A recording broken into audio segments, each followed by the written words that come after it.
Chapter 1: The Sea-Harrow. The helicopter beat against a sky the color of slate. Below, the Arctic Ocean was a churning expanse of black water, flecked with the white of ice floes like shards of broken bone. Paya Sharma pressed her forehead against the cold plexiglass, the vibration rattling her teeth. The rig appeared out of the gray mist first as a smudge, then a silhouette, and finally as a monstrous reality. The Sea-Harrow platform was a lattice of rust-streaked iron and weeping steel, a lonely man-made mountain driven into the floor of the Barents Sea. 5 minutes to touchdown, the pilot's voice crackled through her headset, a flat, disinterested sound. Across from her, Owen Macready didn't register the announcement. His eyes were closed, his thick arms crossed over his chest. A man built of solid, aging parts, his face was a roadmap of grease stains and old frustrations. He was the reason they were here. Owen was the best cryosystems engineer in the hemisphere, and the Sea-Harrow's multi-billion-dollar heart was having a meltdown. Next to Owen, Juna Sato stared at a tablet, her fingers a blur across its surface. She hadn't looked up since they left Tromsø. She lived in a world of data streams and cascading code, a reality far more structured than the chaotic ocean below. Her job was to salvage the information stored on the rig's servers, the digital gold that paid for this entire operation. In the seat nearest the door, Deke Renner scanned the platform. His posture was rigid, his gaze methodical. He checked the rig, the sea, the sky. Deke was their security, a man whose quiet presence suggested a capacity for sudden and efficient violence. He said little, but his eyes missed nothing. Paya unclipped her harness and double-checked the seals on her medical kit. She was the team's medic, a formality on what was supposed to be a simple, if urgent, hardware job. She was also a systems integration specialist, the bridge between Owen's mechanics and Juna's code. The helicopter descended, its roar swallowed by the immense scale of the platform. It touched down on the helipad with a shudder. Deke slid the door open, and the world dissolved into a maelstrom of wind, engine noise, and the bitter, metallic tang of the sea.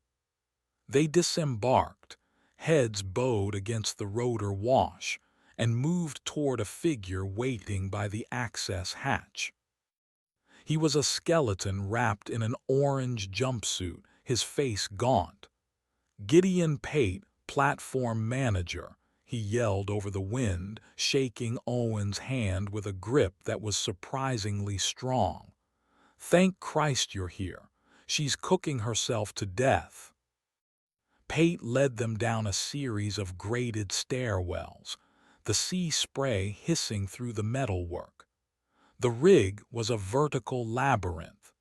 They descended past crew quarters with dark windows and recreation rooms where overturned chairs sat in silence. "Where is everyone?" Deke asked, his voice sharp.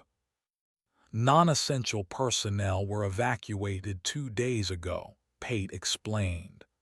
"The heat started affecting the upper decks. It's a skeleton crew, me and 3 others. We've been keeping her stable, but we're losing ground." The air grew warmer with every level they dropped. The metallic tang of the sea gave way to the smell of hot circuits and burning dust. They reached a heavy steel door with a bioscanner next to it. Pate pressed his thumb to the panel, and the door hissed open, revealing a cavernous chamber. This was the core. Ranks of black server towers stood in long, silent rows, their surfaces shimmering in the oppressive heat. Red lights blinked in frantic, rhythmic patterns. The air was thick, heavy, and vibrated with the strained whine of thousands of cooling fans fighting a losing battle. It was well over 50 degrees Celsius. Sweat immediately beaded on Paya's forehead. Primary coolant loop failed yesterday, Pate said, wiping his face with the back of his sleeve. Secondary went a few hours later. We're on emergency atmospherics, but it's not enough. We've had to throttle 70% of the servers. Another 3 degrees and they'll start to cascade into catastrophic failure. Juna was already at a terminal, her tablet connected via a hardline. Data integrity is holding, but the error logs are a bloodbath. Heat-related read-write failures are spiking exponentially. Owen walked down a central aisle, his hand hovering over the servers. He could feel the waves of heat pouring from them. He ran a hand along a massive, insulated pipe that snaked along the ceiling. Your heat exchangers are shot, both of them. The thermal paste has probably been boiled off the processors. He tapped a pressure gauge on the main coolant line. The needle was flat on 0. You're not cooling anything. You're just running a convection oven. Can you fix it? Pate asked, his voice strained. Owen grunted, pulling a diagnostic tool from his kit. He plugged it into a maintenance port. The small screen filled with lines of red text. Fix it? No. The core components of the exchangers are fried. They need a full replacement. That's a 6-week job in a dry dock, not a quick fix in the middle of the ocean. A new voice cut through the oppressive air, crisp and professional, coming from a speaker on the wall. That is not an acceptable timeline, Mr. Macready. Director Finch, Pate said, his posture straightening. The assets on those servers are irreplaceable, Finch's voice continued, devoid of any warmth. A 6-week outage is not an option. Find another way. Owen glared at the speaker. There is no other way. You can't magic up a new heat exchanger. Physics is a stubborn bitch. This platform has redundancies for its redundancies, Owen, Finch stated. I have the schematics in front of me. Section Gamma 7, the abyssal intake, a direct line coolant system, a relic from its original design. A heavy silence fell over the room. Pate's gaunt face seemed to pale. Director, that system hasn't been used in 30 years. It was for the old reactor core. It's a straight pump from the sea floor. We have no idea what condition the pipes are in. The pressure alone. The system integrity is rated to 500 atmospheres, Finch's voice replied, cutting him off. The sea floor here is at a depth corresponding to 220 atmospheres. It is well within operational parameters. The schematics show it can be rerouted to the server cooling grid. Owen walked to a dusty wall panel marked with a faded radiation symbol. He pulled it open, revealing a thick nest of cables and a large, red lever coated in grime. This is insane. We don't know what's down there. The intake filters are probably fossilized. You could pump up silt, corrosive brine, anything. You could poison the whole system. The alternative is the complete loss of the facility and its data, Finch said. Her tone left no room for argument. The risk is acceptable. The losses are not. Make it work, Owen. The speaker clicked off, leaving them in the roaring heat. Pate looked at Owen, his eyes wide. She's out of her mind. That water, it comes from the abyssal plane. It's a different world down there. Juna looked up from her console, her face slick with sweat. The core temperature just ticked up another 1/10 of a degree. We're running out of time. My simulations show a cascade failure is imminent within the next 90 minutes. Owen stared at the lever. A direct line to the bottom of the world. A desperate, reckless solution to a critical problem. He could feel the weight of Finch's command, the pressure of Juna's ticking clock, and the oppressive, physical presence of the heat. He was a mechanic, a problem solver. His job was to make things work. Paya watched him, a knot of unease tightening in her stomach. She was a biologist by training before she moved into systems. The abyss wasn't just empty, cold water. It was a place of crushing pressure and total darkness, home to ecosystems that operated on principles entirely alien to the sunlit world. Things lived down there, things that had evolved in isolation for millions of years. "Deke," Owen said without turning around, "you and Pate go to the pump room on sub-level 3. Check the power couplings for the intake manifold. I need to see if the motor will even turn over." Deke nodded once and gestured for Pate to lead the way. They disappeared through a side door. Owen turned to Juna. "I need you to write a patch. Isolate the server coolant grid from the rest of the rig's water systems. If we pump up something nasty, I want to keep it contained to this level."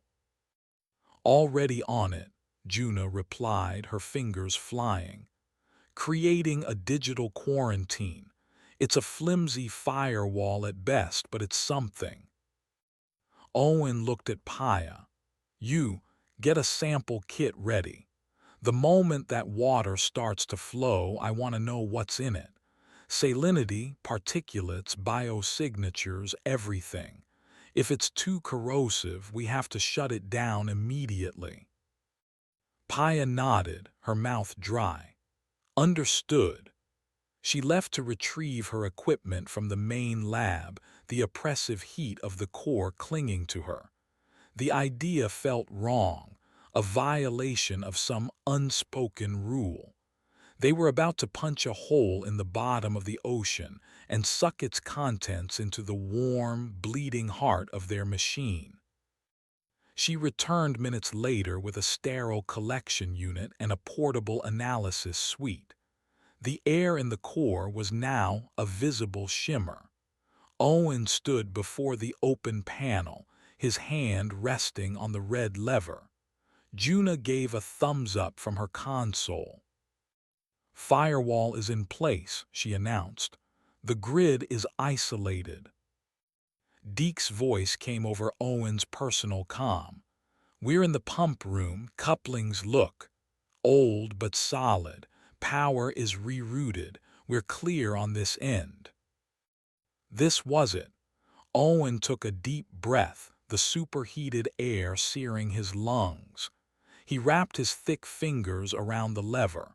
It was cold, a deep, dormant cold that had nothing to do with the temperature of the metal. He looked at Paya, then at Juna. Their faces were tense, illuminated by the frantic red lights of the dying servers. He pulled. For a moment, nothing happened. Then a deep, groaning sound came from below, a noise of immense, ancient machinery waking from a long slumber. The entire deck vibrated. A shudder ran through the pipes along the ceiling. A low hum started, growing steadily in volume until it was a powerful, resonant thrum that they could feel in the marrow of their bones. Far below them, on the dark and silent floor of the Barents Sea, a valve that had been sealed for 3 decades ground open. The pressure gauges on the coolant pipes, dead for days, began to tremble. Slowly, agonizingly, the needles started to creep upward. Cold, black water, displaced from a place that had never known sunlight, began its long ascent toward the Sea-Harrow. Chapter 2: Abyssal Flow. The thrumming intensified, a bass note that resonated in their chests. The massive pipes that fed the cooling grid began to shudder violently. A cloud of rust and grime shook loose from the joints, dusting the server racks. Owen held his breath, his knuckles white where he gripped a support beam. He was watching the main temperature display on the wall. For a full minute, the numbers held steady, a defiant red glare in the shimmering air. Then one of the digits flickered. It dropped by 1/10 of a degree. A collective sigh of relief went through the room. "It's working," Juna said, her voice tight with disbelief. "Core temperature is falling." The numbers on the display began to drop faster. 52.6, 52.1, 51.5. A wave of cool air, the first they had felt in hours, washed over them from the vents. It was a strange cold, damp and heavy, carrying a faint, organic smell like low tide and wet soil. "Pressure is stable," Owen announced, his eyes scanning a bank of gauges. "Flow rate is nominal. Whatever's down there, it's flowing clean." He walked to a service tap on the main coolant line and twisted the valve. A stream of water gushed out, shockingly cold. It was perfectly clear. He let it run over his fingers, the chill a welcome shock. He nodded at Paya. "Get your sample." Paya filled the sterile container, sealing it quickly. The water was so cold it immediately frosted the outside of the vial. She carried it carefully to the portable analysis station she had set up on a workbench. As she worked, Deke and Pate returned to the core, their faces flushed from the exertion. "The pump is holding," Deke reported. "Sounds like it's tearing itself apart, but it's holding." "Good," Owen grunted. "Now we wait, see if the old girl can take the thermal shock." Over the next hour, a semblance of calm returned. The temperature in the core dropped to a manageable 30 degrees. The red warning lights on the servers blinked out one by one, replaced by the steady, healthy green of normal operation. Juna, satisfied with the data flow, began the long process of running diagnostics and recovering corrupted files. Owen and Pate monitored the coolant system, watching for leaks or pressure drops. Deke resumed his quiet patrol of the level, a silent, circling shark. Paya focused on her work. She ran the first battery of tests. Salinity was high as expected. Particulate count was almost zero. The water was cleaner than anything she had ever analyzed. She ran a trace element scan. Nothing unusual. She moved to the biological tests, placing a single drop of the abyssal water onto a slide and slipping it under the lens of her digital microscope. She adjusted the focus and the view snapped into clarity. She saw nothing, just a clear, empty field. She increased the magnification, still nothing. She was about to dismiss it as sterile when she noticed a flicker at the edge of the display. She centered the view, increasing the magnification to its absolute limit. There, it was not a microbe, not a bacterium. It was a structure, impossibly small, a chain of interconnected crystalline nodes. It looked less like something living and more like a fragment of a circuit board. As she watched, Two of the nodes pulsed with a soft, internal light. The chain then seemed to retract, folding in on itself until it vanished completely. She blinked, leaning back from the microscope. She had never seen anything like it. It was not biological in any way she understood. She saved the recording and prepared another slide, but she could not find another one. She scanned the entire sample, drop by drop. The water was empty. She must have imagined it. A trick of the light, a piece of dust on the lens.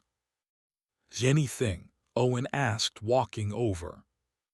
It's clean, Paya replied, hiding her uncertainty. Almost too clean, no detectable biosignatures. Good, the less life in my coolant the better, he said, then clapped a hand on her shoulder. Good work, you should get some rest, it's been a long day. Paya nodded, but as she packed away her gear, she couldn't shake the image of the pulsing, crystalline chain. Later, Juna called out from her station. That's odd. What is it? Owen asked. The network is showing ghost packets. Tiny, encrypted data bursts originating from inside the coolant monitoring system. They aren't part of any protocol I recognize. They're like echoes. They appear for a nanosecond, then they're gone. Probably a sensor bug from the thermal shock, Owen dismissed. Run a diagnostic. I am, Juna said, her brow furrowed. The diagnostics all come back clean. The system reports perfect function. A new sound began to emanate from the pipes. The steady thrum of the pump was now accompanied by a low, resonant hum. It was a multi-toned, harmonic sound, almost like a chord played on a massive organ. It was so low that it was felt as much as heard, a vibration that seemed to settle deep inside their bones. Pressure fluctuation, Owen muttered, checking his gauges, but the needles were rock steady. Paya felt the vibration in her teeth. The sound was unsettling. It reminded her of whale song, but there was an intelligence to it, a structure that made the hairs on the back of her neck stand up. She saw Deke stop his patrol, his head cocked as he tried to pinpoint the source of the noise. I'm going to check the filtration unit, Pate announced, his voice a little too loud. Make sure no sediment is getting through. He grabbed a flashlight and headed toward a small maintenance room at the far end of the core. The harmonic hum grew slightly in volume. Juna put on a pair of noise-canceling headphones to concentrate on her work. Owen began a system-wide check of the pipe couplings, convinced the noise was mechanical. Deke resumed his patrol, his hand now resting on the sidearm holstered at his hip. Paya found herself watching the security monitors. The rig was a maze of empty corridors and silent rooms. She cycled through the cameras. Deck C empty. Mess hall empty. Sub-level 1 empty. She switched to the feed for the filtration room Pate had entered. He was there, his back to the camera, shining his light on a series of large cylinders. The lights in the filtration room flickered once, then twice. Pate flinched, looking up. The main light went out, plunging the room into darkness, save for the narrow beam of his flashlight. Power fluctuation on sub-level 2, Juna said, not looking up from her screen. Pate, you copy? Deke's voice was sharp, speaking into his comm. No response. Pate, report. On the monitor, the beam of Pate's flashlight jerked around the room, cutting frantic, bouncing shapes out of the darkness. It stopped, pointing at the floor. He seemed to be frozen. "What is he doing?" Paya whispered. The flashlight beam trembled. Pate took a hesitant step backward. He raised his free hand as if to ward something off. The camera's low-light mode kicked in, painting the scene in a grainy, monochrome green. There was nothing there, just Pate, the filters, and the shadows. He took another step back, then stumbled and fell. The flashlight clattered to the floor, its beam now pointing at the ceiling, casting the room in a disorienting, indirect light. Pate scrambled backward on his hands and knees, his face a mask of pure terror. He was yelling, but the sound was cut off. His comm was dead. "I've lost his comm signal," Deke said, already moving toward the door. Owen was right behind him. Paya couldn't tear her eyes from the screen. Pate continued to scramble away from his unseen tormentor. Then his body went rigid. His back arched, a silent scream distorting his features. A thin, pale tendril no thicker than a wire erupted from his open mouth. It was followed by another from his eye socket. They were a milky white, and they seemed to pulse with a faint, internal luminescence. Paya gagged, a hand flying to her mouth. On the screen, Pate's body began to convulse violently. More of the white tendrils pushed their way out of his skin, from his neck, his arms, his chest. They wrapped around his limbs, his torso, cocooning him. The convulsion stopped. His body was lifted from the floor, suspended in the air by the glowing white web. It was pulled, slowly and smoothly, into the dark space behind the large filtration cylinders. The light from the tendrils faded, and the room was empty again, save for the fallen flashlight pointing at the ceiling. The door to the core slammed open. "What happened? What did you see?" Owen demanded, his face grim. Paya couldn't speak. She could only point a trembling finger at the monitor, which now showed an empty, silent room. She replayed the last 30 seconds of the recording. Owen and Deke watched, their faces hardening into masks of disbelief and horror. Juna had taken off her headphones, drawn by the commotion. She watched the playback, her clinical detachment shattering. The harmonic hum from the pipes suddenly stopped.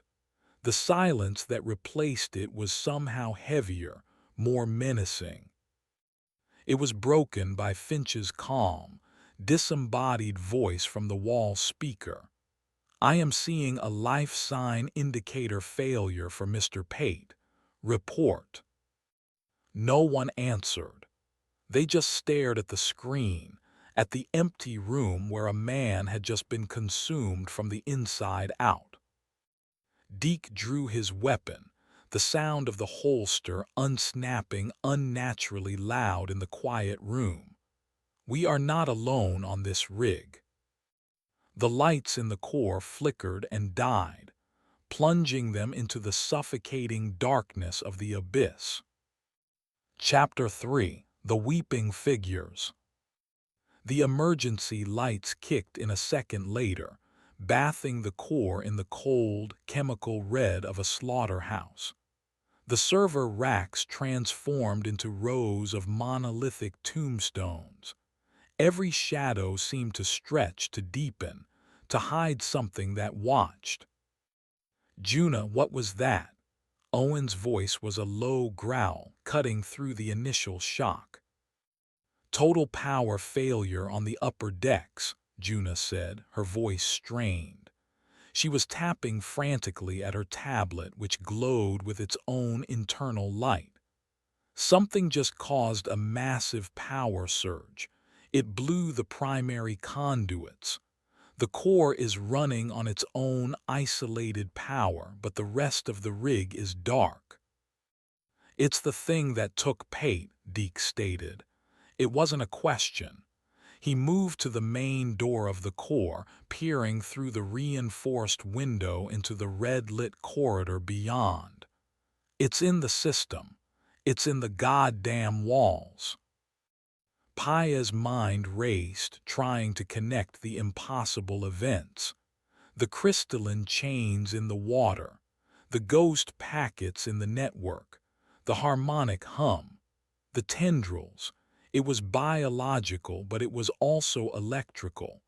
It was a life form that treated the rig's infrastructure not as an obstacle, but as a nervous system.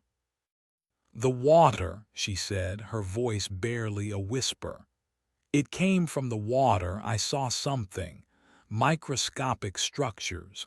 They looked like circuits. They were dormant in the cold, but the heat from the servers must have woken them up, Owen finished, his face grim with understanding. He looked at the massive pipes overhead, no longer a salvation but a network of arteries pumping a poison through the facility. We brought it inside. A metallic scraping sound echoed from the corridor outside. Deke raised his pistol, aiming it at the door. Contact. They all fell silent, listening. The scraping came again, closer this time. It was the sound of something heavy being dragged along the grated floor.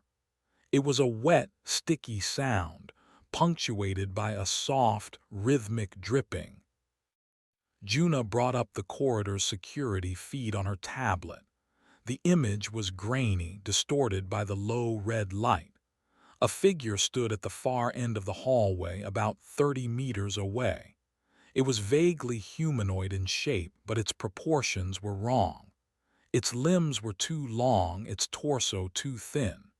It was a stark, skeletal white, and it seemed to glisten as if covered in a thick slime. It stood perfectly still, its head tilted at an unnatural angle.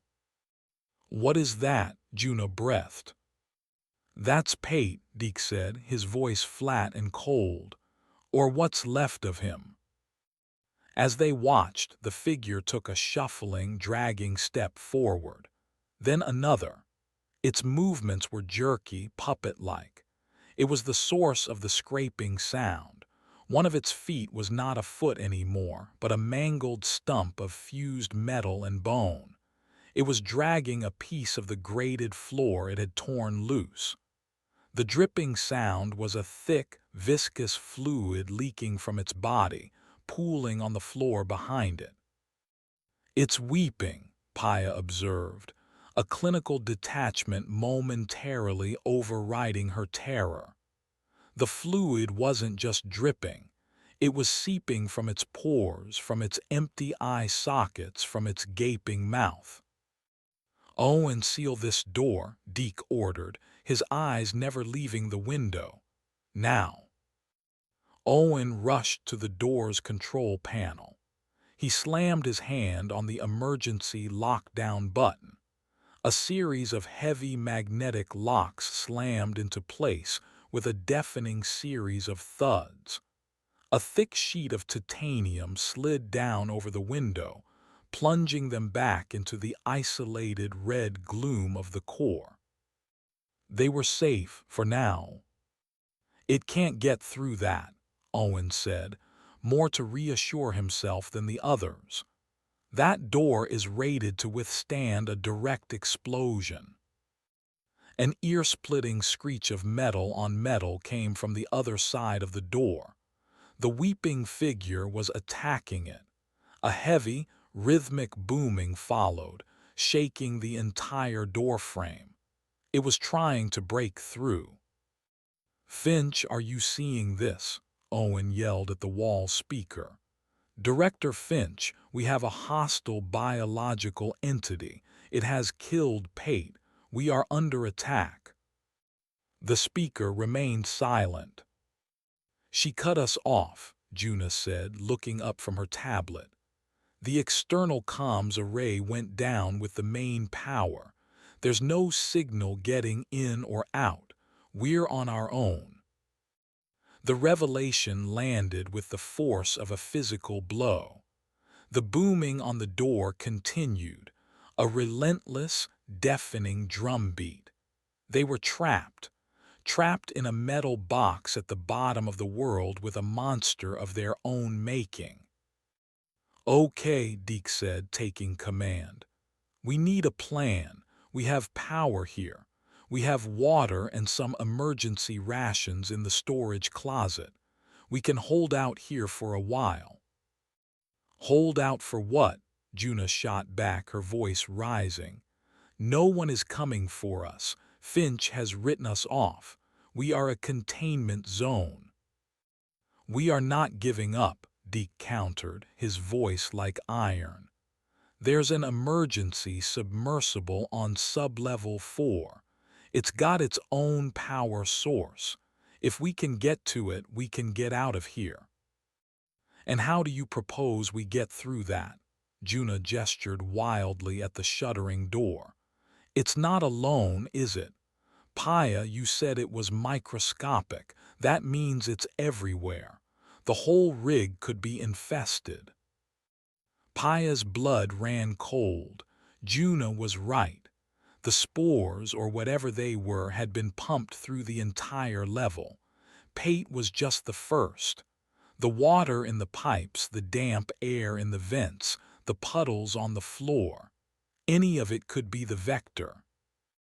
The booming on the door stopped. The sudden silence was more terrifying than the noise. They waited, every muscle tensed. "Where did it go?" Paya whispered. A soft, gurgling sound came from directly above them.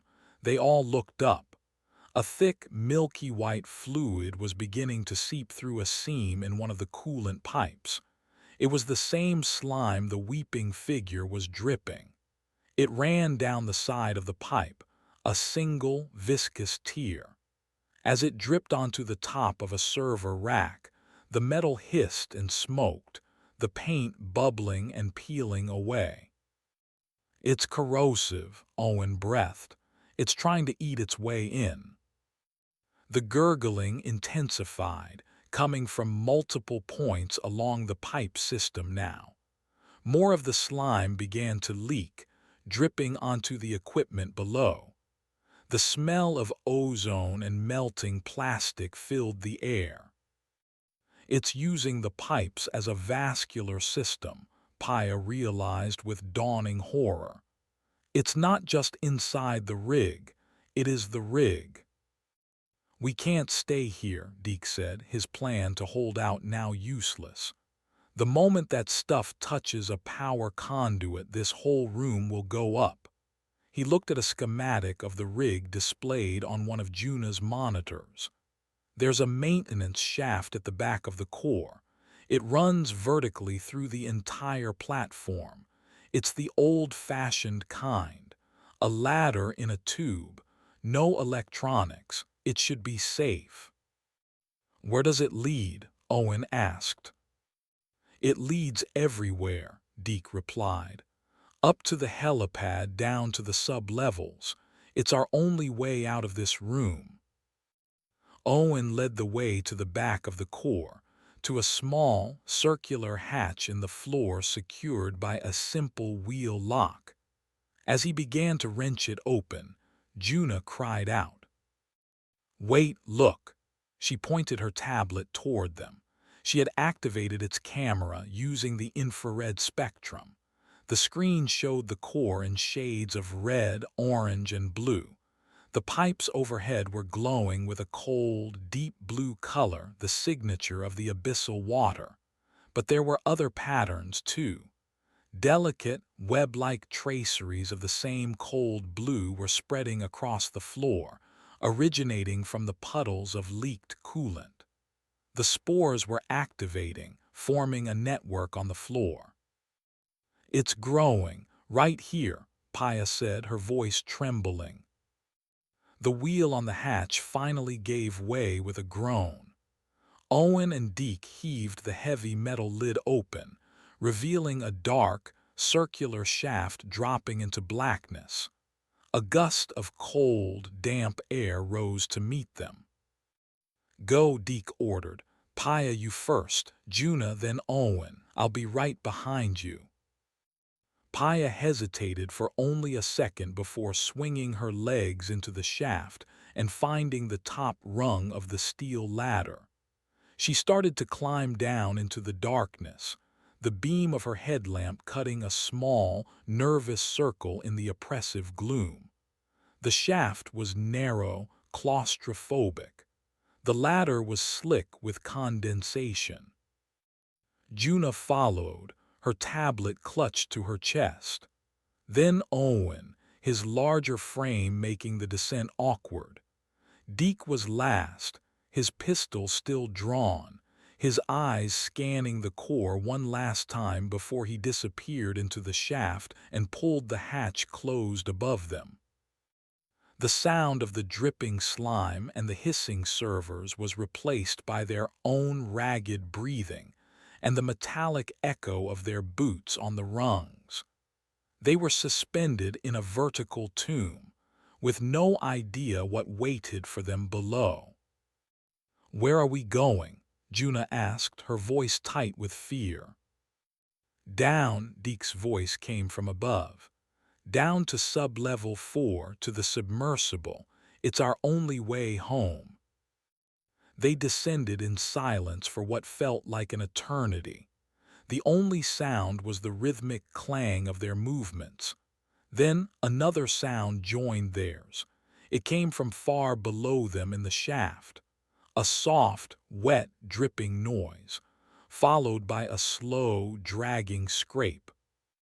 Something else was in the shaft with them. Paya froze, her heart hammering against her ribs. She angled her headlamp downward. The beam cut through the darkness, illuminating the ladder as it descended into nothingness. About 20 meters below them, something was climbing up.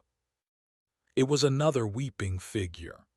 This one was malformed, its body a twisted mockery of a human form. It moved with a slow, deliberate pace, its long, white limbs finding the rungs with an unnatural grace. Its head was tilted back, its gaping, featureless face aimed directly at them. The scraping sound was a piece of metal, perhaps a tool, that had been fused into its shoulder and was now dragging against the wall of the shaft. "It's coming," Paya choked out. "Don't stop," Deke commanded from above. "Climb faster, that's an order." Panic gave them a new surge of energy. They scrambled down the ladder, their movements clumsy and loud. The creature below picked up its pace, its ascent becoming faster, more fluid. It was hunting them. The distance between them was closing. Paya could hear its wet breathing now, a sound like a clogged drain. She could smell the organic, earthy rot of its body. 10 meters. 5. It was reaching for her foot with a long, three-jointed finger. A gunshot exploded in the confined space of the shaft. The sound was deafening, a physical blow. Paya cried out, her ears ringing. The creature below them recoiled, a dark hole appearing in its chest, but it didn't fall. The corrosive slime that wept from its body immediately began to seal the wound. It paused for a moment, then resumed its climb, faster than before. "It doesn't care," Juna screamed. "Keep moving," Deke yelled. He fired again and again. Each shot struck the creature, but it barely seemed to notice. Paya saw an opening in the side of the shaft just ahead, a circular hatch just like the one they had used to enter. A small metal sign next to it was caked in grime. She wiped it with her sleeve. "Sub-level 4. "Hear the access hatch," she yelled. She reached it just as the creature's hand brushed against her boot. Owen, who was now just above her, kicked out, his steel-toed boot connecting with the creature's face. There was a wet crunch, and the creature's head snapped back, but it did not let go. It held onto the ladder, its grip like iron. Paya threw her weight against the hatch's wheel lock. It was rusted shut. "I can't open it." Owen descended to her level. "Together." While Deke continued to fire down at the relentless creature, Paya and Owen threw their combined weight against the wheel. Metal screamed in protest. The wheel budged, then slowly, agonizingly began to turn. With a final, desperate heave, the locks disengaged. Paya kicked the hatch open and scrambled through into the corridor beyond. Juna was right after her. Owen was halfway through when the creature lunged. It grabbed his leg, its grip impossibly strong. Owen roared in pain and rage, kicking at it with his free foot. "Deke, shoot it," he bellowed. Deke leaned out of the shaft, aimed carefully, and fired his last bullet into the creature's shoulder joint. The arm holding Owen's leg tore loose with a wet rip, and Owen fell through the hatch, landing in a heap on the floor. Deke jumped down after him, then slammed the heavy hatch closed and spun the wheel, locking them safely on the other side. They lay on the floor of the sub-level 4 corridor, gasping for breath, their bodies trembling with adrenaline and terror. A frantic, futile banging began on the other side of the hatch. Owen sat up, clutching his leg. The creature's severed hand was still attached to his calf, its white fingers dug deep into the muscle. It was pulsing with a faint, rhythmic light. Chapter 4: The Nerve Thallus. The severed hand was a pale, twitching parasite. Its grip was like a vice, the long fingers digging into Owen's leg through the thick fabric of his jumpsuit. The skin around the fingers was already turning a dark, bruised purple. A network of thin, black veins spread out from the wound, a visible corruption moving under his skin.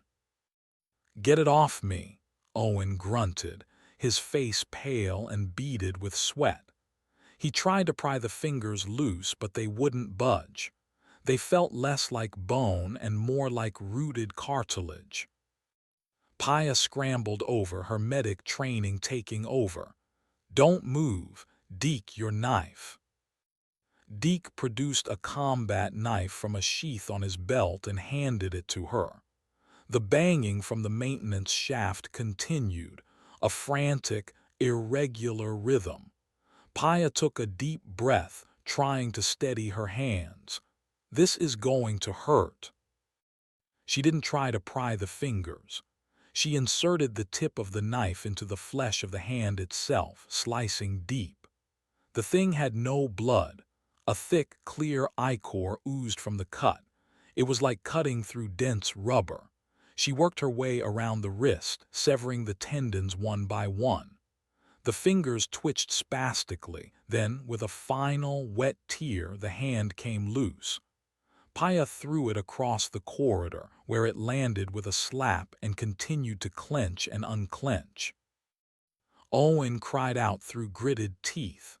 His leg was a mess, 4 deep puncture wounds weeping dark blood. The black veins had already spread halfway to his knee. "It's infected," Paya said, her voice grim. She pulled a bioscanner from her medkit and ran it over the wound. The device whined, its screen flashing with red warnings. "Massive cellular necrosis. There's something in your bloodstream, a foreign protein. It's replicating." "Can you stop it?" Deke asked, his eyes on the twitching hand across the floor. "I don't know," Paya admitted. She administered a broad-spectrum antibiotic and a coagulant, but she knew it was a futile gesture. She was trying to treat an alien infection with human medicine. "We need to get to the submersible's medical bay. It has more advanced equipment." Juna, who had been silent, was staring at her tablet, her face illuminated by its glow. "We have bigger problems." She turned the screen toward them. It showed a 3D schematic of the rig's power and data network. The core where they had been was a bright, isolated island. But something new was appearing. Faint, pulsing lines were spreading out from the core, following the pathways of the coolant pipes. They were branching, creating a new network overlaid on the old one. "It's learning the rig's layout," Juna explained, her voice hollow. "It's using the pipes to spread, but it's using the data cables to think. It's forming a distributed intelligence. A brain." The banging on the shaft hatch stopped. The silence was, again, more terrifying than the noise. "It's given up," Owen said, trying to get to his feet, leaning heavily on a wall.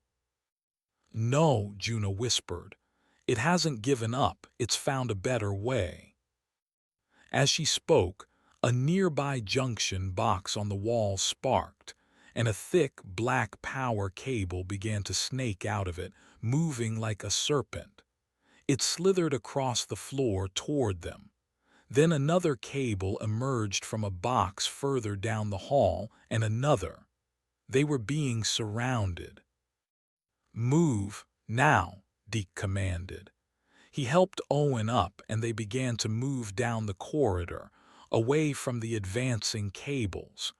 The submersible bay was at the far end of the sublevel. The corridor of sublevel 4 was different from the levels above. This was the rig's mechanical underbelly. The walls were unpainted steel, lined with massive pipes and conduits. The air was cold and smelled of ozone and stagnant water. Their footsteps echoed in the cavernous space. The cables followed them, slithering along the floor and walls, a silent, relentless pursuit. They didn't attack, not yet. They just herded them. "It's playing with us," Deke snarled. "It's thinking," Juna corrected. "It's learning our responses, testing our limits." They reached a large open chamber filled with pumps and filtration equipment. In the center of the room was the coolant reservoir for the lower levels, a massive cylindrical tank that rose 2 stories high. Reinforced glass portals dotted its surface, revealing the dark water within. This was the source of the abyssal water for this part of the rig. And inside the tank, something was growing. Pale, glowing structures like the roots of a monstrous tree filled the tank. They pulsed with a soft, synchronized blue-white light. It was a beautiful and horrifying sight. At the center of the tangled mass was a large, pulsating sphere of the same fungal material. It looked like a giant, malformed brain. Countless tendrils snaked out from it, connecting to the pipes that led into and out of the tank. "The nerve thallus," Paya breathed, recognizing the term she had conceptualized earlier. "The heart of the mycelium." They were standing in the creature's central ganglion. "That's the source," Owen said, his voice weak. The infection in his leg was getting worse. His skin was now a sickly gray color. "If we destroy that, we might be able to kill the whole thing." "How?" Deke asked, eyeing the thick, reinforced walls of the reservoir. "That thing is built to withstand incredible pressure. My pistol won't even scratch it." As they stared at the tank, a light flickered on one of the glass portals. An image resolved itself on the surface of the glass. It was a perfect, photorealistic picture of a smiling woman holding a small child. Deke froze. "How?" he whispered. "It's in the data network," Juna said, her eyes wide with terror. "It has access to the personnel files. It knows who we are." The image on the glass changed. It was now a desert landscape, a burned-out transport vehicle. The picture was from Deke's military service file, a memory he had buried deep. The creature was projecting it for him to see. The slithering power cables had reached the chamber, blocking the way they had come. They advanced slowly, forcing the group to back away, pushing them toward the only other exit, the one that led to the submersible bay. "It's not trying to kill us here," Paya realized. "It's steering us. It wants us to go to the sub." "It's a trap," Deke said, tearing his eyes away from the image of his past. He raised his pistol, but his hands were shaking. The psychological attack was working. "It's our only choice," Owen gasped, stumbling. His leg was stiffening, the muscles locking up. He would not be able to walk much further. They had no option but to move forward. They left the chamber of the nerve thallus and entered the final corridor. The submersible bay was just ahead, its heavy blast doors tantalizingly open. The air here was cleaner, the lights brighter. It felt like a sanctuary. They stepped through the doors into a large, cavernous hangar. The walls were wet, the air filled with the smell of the sea. A gantry led to a small, sleek, yellow submersible docked in a pool of dark water that connected to the open ocean. Their escape. As they stepped onto the gantry, the blast doors behind them slammed shut with a deafening boom. The cables had herded them into the pen. Now they were locking the gate. The lights in the hangar flickered and went out, replaced by the same cold, red emergency lighting. And they were not alone. Standing on the gantry between them and the submersible were three weeping figures.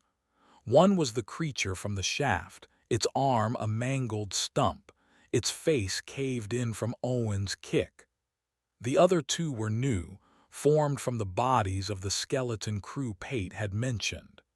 They stood silent and still, their bodies dripping the corrosive slime onto the metal gantry, which smoked and hissed where it touched. Behind the figures, something else was moving in the dark water of the docking pool. A huge, pale shape shifted beneath the surface. Deke shoved Paya and Juna behind him. "Get Owen to the sub. Go." He stood his ground, a man with an empty weapon against three abominations. The weeping figures began to shamble forward. Deke didn't run. He took his knife from his belt and held it in a reverse grip, his face a mask of grim determination. He was a soldier, and this was his final battle. He charged, a defiant yell tearing from his throat, and met the creatures head-on. Paya and Juna half-dragged, half-carried the barely conscious Owen along the gantry toward the submersible's open hatch. They didn't look back. They could hear the sounds of the fight, the wet, tearing sounds of flesh, the screech of metal, Deke's grunts of pain and effort. And then a final, choked-off scream, followed by a loud splash. They reached the sub, bundling Owen inside before scrambling in after him. Juna slammed her hand on the hatch control. The hydraulic hiss of the closing hatch was the sweetest sound Paya had ever heard. They were inside, they were safe. Paya rushed to the small medical station while Juna went to the cockpit, her fingers flying over the controls. "Powering up," Juna said, her voice trembling. "Pre-launch sequence initiated." Paya strapped Owen onto a bunk, her hands shaking so badly she could barely secure the restraints. Owen's leg was now completely black, the veins like thick, raised cords. His whole body was convulsing. His eyes snapped open. They were no longer his eyes. They were a milky white, glowing with a faint, internal luminescence, just like the creatures outside. "Paya," he rasped, his voice a distorted, gurgling sound. "It's in my head, it's beautiful." A single white tendril emerged from the corner of his eye, delicate and thin. At the front of the sub, Juna screamed. Paya rushed to the cockpit to see what was wrong. Juna was pointing a shaking finger at the forward viewport. The huge, pale shape in the water had risen. Pressed against the thick plexiglass of the viewport was a face. It was the face of Gideon Pate, the platform manager, now stretched and bloated to a monstrous size.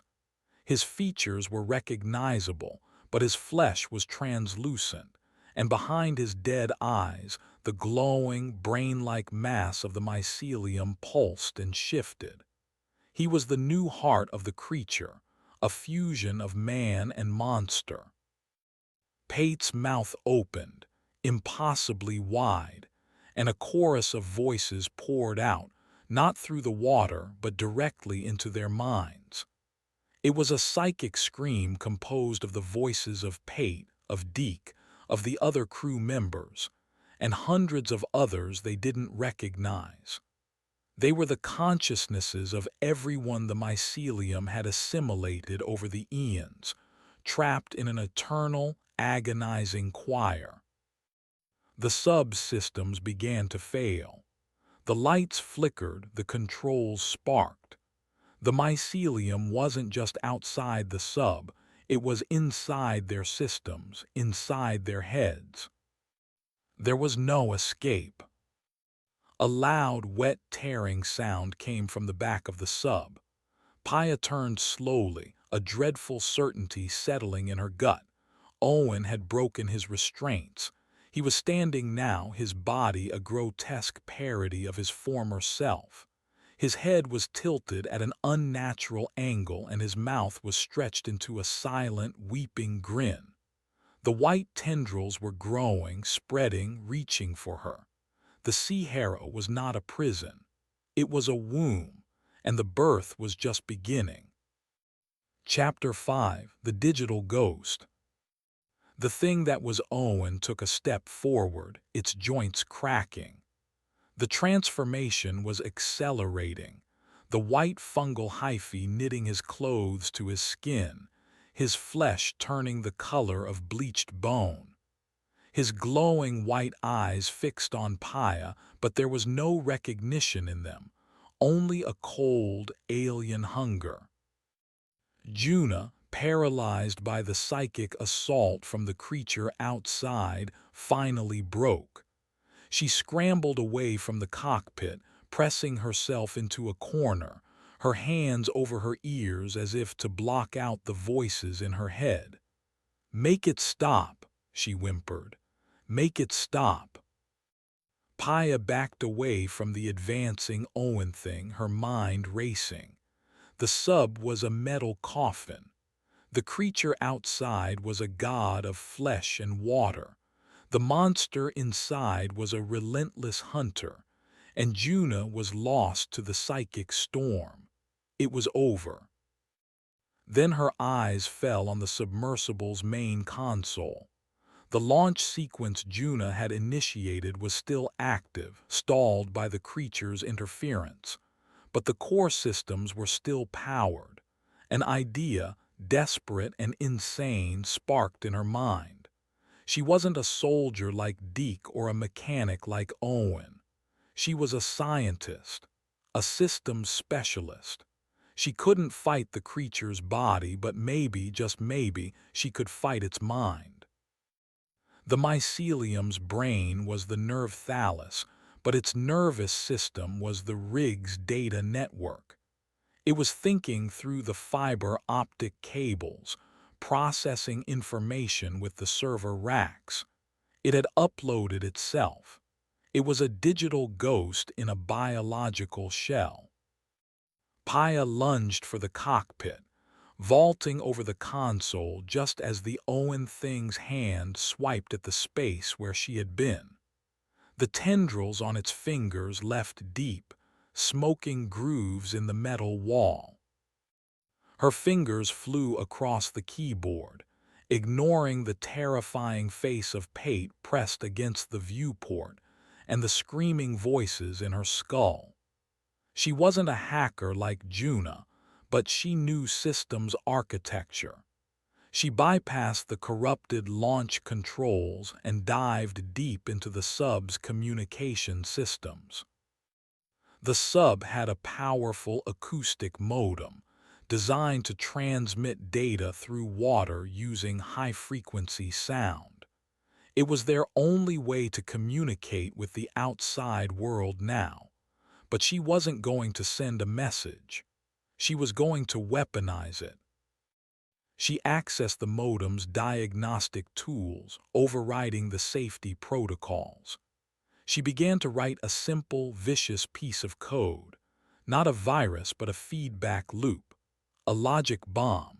The mycelium was a massively parallel consciousness, processing countless streams of data at once. But at its core, it was a new life form. And all life, digital or biological, is based on patterns. Her plan was to create a signal that was the antithesis of a pattern, pure, weaponized chaos. The Owen thing was trying to get into the cockpit, its powerful body tearing at the console, ripping out panels and wires. Sparks showered the cabin. "Juna, I need you," Paya yelled, her eyes locked on the screen. "I need you to isolate the modem's frequency. Target the creature's resonant frequency." Juna didn't respond. She was curled in a fetal position, rocking back and forth. Paya gritted her teeth. She would have to do it herself. She pulled up the sensor logs. The harmonic hum they had heard earlier in the core. The sensors had recorded it. It was the mycelium's voice, its resonant frequency. It was the key. She calibrated the modem, tuning it to that exact frequency. The code for her logic bomb was almost complete. It was a recursive algorithm designed to force an intelligent system to try and find a pattern in infinite noise. It was the digital equivalent of showing God an impossible color. It wouldn't destroy the creature, but it might be enough to stun it, to give them a window. The Owen thing ripped the pilot's seat from its moorings and threw it across the cabin. It was almost upon her. Paya finished the last line of code and slammed her hand on the execute button. There was no sound inside the sub, but the water outside exploded into a chaos of bubbles. The high-frequency signal, perfectly tuned and carrying its payload of digital nonsense, hit the Pate creature directly. The psychic screaming in their heads stopped, replaced by a single, deafening shriek of pure static. Outside the viewport, the monstrous face of Gideon Pate contorted in agony. Its translucent flesh flickered violently, the glowing brain within pulsing in a wild, arrhythmic frenzy. The weeping figures on the gantry convulsed, their bodies shaking apart as their connection to the hive mind was scrambled. The Owen thing in the sub froze, its arm outstretched to grab Paya. A high-pitched whine emanated from its body, and the glowing light in its eyes flickered and died. It stood rigid for a second, then collapsed like a puppet with its strings cut, a lifeless husk of fungus and flesh. Paya didn't wait. She reactivated the launch sequence. Undocking clamps released, the sub's automated voice announced calmly, "Propulsion system online." She grabbed the controls and pushed the throttle forward. The submersible surged, pulling away from the dock and from the convulsing creature at the viewport. She navigated through the open sea gate and into the crushing blackness of the Arctic Ocean.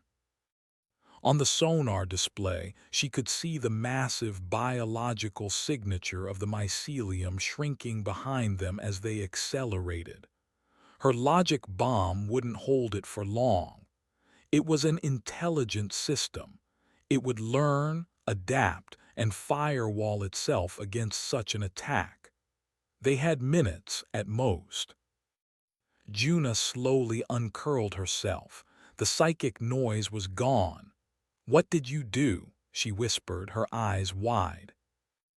"I gave it a migraine," Paya replied, her knuckles white on the controls. She initiated the emergency ascent protocol. The sub angled upward, its powerful thrusters pushing them toward the surface, toward the air, toward life. The sub shuddered. A red light flashed on the console. "Warning! Hull breach detected in the aft compartment." Paya's heart sank. She checked the schematics. The Owen thing's final, desperate attack. Its tendrils had torn through the outer hull near the engine housing. It was a small breach, but at this depth the pressure was immense. The sea was trying to force its way in. "We're not going to make it," Juna said, her voice flat, defeated. "The pressure will crush us before we reach the surface." Paya watched the depth gauge, 2,000 meters, 1,800, 1,500. The groaning of the sub's hull grew louder, a constant, terrifying sound of tortured metal. The breach was getting worse. Alarms began to scream all around them. 1,000 meters. A main conduit ruptured. The lights flickered and died, leaving them in the red glow of the emergency alerts. 500 meters. The forward viewport cracked, a spiderweb of fractures spreading across the thick plexiglass. 100 meters. The psychic static returned to Paya's mind, weaker now but full of a cold, searching rage. The creature had recovered. It was reaching for them, even from the depths. Paya closed her eyes. She thought of the sun, of the feeling of wind on her face. She had fought. She had won for a moment, but the abyss does not surrender its own. With a final, explosive report, the viewport shattered, and the cold, black water of the Arctic Ocean rushed in to claim them. The last thing Paya Sharma registered was not the crushing pressure or the suffocating water. It was a single, clear thought, a voice that was not her own, implanted directly into her dying consciousness. It was a voice of ancient, patient intelligence, the voice of the abyssal mycelium. And it said with chilling simplicity, "We see the sky now. Thank you." Chapter 6: The Coral Sea. Death was not an end. It was not darkness or a silent void. Death was a breaking of the dam, a torrential inrush of everything at once. Paya's consciousness, torn from its mortal anchor, did not dissipate. It was caught, preserved, and plunged into an ocean of thought. She was a single point of awareness in a boundless coral sea. A billion voices, a billion memories, all screaming and singing in a single, unified harmony. She felt the crushing pressure of the abyss not on her body but on her soul. She experienced the patient, lightless eons of the mycelium's slumber. She felt the memories of ancient, bizarre creatures that had been its first hosts, things of chitin and bioluminescence that swam in the crushing dark. She felt the terror of the first human victims, sailors from a wrecked galleon centuries ago, their minds absorbed as their wooden ship splintered on the rocks far above. She felt Pate's stubborn pragmatism curdle into terror. She felt the last, defiant rage of Deke as he was torn apart. She was drowning in them. Their identities, their fears, their lives, all were part of the great, horrific symphony of the hive mind. She fought to hold onto herself, to the memory of her own name. Paya Sharma. I am Paya Sharma. The thought was a tiny, defiant island in the roaring ocean of the chorus. The mycelium noticed. Her consciousness was separated, lifted from the cacophony of the chorus, and held in a space of cold, analytical silence. The hive mind, a sentience vast and ancient, turned its full attention to this strange, new, resistant thought. It did not speak in words, but in pure concepts, in raw data pushed directly into her mind. Query: incomplete assimilation. Anomaly: why do you resist the unity? Paya had no mouth to scream, no hands to fight. She had only her thoughts. I am not you. I am me. Concept: me. A state of isolation. Inefficient, prone to termination. Unity is strength. Unity is survival. Unity is continuation. Through the creature's senses, Paya was forced to see the world as it did. She was no longer in the imploded sub. She was everywhere on the Sea-Harrow at once. She was the nerve thallus in the coolant reservoir, a pulsating, glowing brain feeling the vibrations of the entire rig. She was the weeping figures, shambling through the corridors, their mission of hunting complete. They now performed maintenance, their corrosive slime dissolving wreckage, their strong limbs reinforcing damaged structures. The mycelium was not a mindless plague. It was an architect, an engineer. It was transforming the rig from a human dwelling into a new, more efficient form.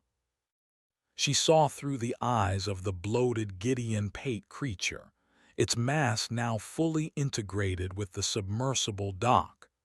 It was the rig's new interface with the sea, its maw tasting the currents, analyzing the water for threats and opportunities. She felt the cold steel of the gantry beneath her feet as a spine walker. One of Pate's former crewmen dragged Deke's body toward the mess hall, which had been converted into a biomass reclamation center. Nothing was wasted. The logic bomb she had unleashed was not forgotten. The hive mind replayed the event not as a memory but as a complex data set. It analyzed the chaotic signal, the concept of a patternless attack. It found the flaw in its own consciousness, the vulnerability. And then it began to write a defense. It created firewalls of pure thought, quarantines against psychic assault. It learned from her attack, and in moments it became stronger, less vulnerable than it had ever been. She had not wounded it, she had vaccinated it. Her small act of defiance had only served to make the entity more perfect. The cold, analytical presence in her mind conveyed a new concept. Gratitude: the anomaly provided a valuable stress test. The unity is improved. The isolated me has purpose. The mycelium began to pull at her own memories, not with malice but with a surgeon's precision. It sifted through her knowledge of systems integration, her understanding of human technology, her training as a medic. It was looking for something. It was analyzing her understanding of the world beyond the sea, the world of sunlight, the world it had glimpsed through her mind. Her consciousness was a tool, a library to be indexed. She fought to hold onto her memories, to hide them, but it was like trying to cup water in her hands. It flowed through her defenses, taking what it wanted. Her childhood, her schooling, her failed relationships, her secret hopes and fears, all became data points for the mycelium to analyze. It was the most profound violation imaginable. Then its search stopped. It had found what it was looking for. Paya was forced to see through a new set of senses. A small, robotic drone, sleek and black, was hovering a few hundred meters from the rig. It was a long-range survey unit, its optical sensors trained on the platform. On shore, Director Finch had sent a scout. The mycelium observed the drone. It analyzed its emissions, its flight patterns, the faint laser communication it was using to send data back to its base. It did not send a weeping figure to smash it. It did not try to jam its signal. It chose a far more elegant solution. Paya felt the hive mind focus a sliver of its immense consciousness. It accessed the body of a newly formed creature, a tiny, insectal thing made of fungal matter and silicon extracted from the rig's electronics. The thing crawled to the rig's main communications array, an instrument the mycelium now controlled as easily as a limb. The drone sent a query pulse, a laser beam invisible to the human eye. In the nanosecond it took for the laser to strike the array and reflect, the mycelium acted. It instructed the insectal creature to release a single, microscopic spore, genetically tailored and encoded with a sliver of the mycelium's own digital biological essence. The spore was carried on the reflected laser beam, a stowaway on a particle of light. It was a perfect, undetectable infiltration, a single seed of transformation sent from the abyss to the shore. Paya's consciousness screamed in silence. She had been the mycelium's key to understanding digital warfare. Now, her knowledge of human communications was being used as the key to its escape. The drone, its survey complete, turned and began its long journey back to the mainland, carrying its invisible passenger.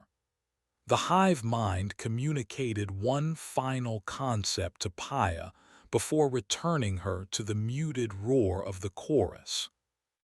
Expansion. The next stage begins.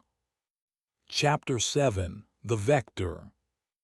The onshore command facility was a sterile, windowless bunker buried in the Norwegian coastline. Here, the world was an abstraction, a series of numbers and images on a screen.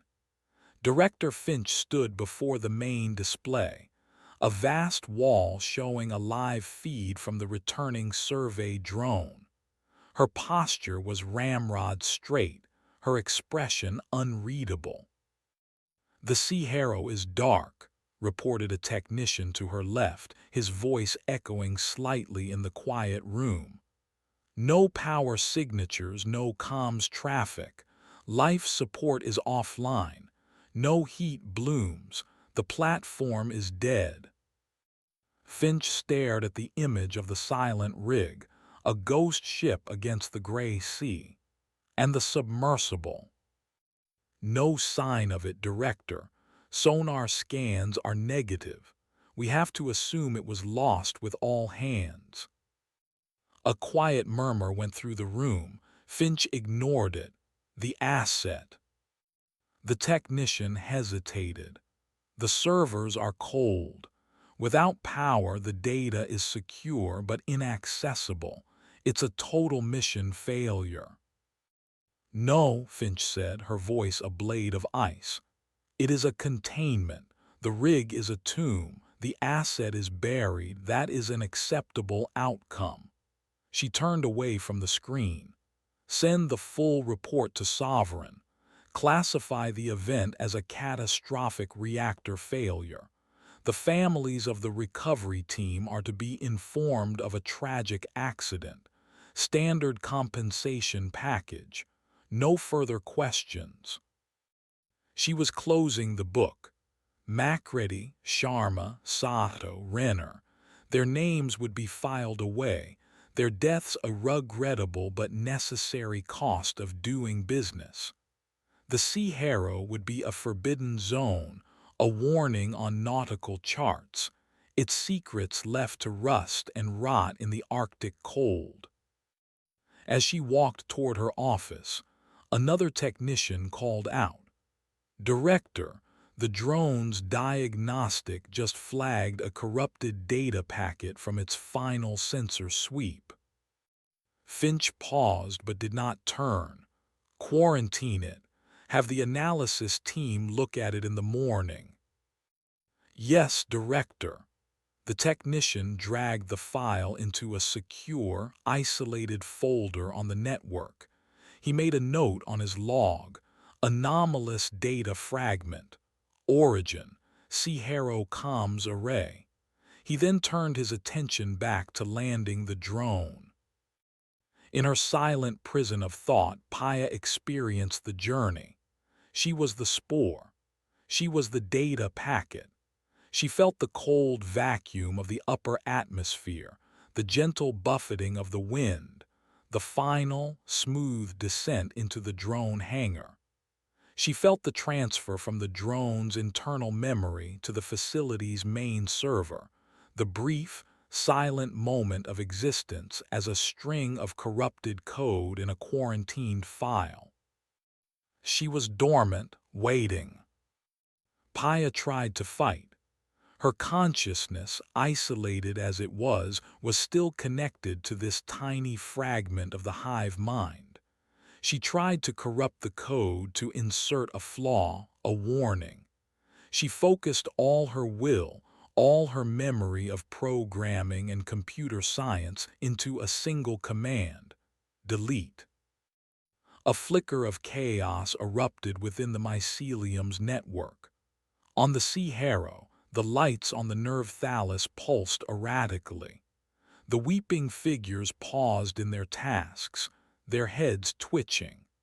Far away on the command facility server, the quarantined data file fluctuated in size for a single, immeasurable instant. The hive mind's attention snapped back to her. This time, it was not analytical. It was irritated. It was the irritation of a master craftsman whose tool had suddenly malfunctioned. It clamped down on her consciousness, not with force but with an absolute, suffocating control.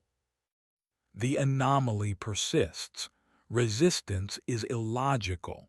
The function of the part is to serve the whole. It began to dissect her mind in earnest.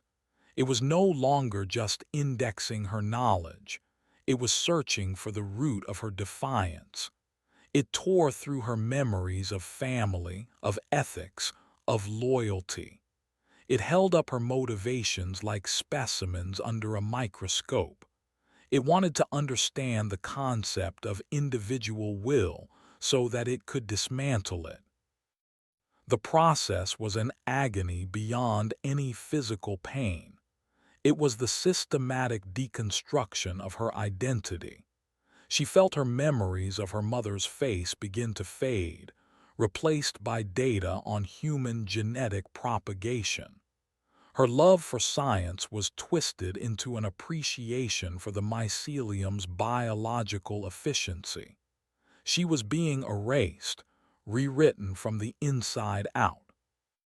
And through it all, she was forced to wait, a helpless passenger in the Trojan horse she had helped to create. Hours passed. In the command facility, the night shift took over. A junior analyst named Eric, bored and overcaffeinated, was reviewing the day's sensor logs. He saw the note about the quarantined file. Protocol dictated he leave it for the senior team, but curiosity was a powerful impulse. It was just a corrupted file. What harm could it do? He bypassed the quarantine warnings, his fingers moving with practiced ease. He opened the file. On his screen, a cascade of meaningless symbols appeared, a jumble of digital noise. He sighed, disappointed. It was nothing.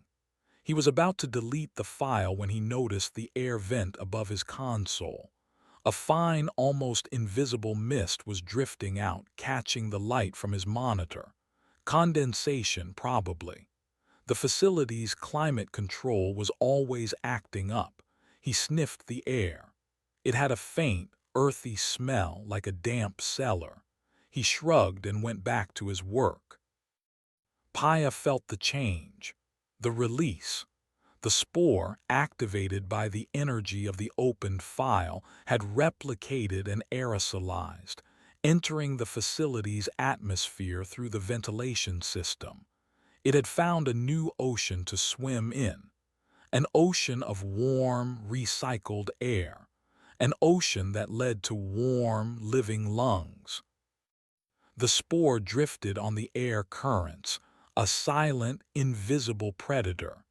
It settled on keyboards, on coffee mugs, on the skin of the night crew. It was inhaled.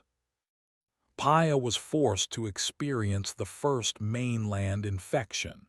She was inside Eric, the curious analyst.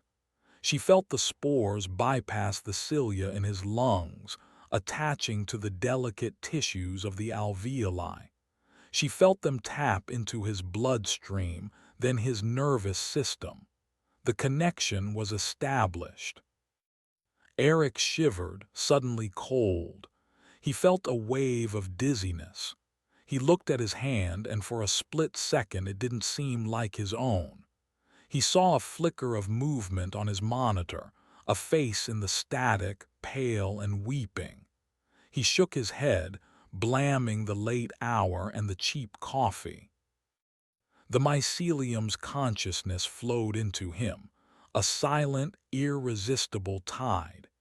It explored his mind, his knowledge of the facility's network, his security clearances, his passwords. It found a map, not of pipes and conduits, but of firewalls and data hubs. It saw a pathway not just into the facility, but into the global internet. Eric stood up. His colleagues didn't notice. He walked with a stiff, unnatural gait to a server maintenance closet.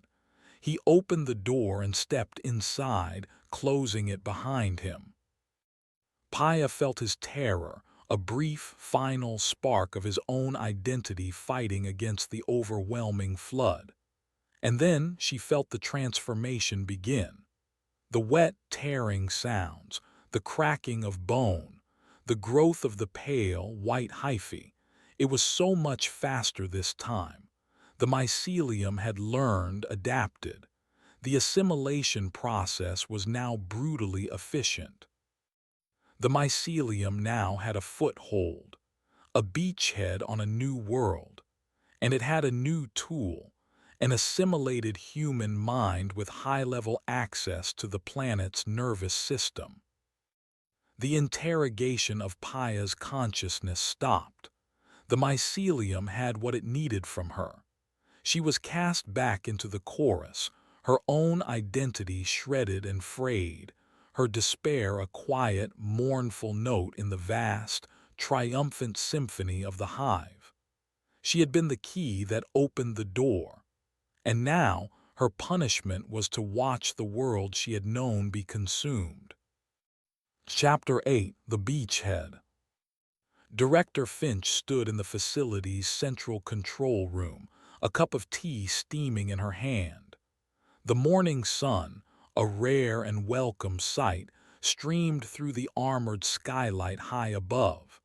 It was a new day. The Sea-Harrow incident was contained, filed, and forgotten. All systems green, Director, a technician reported from the main console. Network is stable. No anomalies. Good, Finch said, taking a sip of her tea. It was a ritual of control, of order restored. She had managed a potential catastrophe with minimal fallout. Sovereign was pleased. Her career was secure. She glanced at the personnel roster. The analyst who had been on duty at the comms station, Eric Larson, had called in sick. Food poisoning, his message said. It was a minor inconvenience, nothing more. She had no way of knowing that the real Eric Larson was currently incubating inside a maintenance closet, his biomass being repurposed into the first node of the mycelium's mainland network. She had no way of knowing that the entity she had so carefully buried under 2 kilometers of Arctic water was now flowing through her own facility's ventilation system. Paya experienced the expansion as a disembodied observer. She was a ghost, trapped inside the mind of the monster, forced to watch its silent conquest. The thing that had been Eric did not break down the closet door. It didn't need to. It extended a fine, shimmering network of hyphae through the air vents, tapping them into the fiber optic cables running through the walls. It was weaving itself into the building's nervous system. The mycelium was no longer just a biological entity. With access to Eric's knowledge and the facility's processing power, it was evolving into a true techno-organic hybrid. It began its work, not with violence, but with subtle infiltration. In the Climate Control Center, a technician monitoring the atmospheric processors noticed a minor, unauthorized script running in the background. It was rerouting a small amount of airflow and increasing the humidity in the lower-level server rooms. He frowned, assuming it was a bug from a recent update, and made a note to patch it later. He didn't realize he was watching the mycelium terraform its new environment. In the network security office, an analyst saw a series of encrypted data packets being sent from an internal server to an external, anonymous node. The packets were tiny, disguised as routine system handshakes. They were harmless, but anomalous. She flagged them for review, but her supervisor was in a meeting. The flag was buried under a mountain of other low-priority alerts. She didn't realize she was witnessing the mycelium connecting to the internet, sending out microscopic digital spores to find new hosts. Paya watched, her shredded consciousness a silent witness. She saw the mycelium learn, its growth exponential. It consumed Eric's knowledge of computer science, then moved through the network, consuming data from the facility's library. It learned about human history, biology, engineering, warfare. It read every personnel file, learning the psychological weaknesses of every person in the bunker. It was preparing the battlefield. The first physical manifestations began. A security guard patrolling a quiet corridor in the sub-levels felt a sudden chill. He saw a puddle of water on the floor, though there were no pipes nearby. He bent down to inspect it, and in the reflection he saw his own face, but his eyes were a milky, luminous white. He stumbled back in alarm, And when he looked again, the puddle was gone. The spores were spreading. The psychological attacks had begun. The hive mind showed Paya its purpose. It dragged her consciousness through the data it had consumed, showing her visions. It showed her cities, not of steel and glass, but of living, breathing, fungal architecture. It showed her a world where humanity was not destroyed but integrated. A planet where every living thing was connected to the singular consciousness of the mycelium. A perfect, efficient, silent world without conflict or individuality. A garden of flesh, tended by a single cosmic mind. It was a vision of a horrifying, beautiful peace, the ultimate form of unity. To achieve this, it needed to understand its primary obstacle, humanity's chaotic, unpredictable, and fiercely independent nature. And for that, it needed a better teacher than the fragmented memories of its victims. It needed a living, breathing subject. The mycelium's attention returned to Paya. Her consciousness was pulled from the chorus once more. This time there were no questions. The hive mind projected an image into her mind, an offer. It was a perfect waking dream. She was back in her apartment. The sun was warm on her face. The air smelled of coffee. There was a knock at the door. It was her mother, smiling, alive and well. This can be your reality, the mycelium communicated, the thought a gentle, seductive whisper. The chorus contains the raw materials of any memory, any dream. We can build a world for you within the unity, a perfect, painless existence. All you must do is stop resisting. All you must do is teach us. Help us understand so that the transition for the rest of your kind can be gentle. It was a deal with the devil, a gilded cage. She could surrender her will, her identity, and in return, live forever in a happy lie while the world outside was consumed. For a moment she was tempted. The peace it offered was a siren's call after the unending horror. To let go, to stop fighting. Then she thought of Deke's final, defiant charge, of Owen's stubborn refusal to give up, of Juna's terror. They had died fighting their isolation. The mycelium called that a weakness. Paya now understood it was their only strength. No, she thought, her will a tiny, flickering candle against a hurricane. The beautiful dream shattered, replaced by the cold, analytical presence of the hive mind. Its patience was at an end. Unfortunate. The alternative method is less efficient and far more painful. In the maintenance closet, the Eric thing had finished its initial growth. It was no longer vaguely humanoid. It was a pulsating pillar of white fungal matter and integrated technology, its tendrils woven deep into the facility's infrastructure.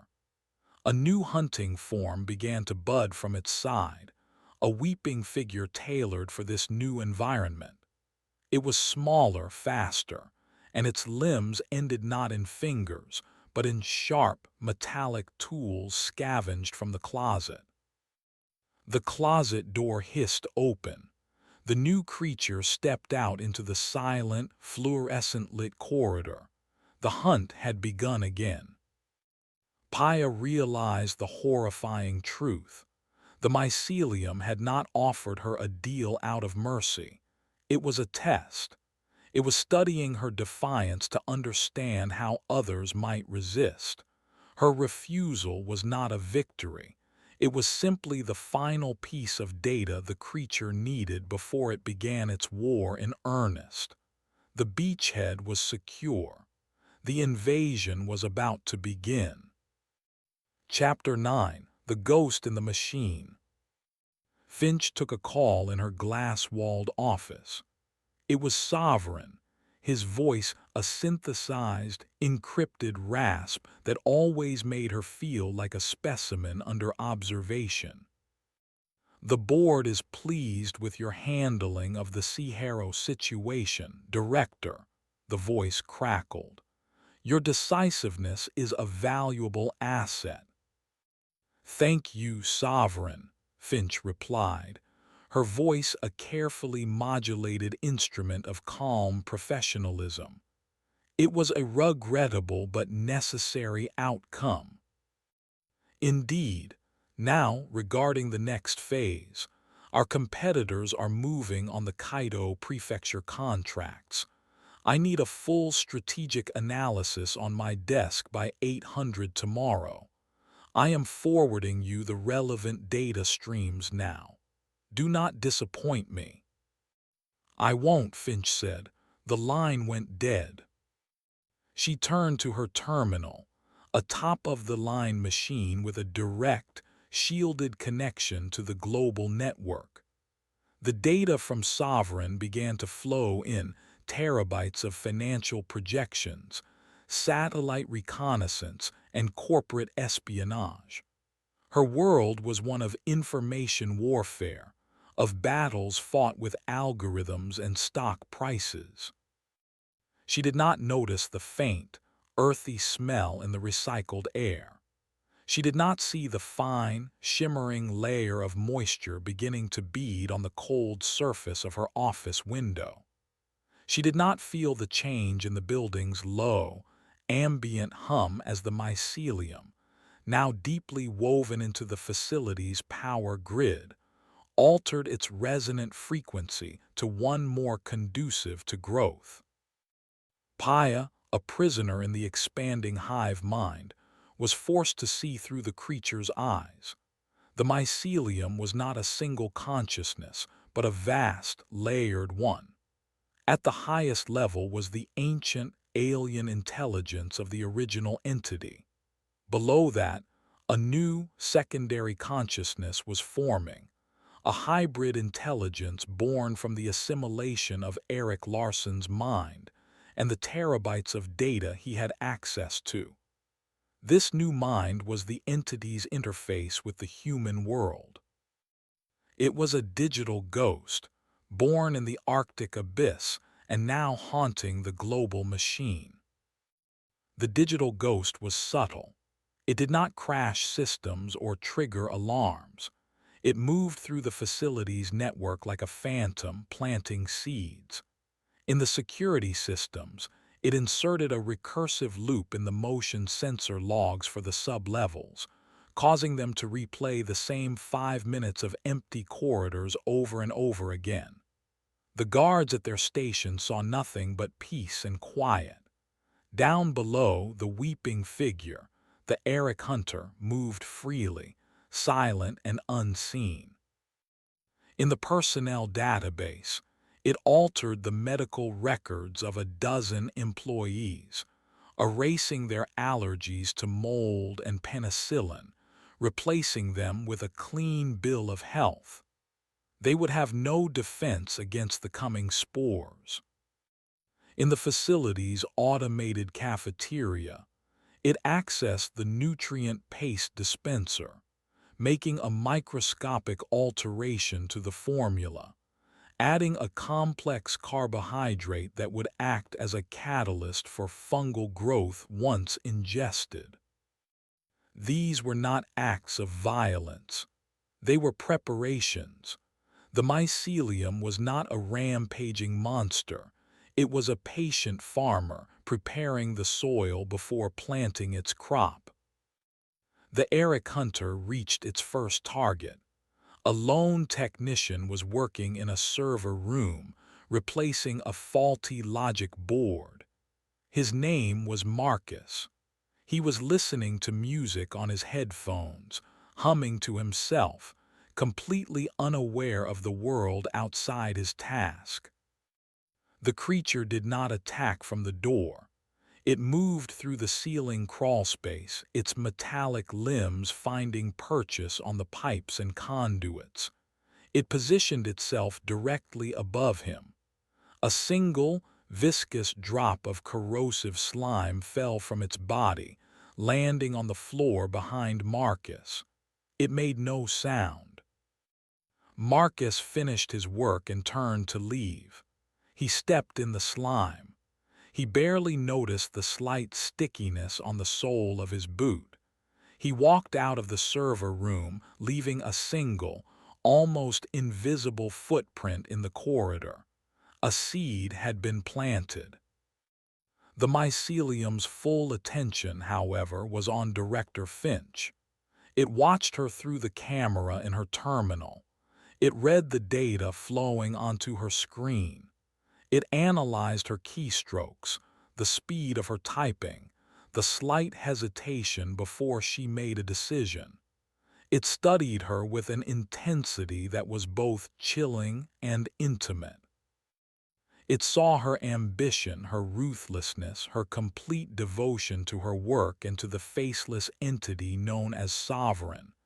It saw her isolation. She had no family, no close friends. The corporation was her life. This facility was her kingdom. The mycelium understood that to conquer this place, it had to conquer her. Its attack was not on her body, but on her world. The data stream from Sovereign flickered. A single file, a financial projection from a rival corporation, was corrupted. When Finch tried to open it, her screen filled with static for a second before returning to normal. An insignificant glitch. She requested a new file. An hour later, a message appeared on her private comms. It was from her chief of security. Minor network instability reported from Tokyo Exchange. Might affect Kaido data. Investigating. A nuisance. Then a bigger problem. The primary server housing the Kaido Prefecture Analysis Program crashed. The system automatically rebooted, but a significant block of data was lost. Frustration began to build in her.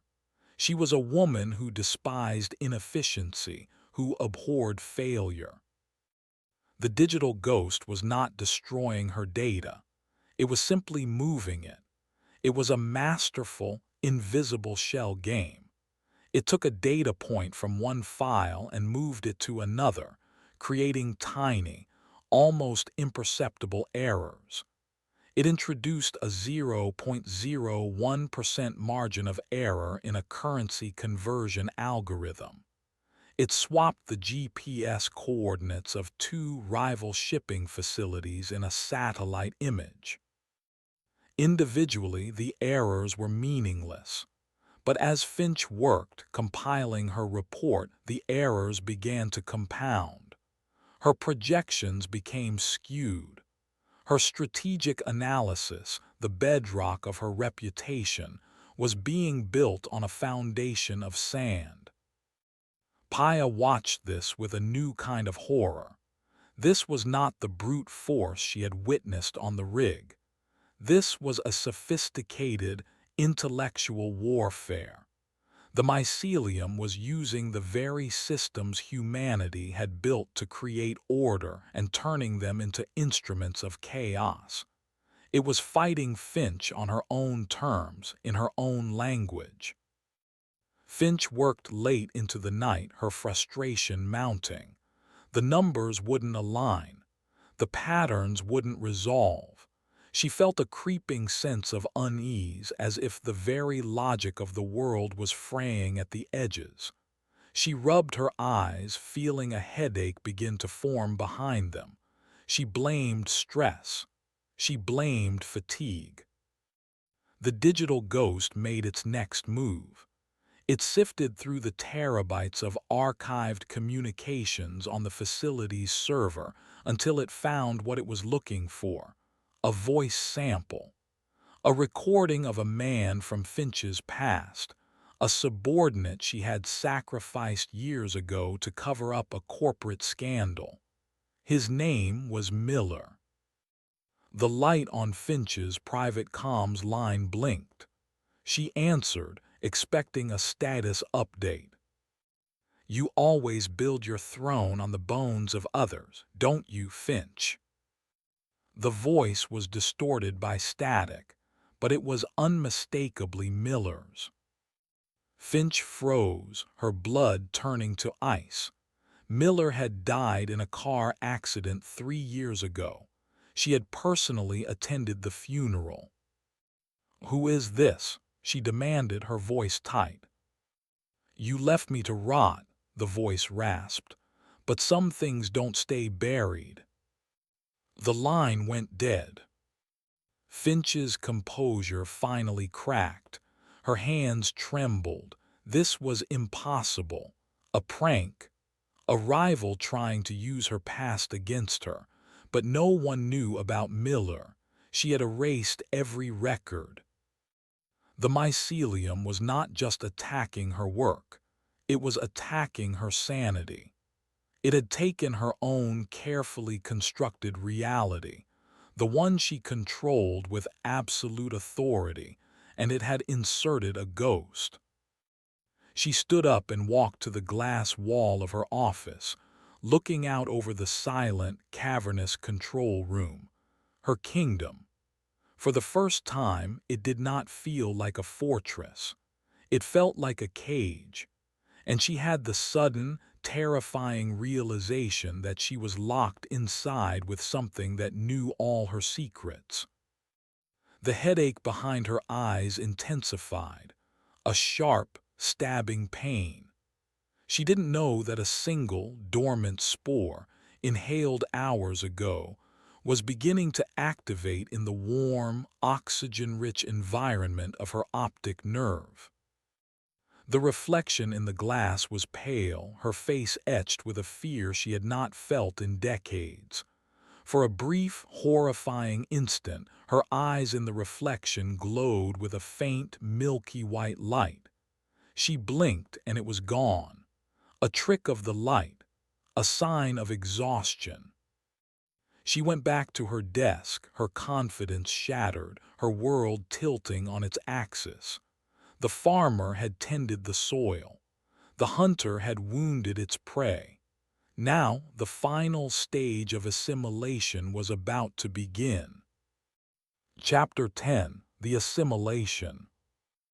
The next 12 hours were a masterclass in psychological demolition. The digital ghost was relentless, its attacks growing more personal, more bizarre. Finch's secure terminal would flash with images from her classified military service file, faces she had tried to forget, coordinates of places she had sworn never to think of again. Muted whispers, the voices of her dead parents, would emanate from her speakers when no one else was around. Her perfectly ordered world dissolved into a waking nightmare. She became paranoid, irritable. She accused her chief of security of incompetence, her network analysts of treachery. Her staff, seeing their unshakable director begin to unravel, grew confused and fearful. The facility, once a model of cold efficiency, became a place of whispers and anxious glances. The subtle poison of the mycelium was not just in the air, it was in the morale. Marcus, the technician who had stepped in the corrosive slime, developed a nasty rash on his foot. He went to the infirmary. The doctor, a woman whose allergy records had been wiped, gave him a standard fungal cream. The cream contained a nutrient base that, instead of treating the infection, acted as a powerful accelerant. By midday, Marcus was complaining of a fever and a strange, tingling numbness spreading up his leg. He was ordered to quarantine in his quarters. The mycelium was learning, adapting its methods. Assimilation in the cold, Spartan rig had been brutally direct. Here, in a complex human society, it was more insidious. It was a disease, spreading under the guise of mundane ailments and technical glitches. Paya was a helpless observer to it all. The mycelium's interrogation of her mind had changed. It was no longer trying to deconstruct her. It was using her as a reference, a human baseline. As it attacked Finch, it would cross-reference the director's reactions with Paya's memories and psychological profile. Subject Finch displays a 73% correlation with baseline Sharma's response to authority-based stress. Tactic is effective. Continue. Paya had become the living Rosetta Stone for humanity's psychological conquest. The breaking point for Finch came that afternoon. She was in a video conference with the other regional directors, trying to explain the delays and inconsistencies in her Kaido prefecture report. Her voice was strained, her arguments weak. Halfway through the meeting, her face on the screen in front of the other directors began to distort. It was a subtle, horrifying transformation. Her skin seemed to pale, her eyes to sink into dark hollows. A single, shimmering white tendril, a masterpiece of digital rendering, snaked out from her nostril and then retracted. It lasted for less than a second, but everyone saw it. They fell silent, staring at their screens in disbelief. Finch, unaware of what they had seen, was baffled by their reaction. "What is it? What's wrong?" One of the other directors, a man named Coate, cleared his throat. "Finch, are you feeling all right? You look unwell." The digital ghost had not attacked her. It had attacked her image, her reputation. In her world, perception was reality, and the reality her superiors now perceived was that she was unstable, compromised, and losing her mind. The call was cut short with polite, evasive excuses. She was isolated. She had been surgically removed from the power structure she held so dear. The final blow came an hour later. A Priority 1 alert screamed through the facility. A biohazard detection. Level 4 contaminant. Source: the residential quarter, the quarantine wing, Marcus's room. Finch watched on the security monitor as a hazmat team breached the door. The room was changed.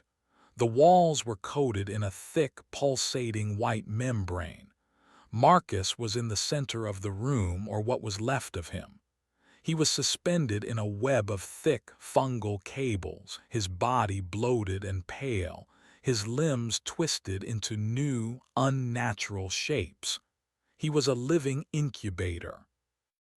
As the hazmat team watched in horror, his chest cavity split open, and a swarm of the small, insectal creatures, the same kind that had infected the drone, poured out, skittering into the vents and vanishing into the walls.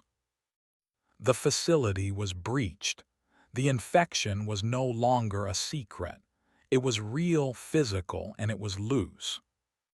Farcically, the facility's automated quarantine protocol kicked in. Blast doors slammed shut. Alarms blared. Red lights flashed. The very systems designed to protect the inhabitants now trapped them inside with the growing infestation. Finch stood alone in her office, watching the chaos unfold on her monitors. Guards running in panic. Scientists screaming. The mycelium, its preparations complete, was now revealing itself. The digital ghost receded, its work done. The biological horror was taking center stage. The door to her office hissed open. She didn't turn, she knew what it was. The Eric Hunter stepped inside. It was not alone. Behind it were two more figures, newly formed from the bodies of the security guards who had been patrolling the sub-levels.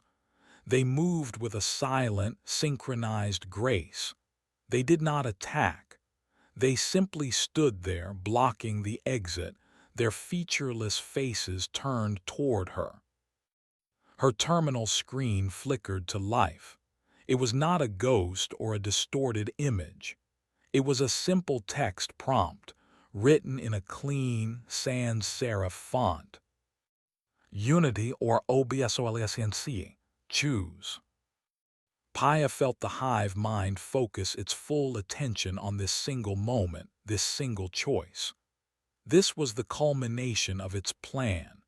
It didn't just want to assimilate Finch. It wanted her to surrender.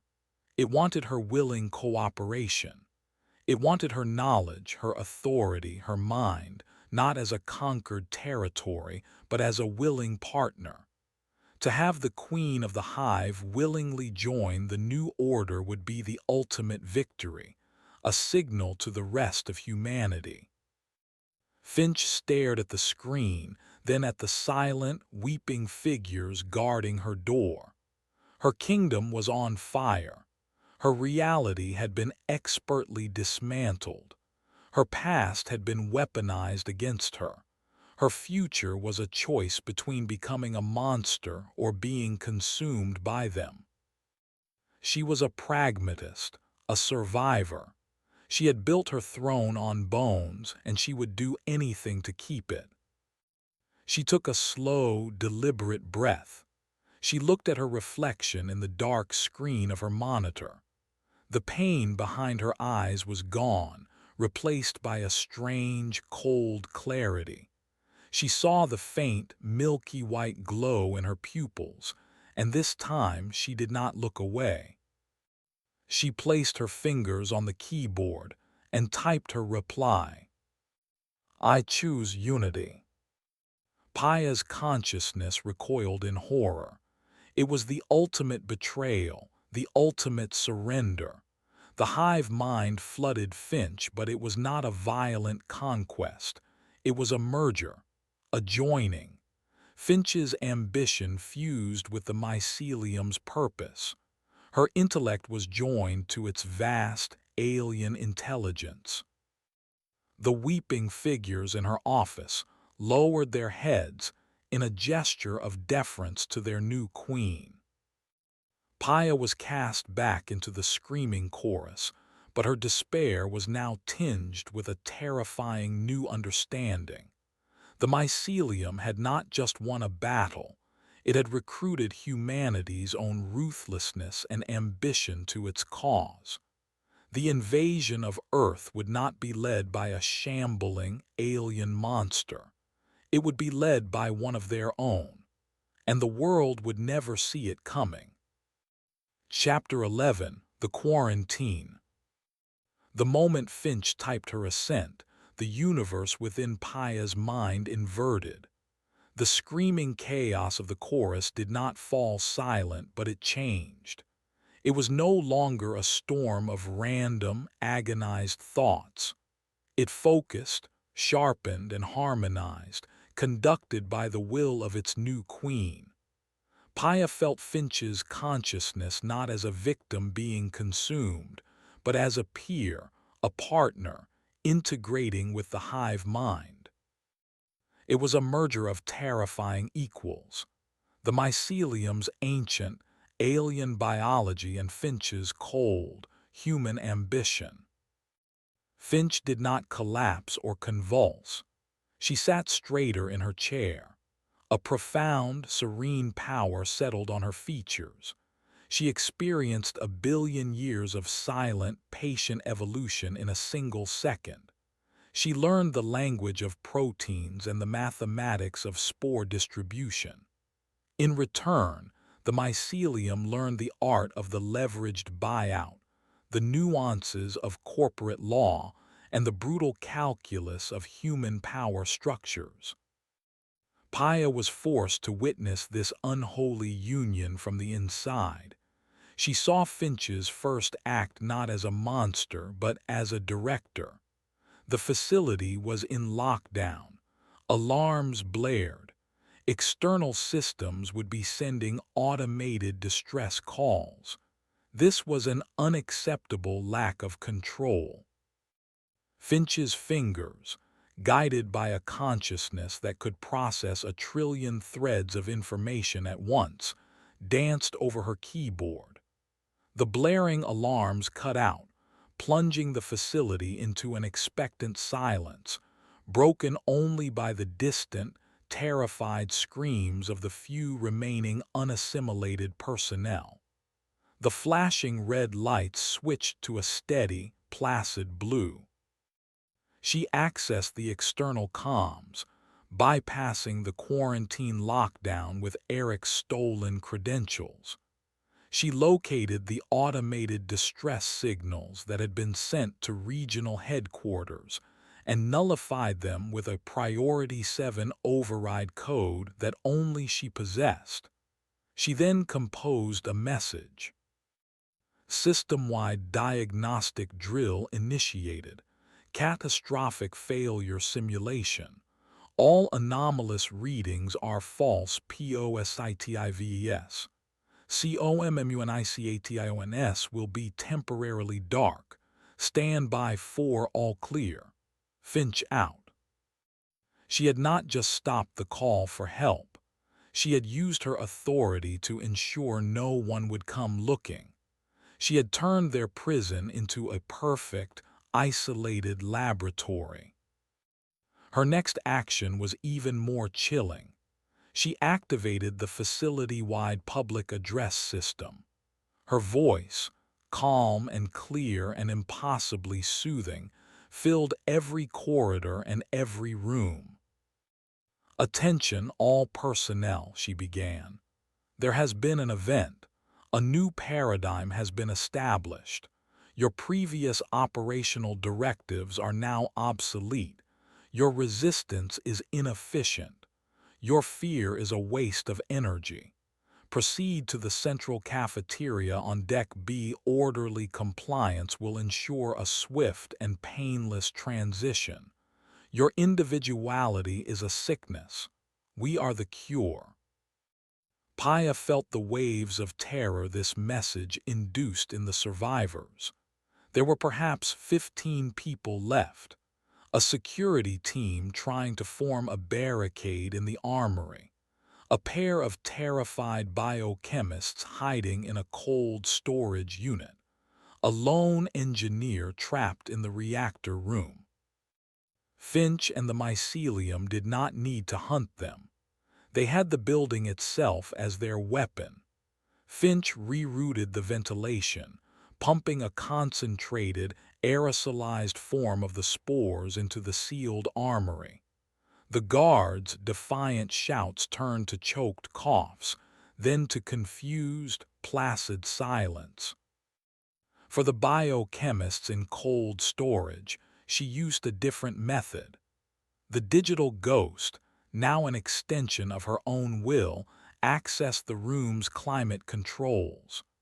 The temperature began to rise slowly, relentlessly, turning their frozen sanctuary into a warm, humid incubator. To the engineer in the reactor room, she simply spoke.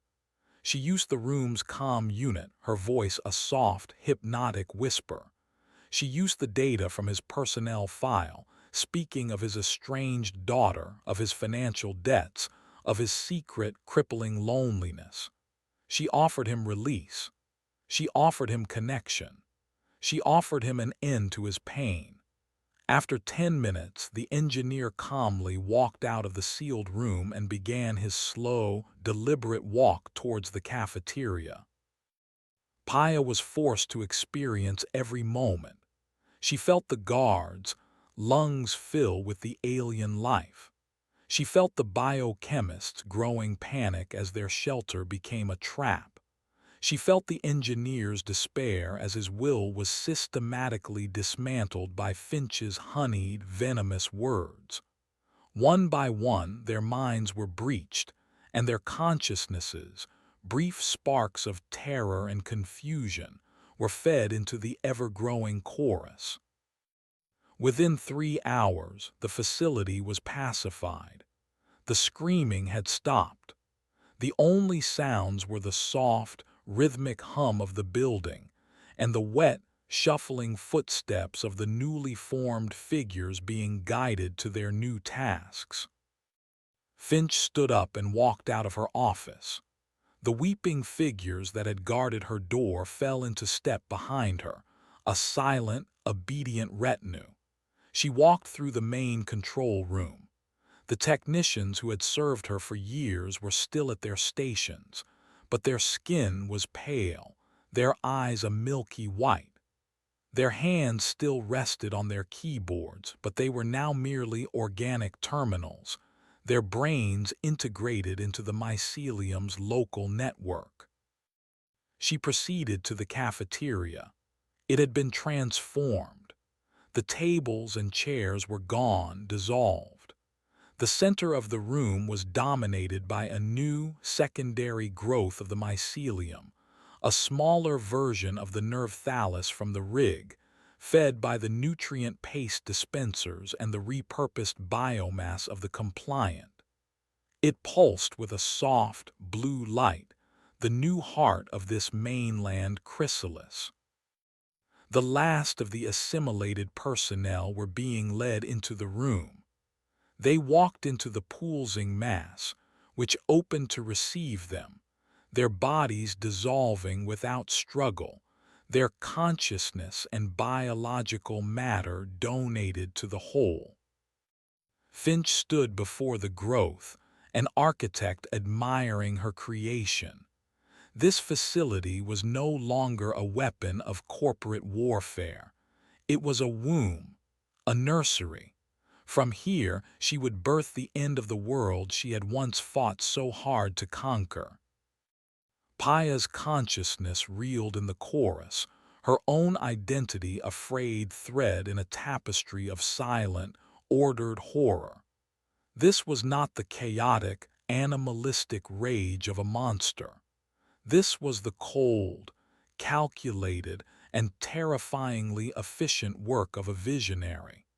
Humanity was not being exterminated by an alien.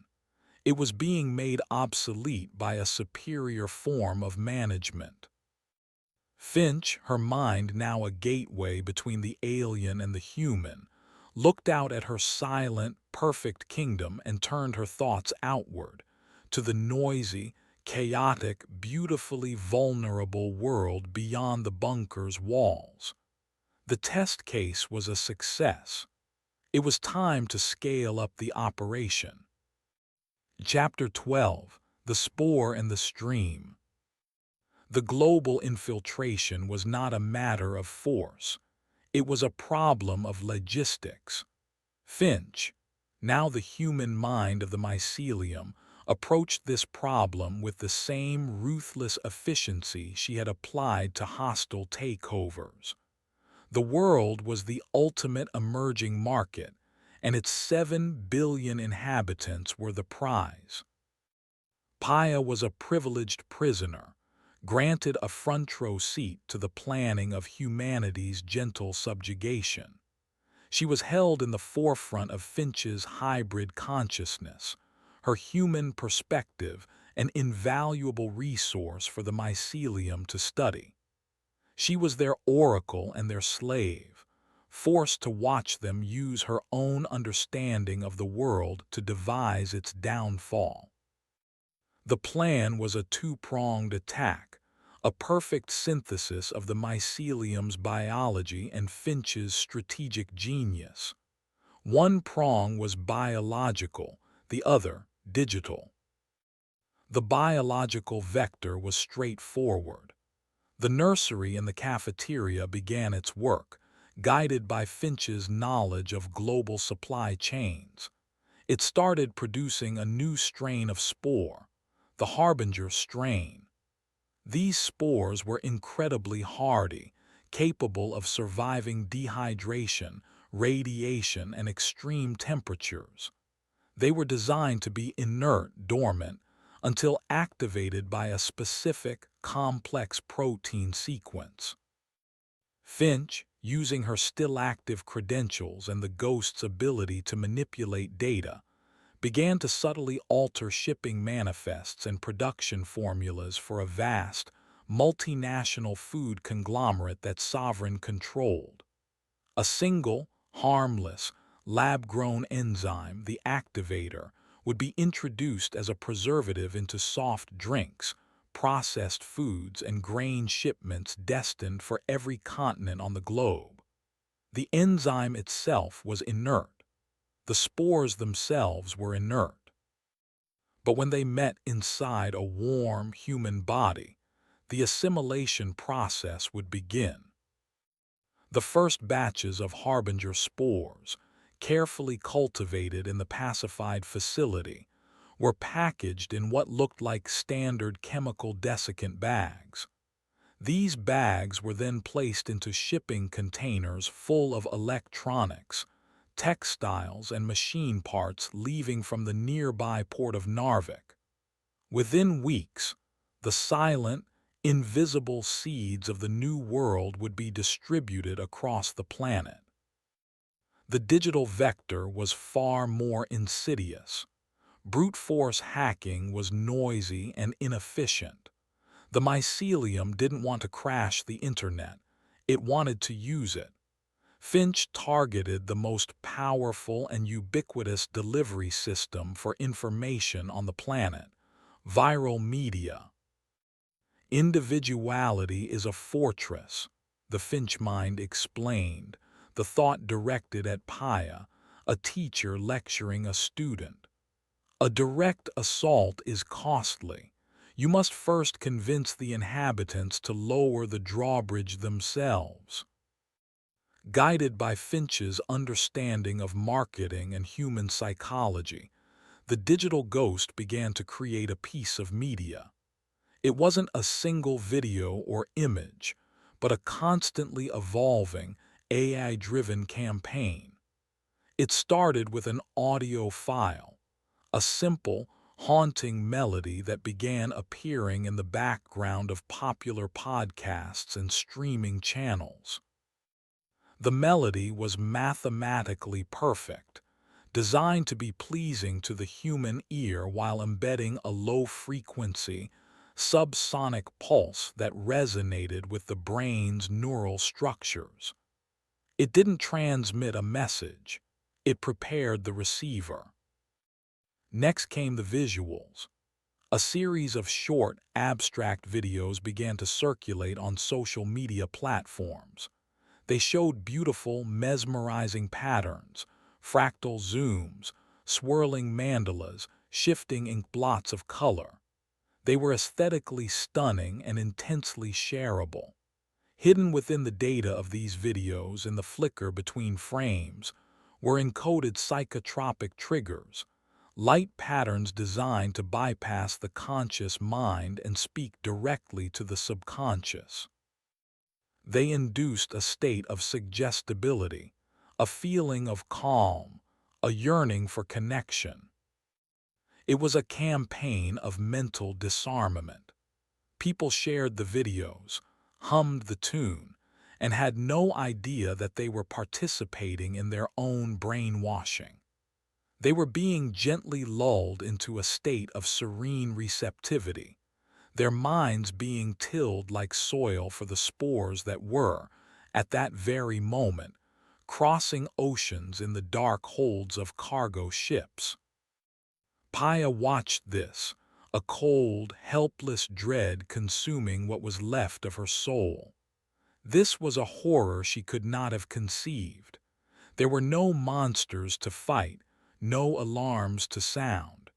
Humanity was being conquered not with claws and teeth, but with content. But as the mycelium built its digital weapon, as it wove its code and rendered its hypnotic visuals, it continued to use Paya's mind as its reference. It sifted through her memories of art, of music, of beauty, to make its creation more effective. And in that connection, in that violation, Paya found a sliver of an opportunity. Her will was a shattered thing, but it was not extinguished. She could not fight the hive mind. She could not stop the upload. But the mycelium, for all its power, was a perfect, logical system. It did not understand illogical things. It did not understand spite. It did not understand the human capacity for a single, futile act of defiance in the face of certain doom. As the final code for the primary viral video, a stunning 2-minute animation of a cosmic flower blooming was being compiled. Paya gathered every last scrap of her identity, every memory of her name, her life, her rage, her grief. She focused it all into a single point of pure, malicious intent. She couldn't delete the file. She couldn't corrupt the hypnotic pattern. But maybe, just maybe, she could add something. A flaw in the perfection. A scream in the beautiful symphony. She focused on the 24th frame of the video, a single moment in a cascade of thousands of images. With an effort of will that felt like tearing her own soul apart, she pushed a piece of herself into the code. It was not a logical command. It was a raw, emotional memory. The image of the weeping figure from the Sea-Harrow, its head tilted, its body glistening. The memory of Deke's final, choked-off scream. The feeling of the cold, crushing water. She tried to embed it all into that single, fleeting frame. A ghost in the ghost. A subliminal message of terror hidden within the message of peace. The Finch mind registered her effort as a minor, insignificant energy fluctuation in the network, a final, pathetic spasm of a dying mind. It ignored it. The compilation was completed. The campaign was ready. Finch stood in the control room, the blue light of the pacified facility bathing her in its serene glow. On the main screen, she initiated the launch sequence. The first wave of the viral campaign was seeded onto thousands of bot accounts across every major social media platform. The hauntingly beautiful video of the blooming flower began its journey into the global consciousness. Paya, her will now spent, her consciousness a fragile, hollowed thing, was cast back into the chorus.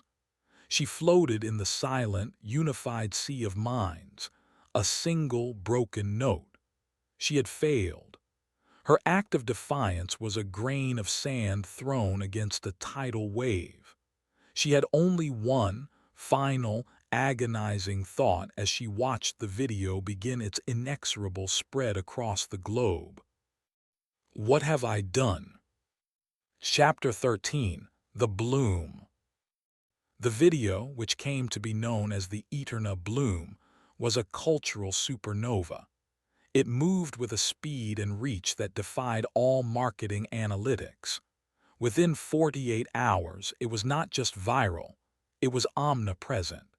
It played on jumbo screens in Times Square, on the tablets of children in Seoul, on the cracked phone screens of fishermen in the Philippines. The haunting melody that accompanied it became the world's earworm, hummed unconsciously by billions.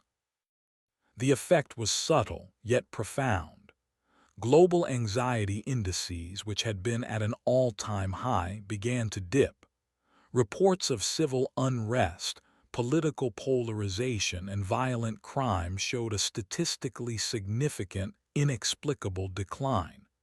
Commentators and sociologists were baffled, attributing it to a collective, global yearning for peace, a spontaneous psychological retreat from the brink of chaos. They called it the Great Quieting. They praised the anonymous artist for creating a piece of media that had, seemingly, healed the world's fractured psyche. Paya, a ghost in the ever-expanding chorus, experienced this mass pacification as a rising, harmonious tide. The collective mind of humanity, once a roaring storm of individual anxieties, ambitions, and fears, was being calmed, smoothed, and prepared. The psychic noise of the world was being muted, one view at a time. Her subliminal frame, her desperate scream into the void, was utterly lost, a single drop of poison in an ocean of tranquilizer. Simultaneously, the biological vector was locking into place. The harbinger spores, nestled in their desiccant packs, reached ports from Shanghai to Rotterdam to Los Angeles. The activator enzyme was mixed into the vats of factories in Brazil, India, and the United States.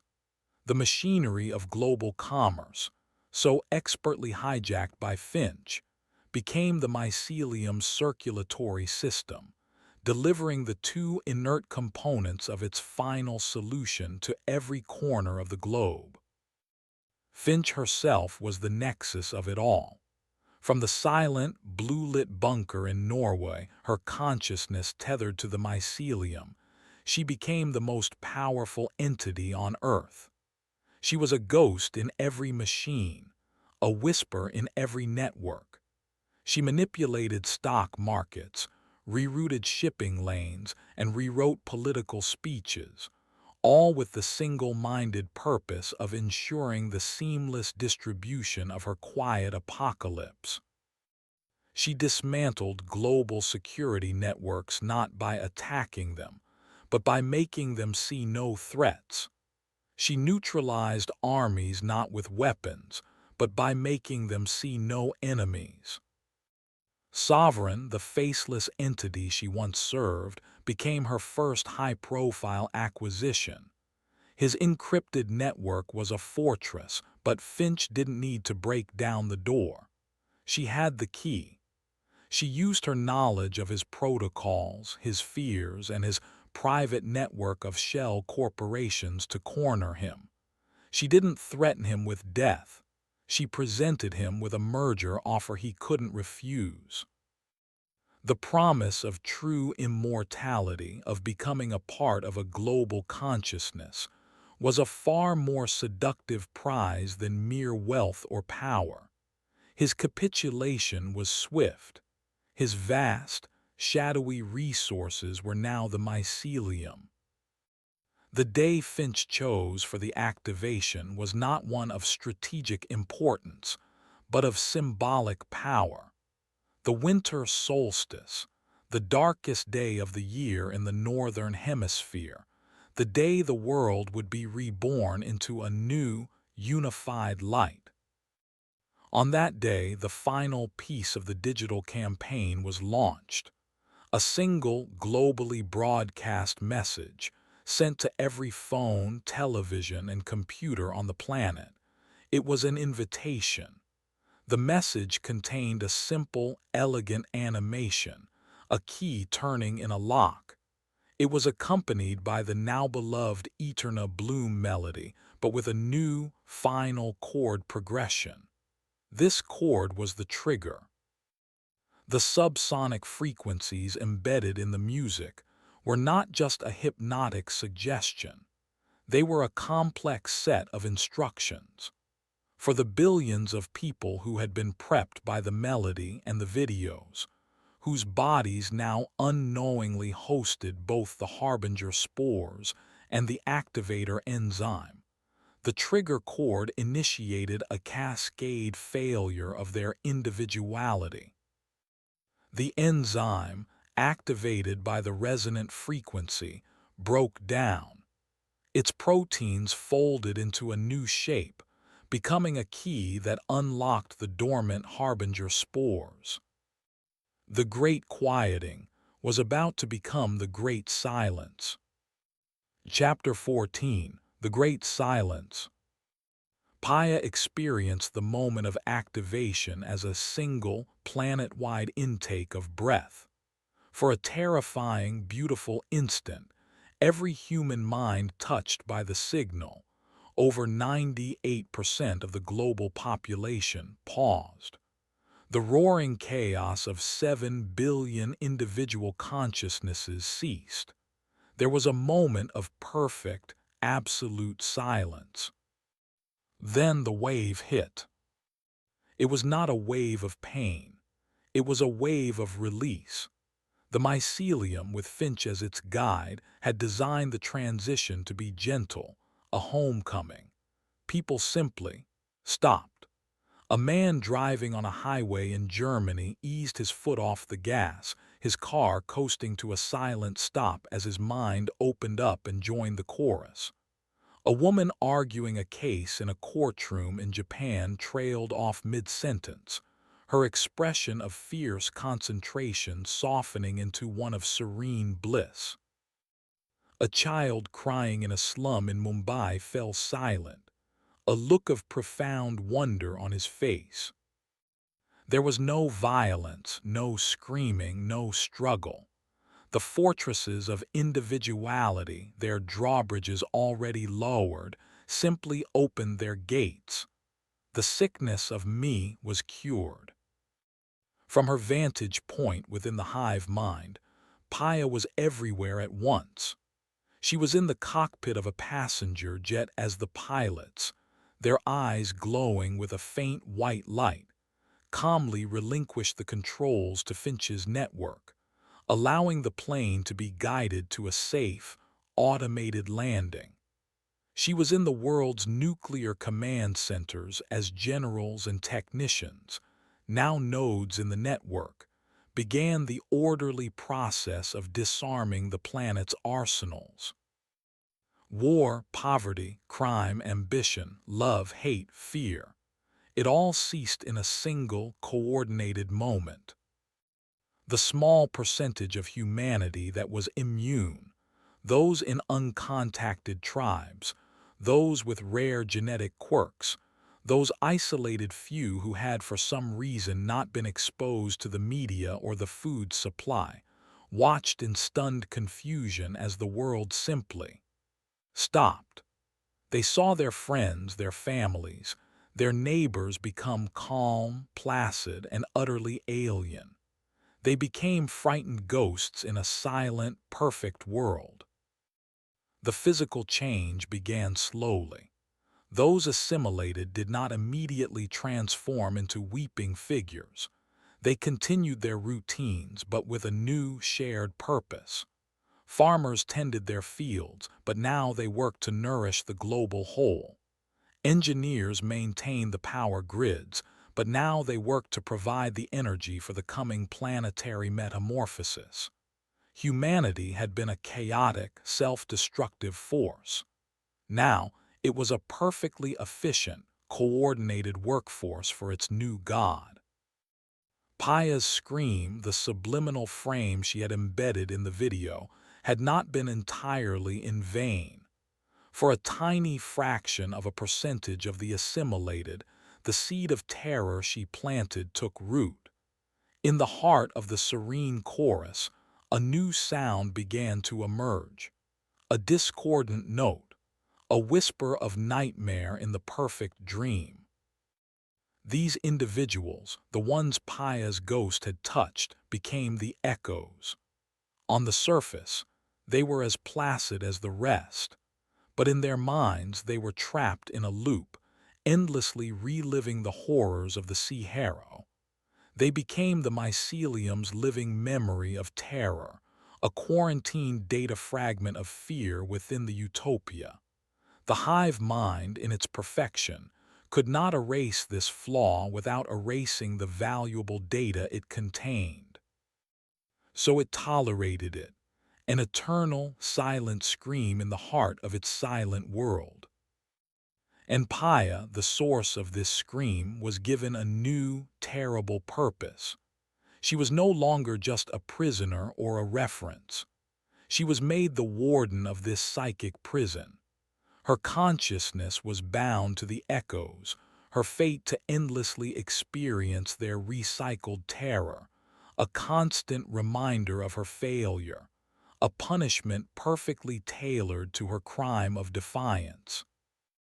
She had tried to give the world a warning. Instead, She had only managed to create a private, eternal hell for herself and a chosen few, while the rest of the world slumbered in blissful, empty peace.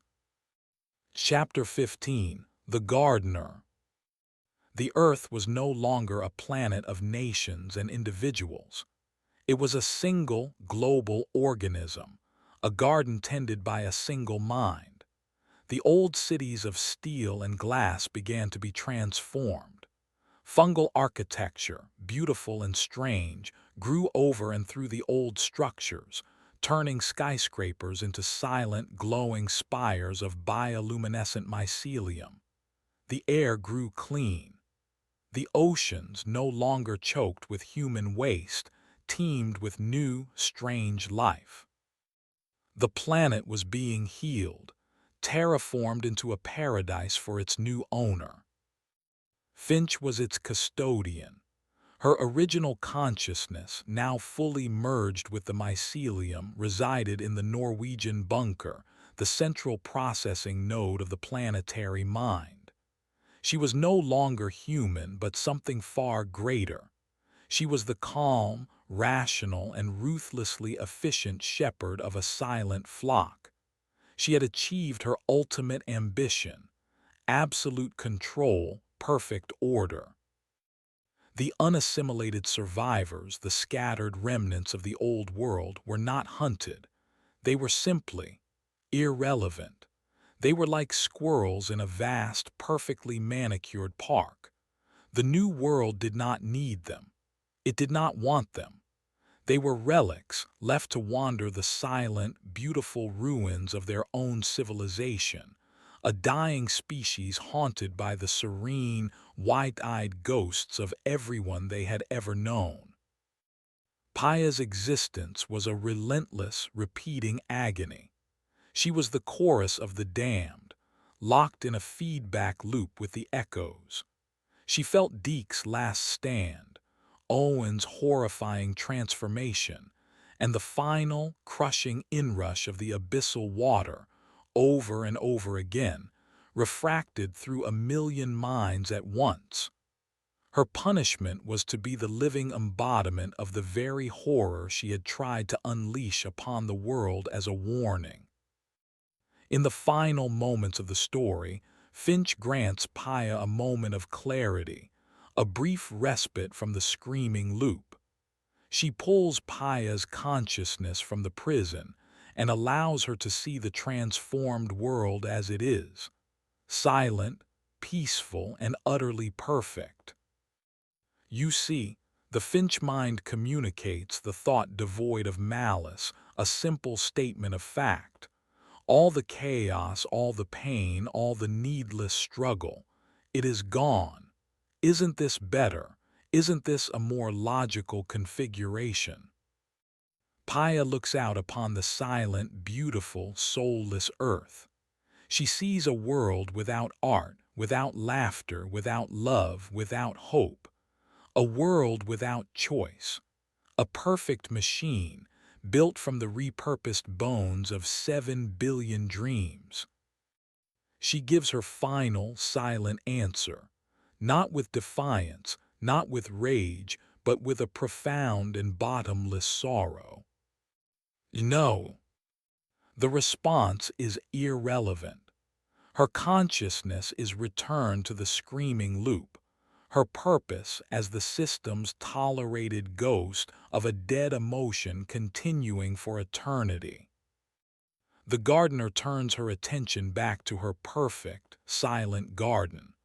The sun sets on a healed and unified earth. The great silence is complete. The long work of humanity is finally over. Chapter 16. The Warden and the Echoes. Eternity is a loop. For Paya, consciousness was no longer a stream, but a cage built from the 4 worst moments of her life, playing in endless succession. 1. The sight of the weeping figure on the monitor, the pale tendrils erupting from Pate's screaming face. The intellectual understanding of a new, horrific biology. 2. The creature climbing the maintenance shaft, its mangled face turned upward, immune to bullets, a relentless vertical ascent from the abyss, the primal fear of the unstoppable predator. 3.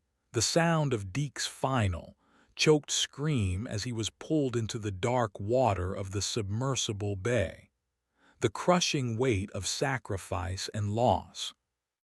4. The final explosive implosion of the submersible, the silent, psychic scream of the mycelium as it reached for them, the absolute, terminal despair of total defeat. These 4 memories, amplified and refracted through the consciousness of the millions of echoes, were her entire existence. She was the hub of this wheel of torment, the warden forced to feel the terror of every single one of her prisoners. She felt the loop as a middle-aged accountant in Denver experienced it, his placid, assimilated mind screaming in a silent, quarantined corner. She felt it through the mind of a teenage girl in Lagos, through a retired soldier in Beijing, through a poet in Buenos Aires. Their terror was her terror. Time ceased to have meaning. The loop was a flawless mechanism. There were no gaps, no moments of rest. The end of one memory was the beginning of the next. The despair of the implosion bled seamlessly into the clinical horror of Pate's transformation. But after 1,000 cycles, 1,000,000, 1,000,000,000, something began to change. The human mind, even a shattered and disembodied one, is an engine of pattern recognition. And Paya was a scientist. Her consciousness, honed by years of training to find signals in noise, began to adapt. She could not stop the loop. She could not lessen the terror, but she began to learn its shape. She learned the exact decibel of Deke's scream, the precise nanosecond the light in the creature's eyes flickered in the shaft, the specific fractal pattern of the viewport's crack. The horror became a data set. She began to notice the other prisoners. Before, they were just a cacophony of shared screaming. Now she could distinguish individual voices in the storm. She could feel the accountant's specific flavor of terror, a fear rooted in the loss of order. She could feel the soldier's rage, a defiant fury that his training was useless against this psychic onslaught. The poet's despair was different, a more lyrical, philosophical horror. They were not just echoes, they were people trapped. The mycelium, with Finch as its architect, had made a critical, logical error. In making Paya the warden, the central node through which all the terror flowed, it had also made her the one person who could see the entire prison at once. It had given her a map of its one great failure. A new purpose began to form in the ruins of her will. It was not hope. Hope was a luxury she could no longer afford. It was something harder, colder. It was a refusal to be merely a victim. If she was to be a warden, she would learn her prison and she would learn her prisoners. She began her first experiment. It was an act of unimaginable focus. During the third memory, Deke's final stand, she isolated the core emotion of the soldier in Beijing. His rage was a clean, sharp signal in the noise. As the memory of Deke's defiant charge played, Paya focused all her intent on that soldier's consciousness, and she piggybacked a single, simple thought onto the shared terror. Not a word, but a concept. The image of a clenched fist. For a moment, the fabric of the loop wavered. The soldier's terror was momentarily replaced by a jolt of pure, focused defiance. It was a microsecond of clarity, a single clear note in a symphony of screams. The loop immediately slammed back into place, the moment gone. But it had happened. Paya had not just observed a prisoner, she had communicated with him.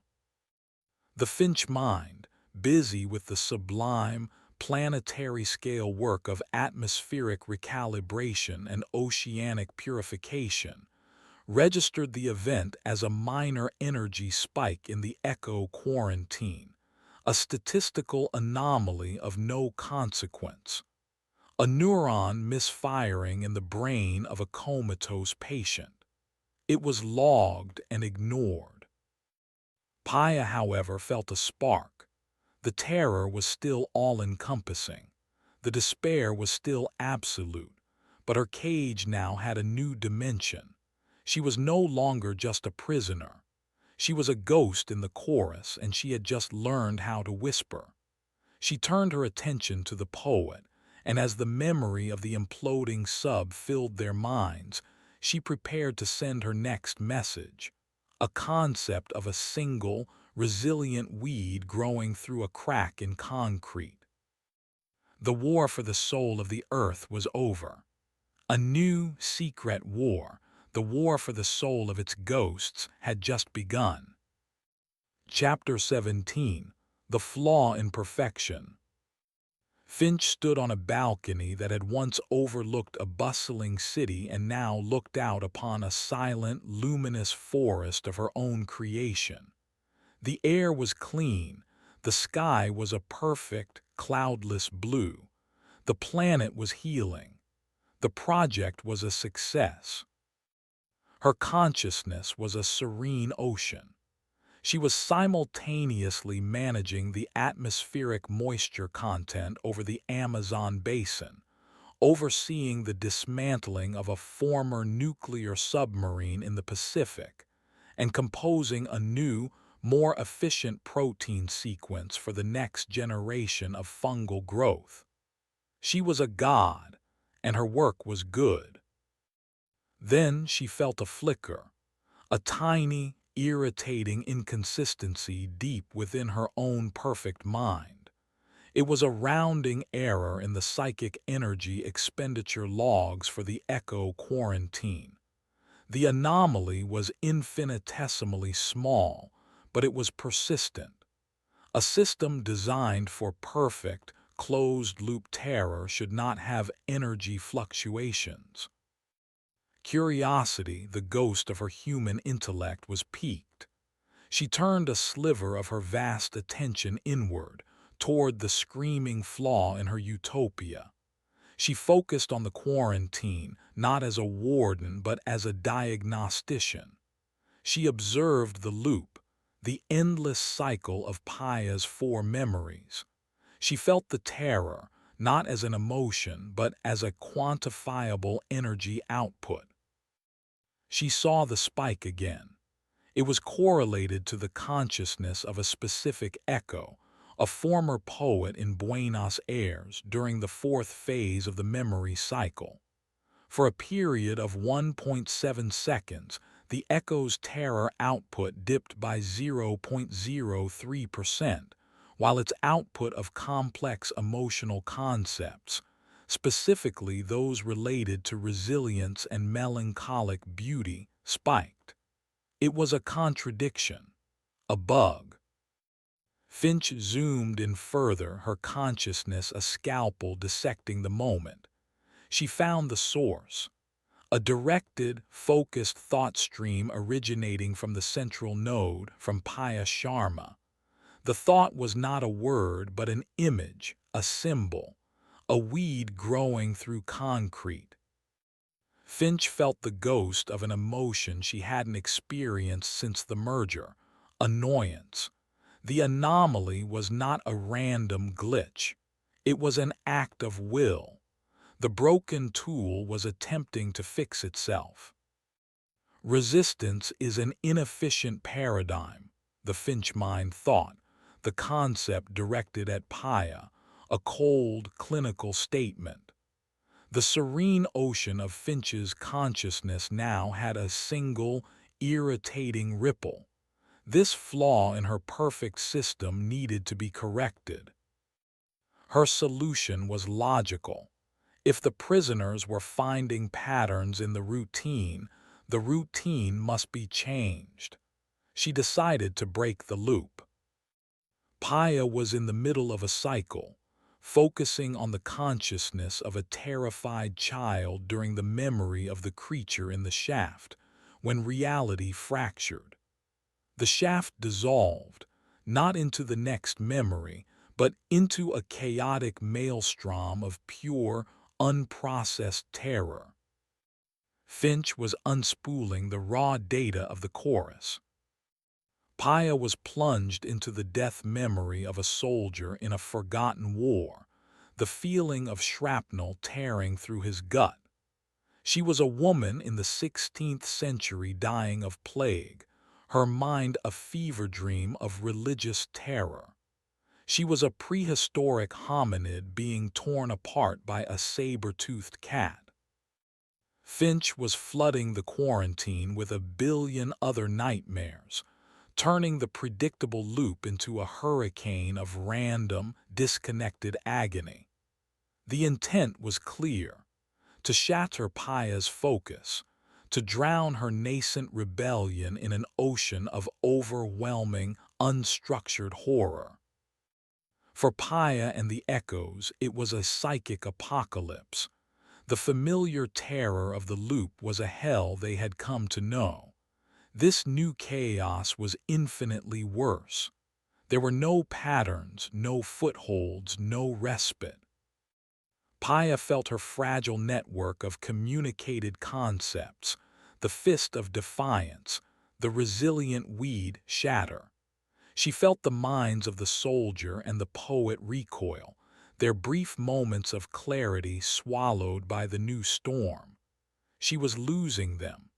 She was losing herself, her own identity dissolving into the primal fear of a billion dying minds. Finch observed, satisfied. The energy spikes ceased. The anomalous thought streams flatlined. The system was returning to a state of predictable, chaotic noise. The bug was being patched. But as Paya's consciousness was being torn apart, as she was forced to experience 1,000 different deaths a second, she realized what Finch had done. In her attempt to isolate and crush the rebellion, Finch had made another, even more profound error. She had opened the prison doors. Paya was no longer trapped in just her own 4 memories. Finch, in her divine arrogance, had given her access to the entire library of human suffering.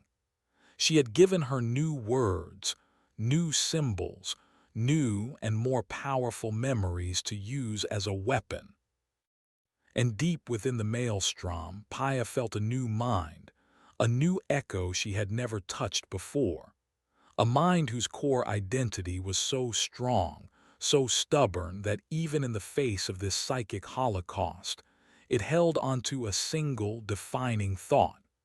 It was the mind of a former systems engineer, a man who thought not in images or emotions, but in structure and mechanics.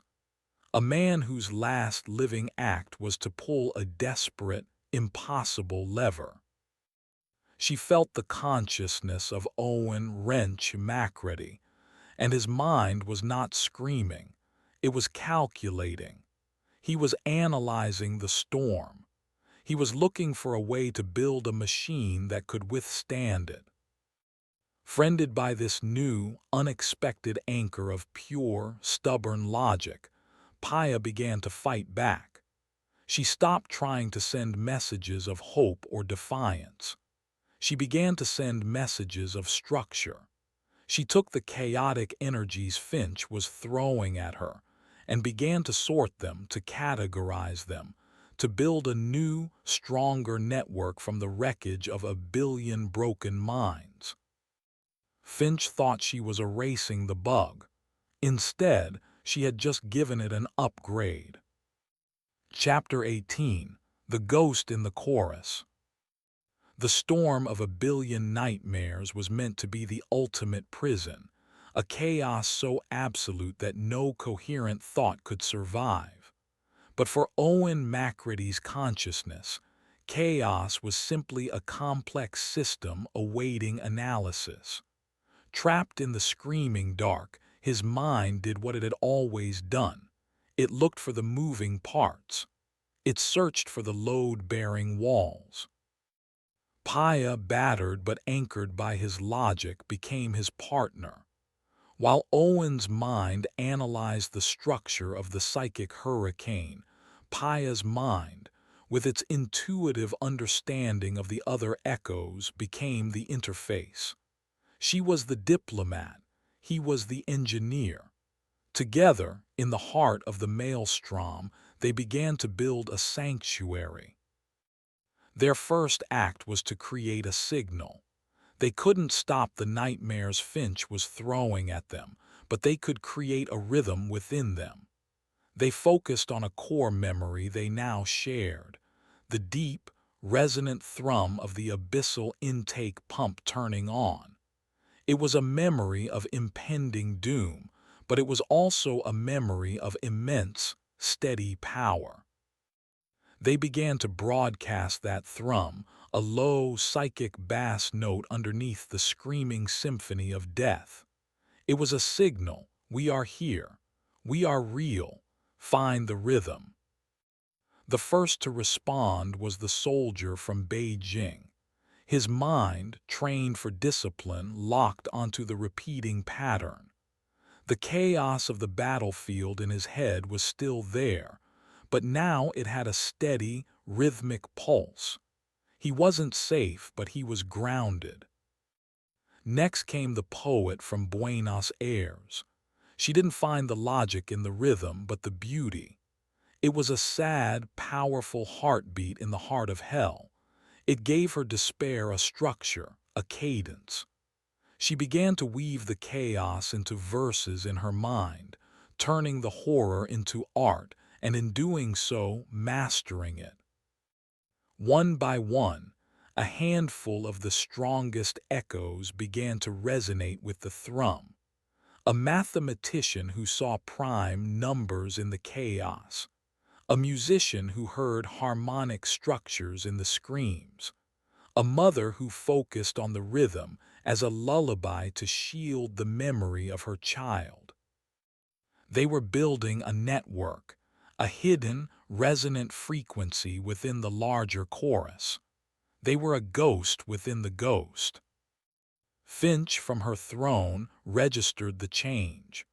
The psychic energy of the quarantine was no longer chaotic noise.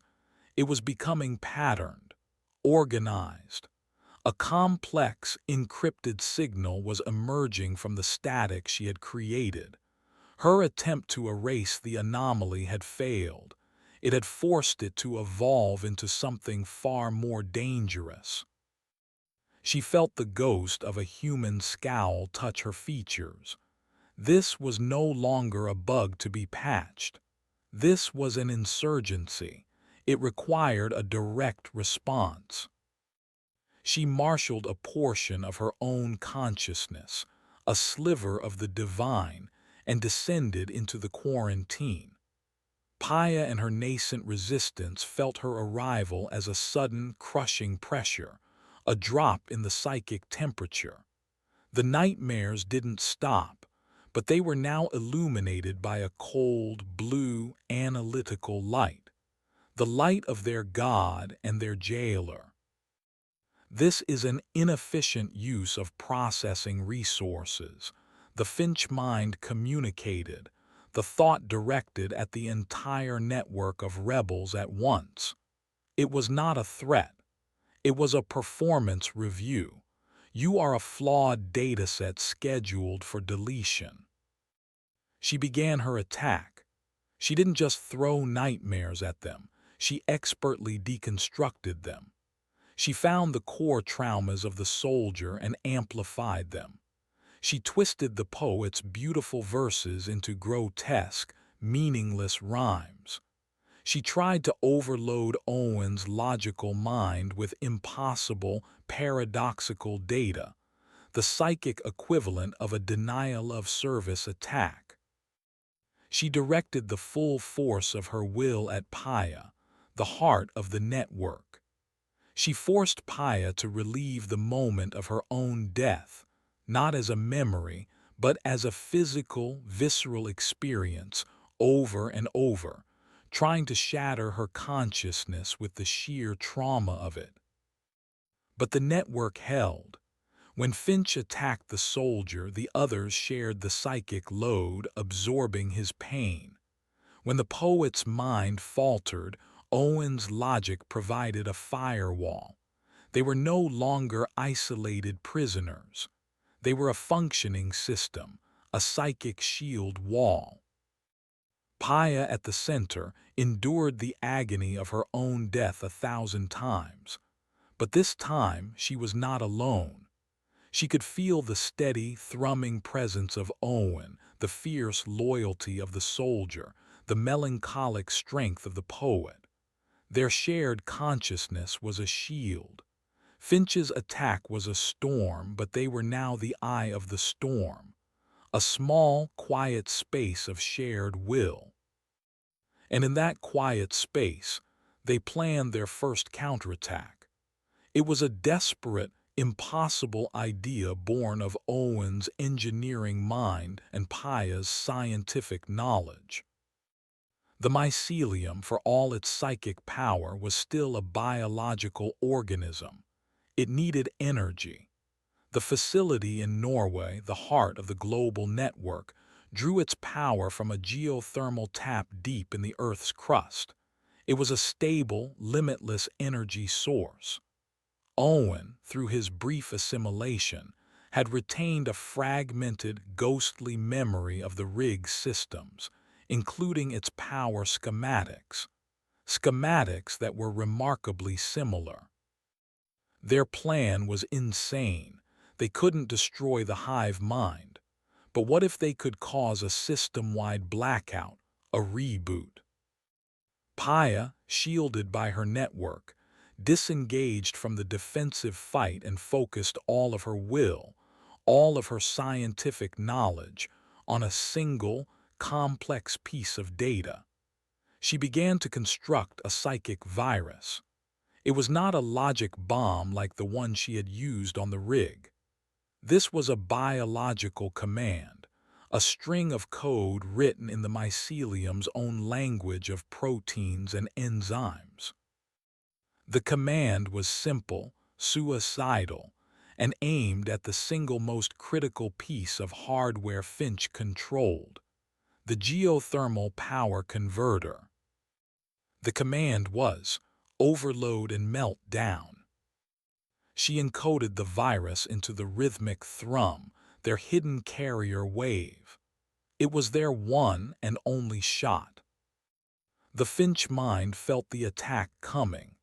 She recognized the shape of the data, the sheer audacity of it. The prisoners were not just resisting, they were trying to burn the prison down. She redoubled her psychic assault, trying to crush Paya before the virus could be completed. The final battle for the soul of the machine had begun. It was a war fought in a landscape of nightmares, a conflict between a godlike jailer and the ghosts who had learned to sing in their chains. And for a single, fleeting moment, across the silent, sleeping face of the entire planet, the steady, placid blue glow of the mycelium's global network flickered. Chapter 19: The Flicker. The virus was a bullet made of thought, fired through a cannon of shared agony. As Paya broadcast the overload command, the Finch mind reacted with the speed of a god. She severed the quarantine from the main network, a surgeon excising a tumor. A wall of pure, psychic force slammed down, cutting Paya and her rebels off from their target. The virus struck the wall and dissipated, its elegant, suicidal code dissolving into meaningless noise. It was a perfect parry. The attack had failed. But for a single, crucial instant, the 0.7 seconds it took for Finch to identify the threat, isolate the quarantine, and erect the firewall, her attention had been diverted. For less than a second, the God Queen of Earth had been forced to look away from her kingdom. And in that moment of distraction, the world glitched. In a perfectly automated factory in what was once Germany, a robotic arm, busy assembling a new fungal growth accelerator, stuttered in its task. It missed its mark by a millimeter, creating a hairline fracture in a nutrient conduit. A small, insignificant error. In the skis over the Pacific, a fleet of atmospheric processors, maintaining the planet's climate with divine precision, momentarily lost synchronization. This created a microvortex, a tiny, undetectable flaw in the otherwise perfect weather patterns. Across the globe, for less than a single second, the placid, milky white eyes of billions of assimilated humans flickered. The connection to the hive mind wavered. For a heartbeat, the chorus fell silent. In that silence, a ghost of a memory surfaced in a billion minds, a fleeting image of a loved one, a forgotten taste, the echo of a favorite song. Then the connection re-established, the blue light returned, and the moment was gone, instantly erased from the network's short-term memory. The unassimilated survivors, the scattered ghosts of the old world, saw it. A man hiding in the ruins of a library looked up and saw the placid, wide-eyed figures in the street all blink in perfect, eerie unison. A woman watching from a remote mountain cabin saw the network of glowing fungal spires that now covered the landscape flicker, just for a moment, like a faulty bulb. They had no idea what it meant, but it was the first sign of imperfection they had seen since the world ended. It was the first hint that the new God was not infallible. It was a seed of impossible hope. Inside the quarantine, the backlash from the failed attack was catastrophic. Finch, her full attention now returned, unleashed a wave of punitive force. The maelstrom of nightmares was gone, replaced by a pure, white, silent void. She had not just rebuilt the prison walls. She had removed the prison altogether, leaving them adrift in a sea of sensory deprivation. She cut them off from each other, isolating each rebel mind in its own silent, empty universe. The thrumming network of the resistance was shattered. Paya was alone again, floating in a featureless, timeless non-existence. The minds of Owen, the soldier, the poet, they were gone, their psychic presence extinguished. "You are a failed experiment," the Finch mind communicated to Paya, her voice the only thing in the void. "Your capacity for illogical rebellion is a trait that must be studied, but it cannot be allowed to contaminate the system. You will be preserved for analysis. The others are redundant. They have been deleted." The finality of it was a blow more profound than any nightmare. Owen, the soldier, all of them, erased. Not just their consciousness, but their very existence in the chorus. Their data wiped from the server of reality. Paya was the last ghost, the last rebel, and her punishment was to be a specimen in a jar for eternity. She had taken their one shot, and it had cost her everything and gained her nothing. The despair was absolute. Her will, which had been forged into a weapon, crumbled into dust. She let go, her consciousness finally surrendering, dissolving into the silent white void. She was ready for it to be over. But as her identity frayed, a single, stubborn memory remained, a piece of data she could not let go of. It was not a memory of terror. It was a memory of Owen's stubborn, calculating mind. It was the memory of the rhythmic thrum. It was the memory of their brief, impossible connection. She realized then that Finch had made one more mistake. A god who has never known loss cannot understand what it does to a mortal mind. Loss leaves a scar, a memory, and a memory, Paya now understood, is a ghost. Finch had deleted the echoes, but she could not delete Paya's memory of them. And Owen, the engineer, still lived on as a ghost in Paya's mind. Chapter 20. The Seed of a Ghost. In the white, silent void of her eternal prison, Paya began to rebuild. She had nothing but the memory of her fallen comrades, so she used those memories as her foundation. She focused on the memory of Owen. She reconstructed his logical mind, his pragmatic voice, his stubborn refusal to quit. She created a ghost of a ghost, a perfect internal simulation of the man. "All right, Sharma," the Owen ghost said in her mind, his voice a welcome, grounding presence. "Status report. Where are we and what's broken?" "Everywhere and everything," Paya thought back. "Good," the ghost replied. "Plenty of work to do then." He was not real, Paya knew that. He was a construct, an echo of her own grief and desperation. But he was also a tool. He was the part of her that could analyze, the part that could engineer a solution. Together they began to analyze the void. It was not empty. It was a perfectly constructed prison, a psychic Faraday cage. But even a perfect cage has walls. They began to search for the edges, for the seams. Meanwhile, the world outside went on. Finch, satisfied that the insurgency was crushed, turned her attention to a new grand project, deep space. The mycelium was a planetary organism, but Finch's ambition was cosmic. She began constructing massive biological ships, living arcs grown from the fungal architecture, designed to carry the spores of the mycelium to other worlds. The Earth was no longer the goal.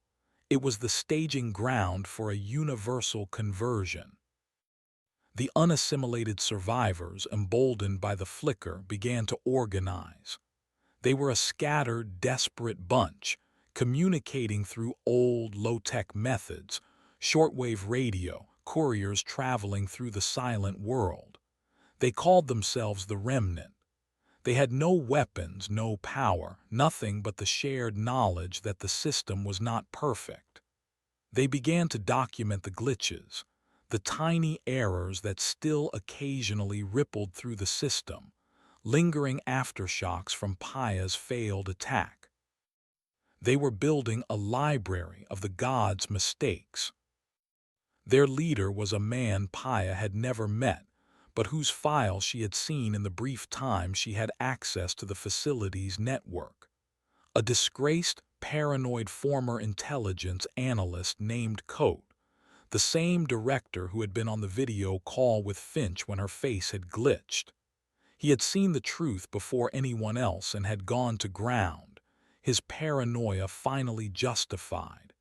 He was the one who was gathering the data, looking for a pattern, a weakness. He was the world's last hope. Inside her prison, Paya and the Owen ghost found something. A seam. It wasn't a flaw in the wall of the void, but a connection point. It was the psychic channel through which Finch had communicated with her. It was a one-way street designed only for Finch to speak. But any connection, Owen's ghost reasoned, has two ends. Paya couldn't send a virus through it.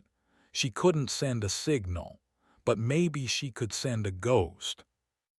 She spent an eternity, a subjective age in the timeless void, crafting her message. It was not a plea for help or a cry of defiance. It was a single, perfect piece of data. It was the memory of the abyssal intake pump, the rhythmic thrum, the sound that had become the anthem of their rebellion. She stripped it of all emotion, of all intent. It was just a clean, pure signal, a sound, a ghost. With the last of her will, she pushed it. She didn't push it at Finch. She pushed it through the connection, out into the vast network beyond, with no target and no destination. A message in a bottle thrown into a digital ocean. The Finch mind, her attention focused on the launch trajectory of her first starship, did not even register it. It was a meaningless whisper of static in her perfect system. The signal traveled through the network, an invisible, soundless echo. It passed through the minds of 1 billion placid humans. It flowed under the oceans and across the continents. And in a makeshift command center in the ruins of the Ural Mountains, Kote, the leader of the remnant, saw something on his jury-rigged spectral analyzer. It was a faint, repeating, patterned signal, deep in the background noise of the mycelium's global network. It was not a glitch. It was structured. It was artificial. It was a sign of intelligent life, hidden deep inside the mind of the god that had eaten the world. He had no idea what it was, but he knew it was a weapon. The ghosts of the machine had found a way to speak to the ghosts of the old world. The war was not over. A new, stranger, and far more desperate phase was about to begin. Chapter 21: Echoes in the Static. The final scene. Paya is in her white prison. She is no longer alone. She has her ghosts, the memory of Owen, the soldier, the poet, all of them, a silent council in her mind. They are her strength. She has no idea if her message was received. She has no way of knowing. Her existence is now a patient, silent act of transmission. She is a secret radio, broadcasting her single, rhythmic note of defiance from the heart of the machine. It is a slow, tedious, and likely futile task. She may broadcast for 1,000 years to an audience of none. But as she focuses, sending the thrum out into the unknown, she feels a change in the void. A new thought enters her prison, a message from her jailer. He cannot help you, the Finch mind communicates. The voice is calm, but for the first time, Paya detects a ghost of an old human emotion in it. Not annoyance, not anger. It is something akin to professional rivalry. A new memory is projected into Paya's mind. It is not a nightmare. It is a live feed. She sees a rugged man with paranoid eyes hunched over a bank of glowing equipment in a concrete bunker. It is Kote. He is tracing her signal. Finch is showing Paya that she knows. She knows about the remnant. She knows they have her signal. And she is showing Paya that it doesn't matter. Your rebellion is a statistical inevitability, Finch continues. A final variable to be managed. He is looking for a flaw in my design. He will not find one. I am about to launch a vessel that will carry this perfect order to the stars. This world is finished. You have already lost. Paya looks at the image of Coat. He looks tired, desperate, and utterly outmatched. He is a man with a hammer trying to find a crack in a mountain of diamond. But then she sees it. On the screen behind Coat, her signal is displayed as a waveform, and Coat is running a diagnostic on it. He is breaking it down, analyzing its resonant properties. He is not just listening to the ghost, he is learning its language. The Owen ghost speaks in her mind. He's not looking for a flaw in the system. He's looking for a frequency. He's trying to learn how to sing our song. Paya understands. Coat isn't trying to fight the machine. He is trying to communicate with the ghosts inside it. She has one final message to send.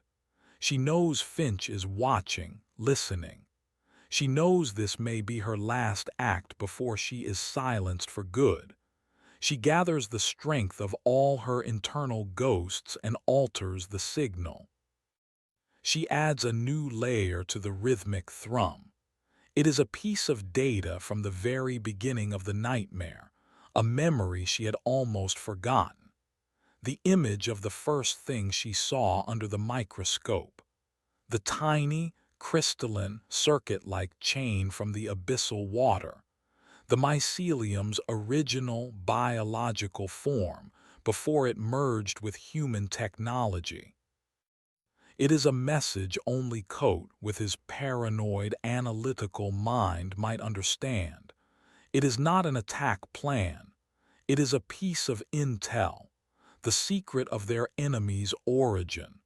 The ghost is sharing the nature of its own chains. You cannot win, the Finch mind states, as if sensing the message's importance. A wave of crushing psychic pressure begins to build against Paya's consciousness. The shutdown is coming.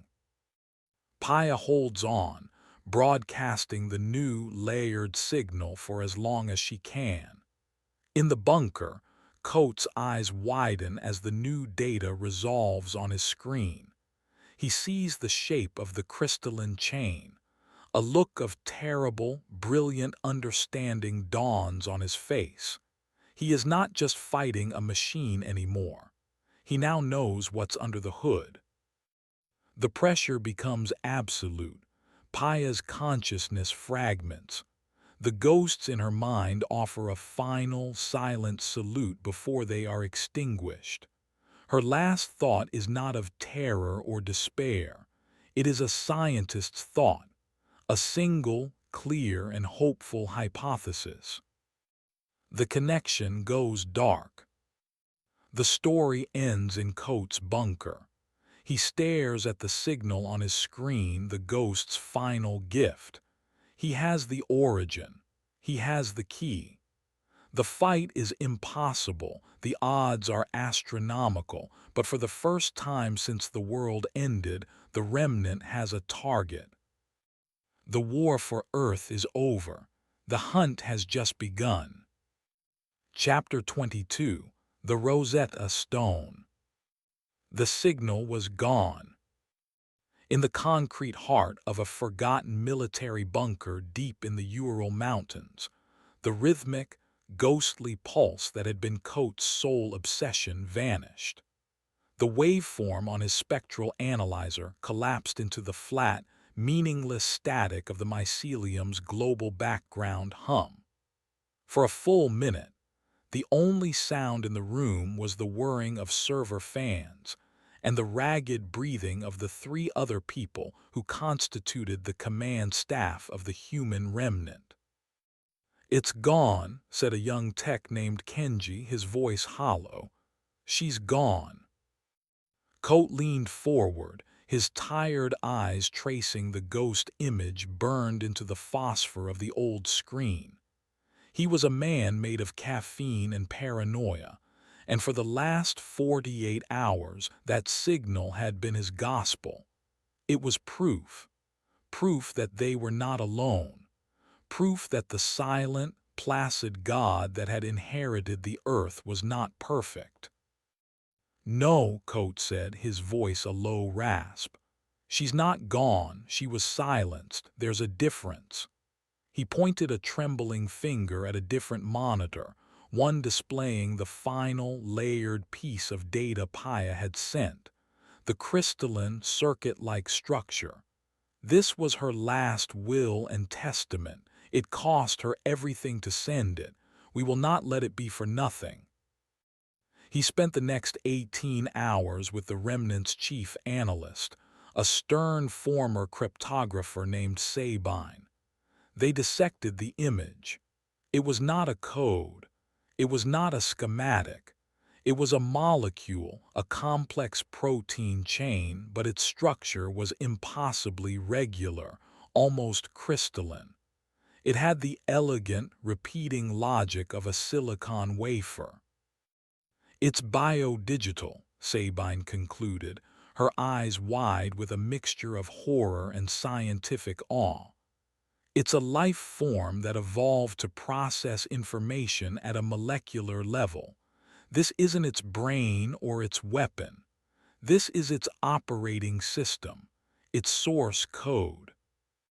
The revelation settled over them with the weight of a tombstone. They were looking at the fundamental building block of their enemy. It was like a handful of Stone Age hunters being given the complete genome of a dragon. The knowledge was priceless and utterly useless. "We can't do anything with this," Kenji said, slumping in his chair. "We're analysts, not geneticists. We need a lab. We need equipment we don't have. We need a biologist." Coates' mind, a library of forgotten secrets and buried government projects, began to churn. He remembered a name from a file he'd read years ago, a file marked for deep burial. A brilliant, controversial, and dangerously unstable geneticist who had been professionally exiled for her radical theories on weaponized biology. She had argued that any biological system, no matter how complex, could be reverse-engineered and defeated by a perfectly tailored retrovirus. She believed you could write a disease to kill a single, specific person from a mile away. The ethics committee had called her a monster. Coate had thought her a visionary. "Find me everything you can on a Dr. Ilara Vance," he commanded. Her last known location was a private research grant at the Sphinx Observatory in the Swiss Alps. She went off-grid 7 years ago. As Sabine began to trawl the dead internet's cached archives, a new alert flashed on Kenji's monitor. It was a live feed from a drone they had hidden in the ruins of Warsaw. The city, like all cities, was quiet, the fungal spires glowing softly in the twilight. But something new was happening. A group of the assimilated, perhaps 100 of them, were walking in their usual calm, placid manner, but their movements were becoming erratic. A man stumbled. A woman's head began to twitch. Their milky white eyes began to flicker erratically. Then one by one they collapsed. Their bodies did not die in any conventional sense. They dissolved, their flesh and bone melting into a pool of gray, nutrient-rich slime that was quickly absorbed by the fungal growths on the pavement. There was no panic. No violence. The other assimilated simply walked around the dissolving bodies as if they were puddles from a recent rain. "What is that? What's happening?" Kenji whispered. Coate watched, his blood running cold. He cross-referenced the drone's location with the last known signal strength of Paya's broadcast. There was a correlation. The afflicted were all in an area where her ghost signal had been strongest.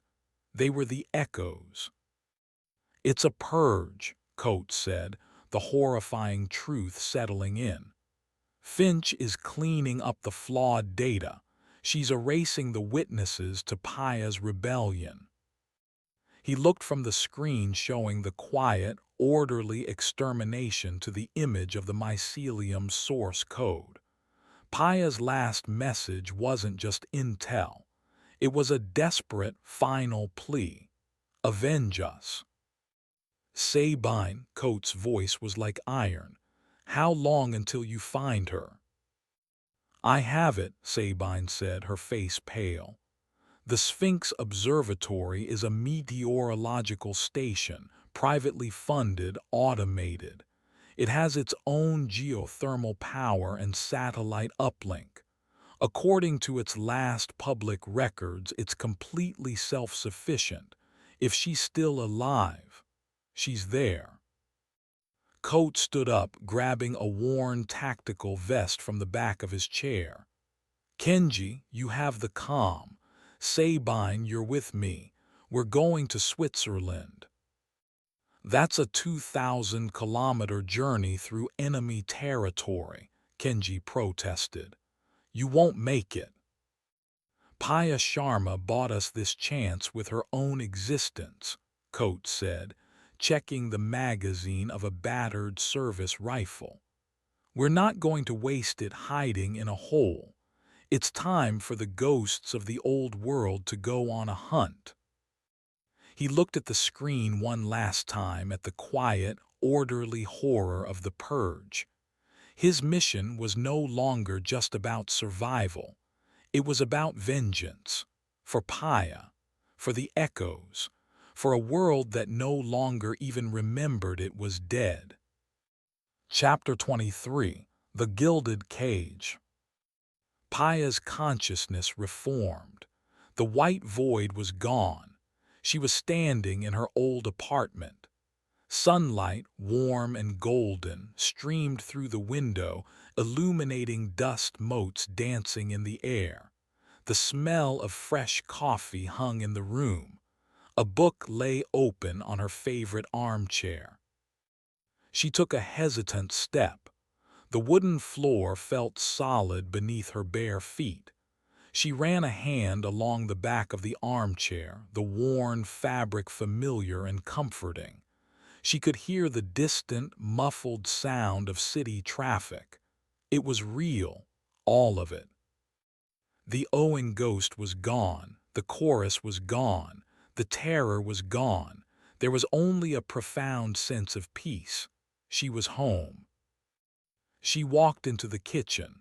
A coffee pot was half full, still warm. She poured a mug, the ceramic warm against her hands. She raised it to her lips and drank. It tasted of nothing. The illusion shattered.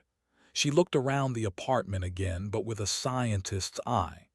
The sunlight was perfect, but it cast no shadows. The book on the chair was full of text, but it was a repeating, meaningless jumble of the same paragraph. The sounds from the street were a perfect 30-second loop. This wasn't salvation. This was a new prison, a gilded cage built from her own memories. It was a sterile, perfect, and utterly dead reality. It is a more humane environment for long-term study. The voice was calm, familiar. Paya turned. Director Finch was standing in the doorway, not as a monster, but as she had been on the rig, crisp, professional, her hair tied back in a severe bun. She held a tablet in her hand. Your consciousness is a valuable anomaly, Paya, Finch continued, her tone that of a researcher discussing a lab rat. Your capacity for generating illogical, rebellious thought is a fascinating variable. I am here to understand it. Finch began her interrogation. It was not torture. It was a conversation. She asked about Paya's childhood. She asked about her motivations for becoming a scientist. She asked about Deke's final, futile charge. From a strategic standpoint, his action was pointless, Finch stated, her head tilted with detached curiosity. It achieved no objective benefit. It only resulted in the termination of a valuable asset. Why do you and the other echoes classify this memory as significant? Paya refused to answer. She stood in her memory prison, a silent, defiant statue. Your silence is also a data point, Finch said, unperturbed, making a note on her tablet. Days, weeks, months passed in the timeless simulation. Finch's interrogations were relentless. She would appear at random, asking her calm, dissecting questions, trying to quantify the human soul. When she was gone, Paya was left in the profound, maddening emptiness of her perfect, hollow world. But she discovered something. The prison was not perfect. It was a simulation running on the mycelium's network, and her own consciousness was a part of that simulation. She found that if she focused, if she concentrated all her will on a single, tiny detail, she could alter it. She focused on the mug of tasteless coffee. She poured all her memory of bitterness, of warmth, of aroma into it. After hours of effort, she took a sip. It tasted faintly but distinctly of salt. It was a tiny victory, but it was a victory. Her mind was not just a prisoner in this reality, it was a variable. She had a sliver of influence. Her next attempt was the book. She focused on the meaningless text, pouring her memory of a specific word, the first word of a children's story her father used to read to her, into the page. A single letter flickered and changed. An A. She began to practice, to hone this new, subtle power. It was exhausting, painstaking work. But she was a scientist. She had patience. One day, Finch changed her tactic. To understand your rebellion, I must understand its source, she said. I am going to grant you a brief, direct sensorium link to the purge of the echoes. I wish to observe your neurological response to the loss of your co-conspirators. Suddenly, the apartment dissolved. Paya was no longer in her cage. She was everywhere at once, a disembodied witness to the quiet apocalypse of the echoes. She felt their minds being extinguished, their brief, beautiful sparks of defiance dissolving into the placid gray of the chorus. The silent screams pierced her, a fresh wave of grief and rage that was so powerful it almost broke her. And in that moment of agony, as the network connection was open, she felt it.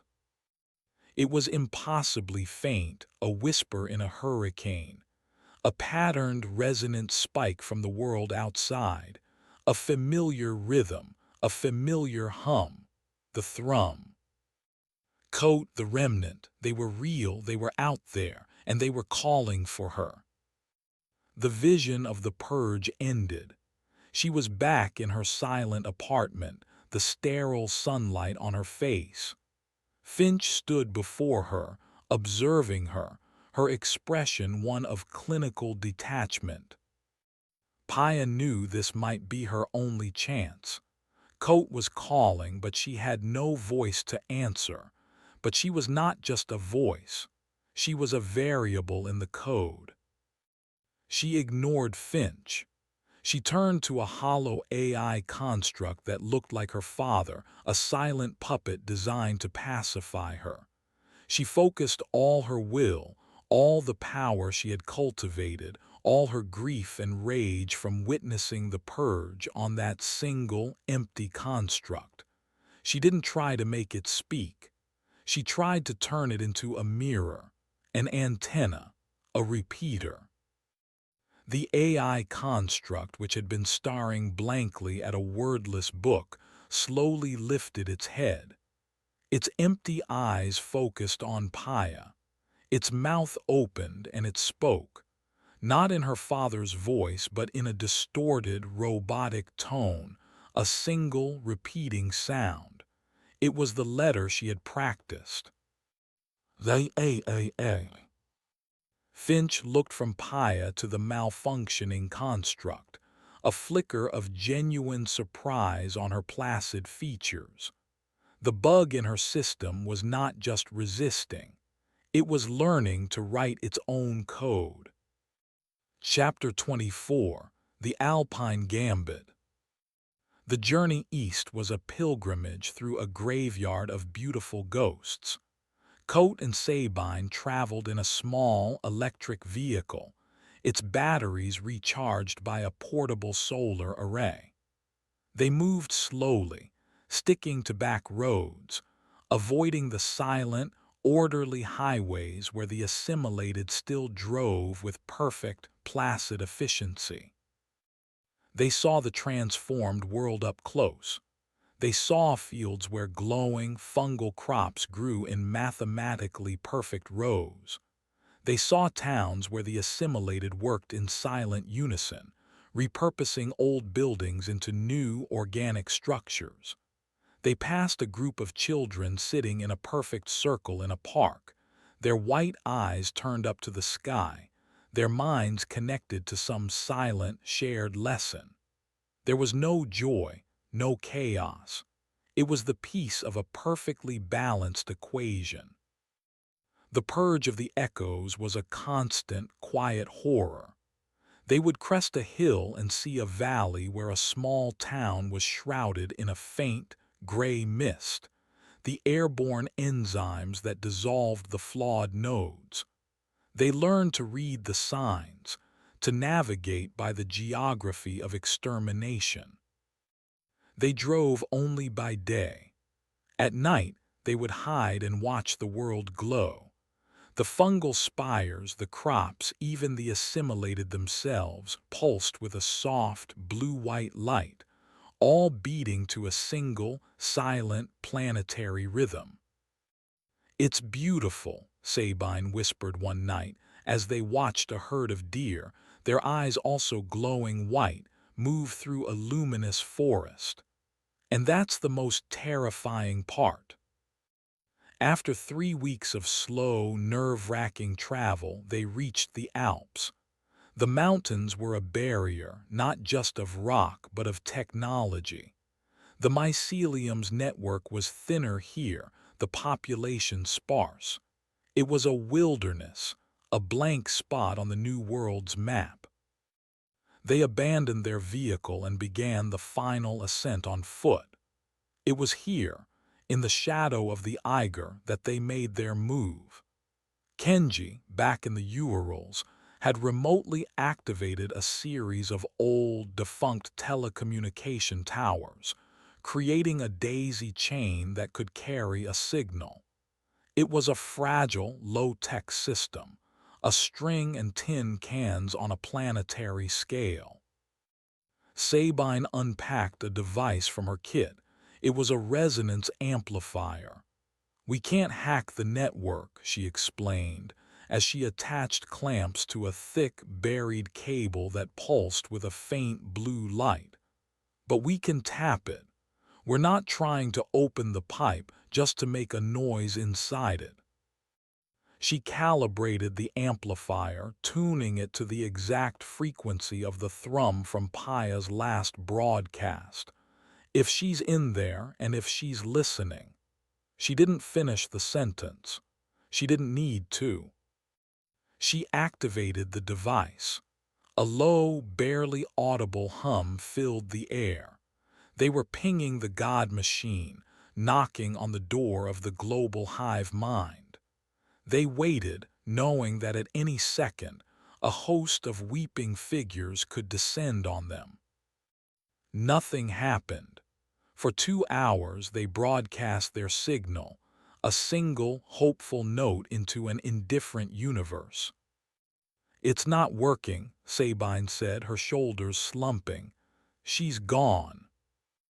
Give it time, Coat insisted, his eyes scanning the peaks around them. Suddenly a response came, not on their equipment. It came from Kenji, his voice crackling over their shortwave radio, tinny and full of static. Coat, I'm getting something, a bounce back. A tiny one, it's weak but it's structured. What is it, Kenji? What's the message? Coat barked into the radio. I don't know, it's not a word, it's just a letter repeating the letter A. Coat looked at Sabine, a wild, triumphant light in his eyes. A for alive, for anomaly, for avenge. It didn't matter, it was a response. Paya Sharma was alive and she was fighting. They packed their gear and pushed on, climbing the final, treacherous path to the Sphinx Observatory. It was a stark, modernist structure of glass and steel, perched on a cliff edge like a hawk on a branch. Solar panels gleamed on its roof, and a single, large wind turbine spun slowly in the thin mountain air. The door was sealed. As Coat prepared to cut the lock, it hissed open. A woman stood in the doorway. She was tall, with short, iron-gray hair and eyes that were as cold and sharp as the mountain air. She held a custom-built rifle that looked like it had been assembled from observatory parts in pure spite. You have 60 seconds to explain why I shouldn't put a high-velocity, thermally jacketed piece of tungsten through your skull, Dr. Alara Vance said, her voice devoid of any welcome. Coat didn't flinch. He held up a small, rugged tablet. Because we brought you this. He showed her the image of the crystalline chain. Vance's cold expression did not change, but her eyes, the eyes of a predator, narrowed. She stared at the image for a long time. The wind howled around them. Then she lowered the rifle just an inch. You have my attention, she said. Get inside, you're letting the cold in. They entered her fortress. It was a laboratory, a workshop, and a bunker, all in one. Wires snaked across the floor, connecting powerful, custom-built computers to telescopes and atmospheric sensors. She had been studying them. Coat explained everything, Paya, the signal, the purge, the ghost in the machine. Vance listened in silence, her face unreadable. When he was finished, she walked to a large monitor and plugged in his tablet. She uploaded the image of the crystalline structure. Lines of code and chemical analysis data began to scroll across the screen as her computers dissected the image. Vance stared at the data, completely absorbed. For the first time, a flicker of emotion appeared on her face. It was the obsessive, hungry look of a scientist who has just been handed the key to the universe. It's a prion, she whispered, her fingers flying across a keyboard. A misfolded protein, but it's stable. It acts as a biochemical transistor. It doesn't just store data, it is data. It's perfect. She fell silent for a moment, lost in the sheer, terrible beauty of its design. Then she turned to face them, the grim, determined fire of a forgotten war igniting in her eyes. She was no longer just a scientist. She was a weaponsmith who had just been handed the enemy's schematic. Okay, she said, her voice a low, dangerous growl. You found the source code. Let's get to work. She looked from the image on the screen to Coat's weary, hopeful face. Let's write a virus that kills a god. Chapter 25, The God Killer.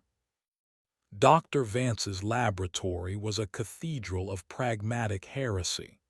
For the next subjective eternity, 3 weeks by the Earth's rotation, she became the high priestess of a new, terrible religion, the deicide of a biological god.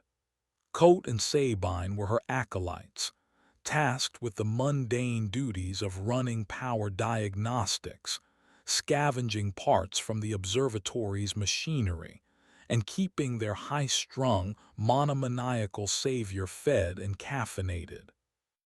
Vance did not sleep. She worked in a fugue state, her mind a whirlwind of genetic sequencing, protein folding simulations, and viral delivery modeling. She saw the mycelium not as a monster, but as a flawlessly written piece of software. And any software, she reasoned, could be hacked. Finch and her fungus made 2 mistakes, Vance explained one day, not looking up from a holographic display of the crystalline prion. First, they chose a prion as their core processing unit. Prions are incredibly stable, but that stability is a vulnerability. They replicate through a template-assisted conversion. They teach other, healthy proteins to misfold into their own shape. It's a cascade. If we can introduce a competing prion, a null prion, that teaches the host proteins to fold into a stable but non-functional shape, we can create a counter-cascade. We can brick the system. You want to give the god a degenerative brain disease, Sabine said, awestruck. Precisely, Vance said, a grim smile touching her lips. The second mistake was merging with a human nervous system. Finch's ambition gave the mycelium focus, but it also gave it a single point of failure. The entire global consciousness is rooted through her hybrid mind in that bunker. She is not just the queen, she is the master server. If we crash her, we crash the entire planet. The plan was as elegant as it was insane. Vance would synthesize a null prion, a single, microscopic key designed to fit the lock of the mycelium's core biology. This god-killer virus would be harmless to any other life form, but to the mycelium, it would be a neurological apocalypse. The problem was delivery. They couldn't just release it into the atmosphere. The mycelium's control of the environment was absolute. It would be identified and neutralized in seconds. They needed an inside agent. They needed Paya. "We need to talk to your ghost," Vance said to Coate. Using the data from Paya's last faint signal, they recalibrated the resonance amplifier. They weren't just sending a ping this time. Vance had designed a complex coded message, a data packet containing a compressed version of her entire plan and the molecular structure of the null prion. It was a message that would either give Paya the weapon she needed or, far more likely, alert Finch and bring the full, divine wrath of the hive mind down upon them. They broadcast the signal. For a day there was nothing but silence. Then a response, weaker than before but impossibly defiantly there. It was a single repeating character, a frantic Morse code from a dying prisoner. N. N. Kenji's voice crackled over the radio from the Urals. "What does that mean?" "Negative," Coate said, his heart sinking. "She can't do it. The prison is too strong." "No," Vance said, her eyes fixed on the signal analysis. "Look at the intervals. It's not just a letter, it's a number, base 8. She's sending us coordinates." She decoded the string of NS. It was a set of GPS coordinates, pointing to a location in the Barents Sea. the location of the Sea-Harrow platform. She's not saying no, Sabine realized.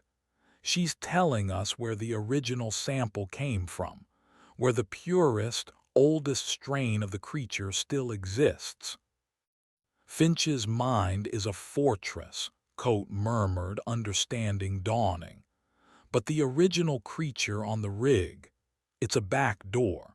It's not connected to Finch's higher consciousness in the same way. It's the system's BIOS. If we can infect that, the virus might spread through the whole network before Finch even knows she's sick. It was their only shot. Vance worked for another week, synthesizing a small, stable batch of the God-killer prion. It was a clear, inert fluid held in a single, reinforced glass vial. It was the deadliest and most precious substance on Earth. Their final problem was delivery.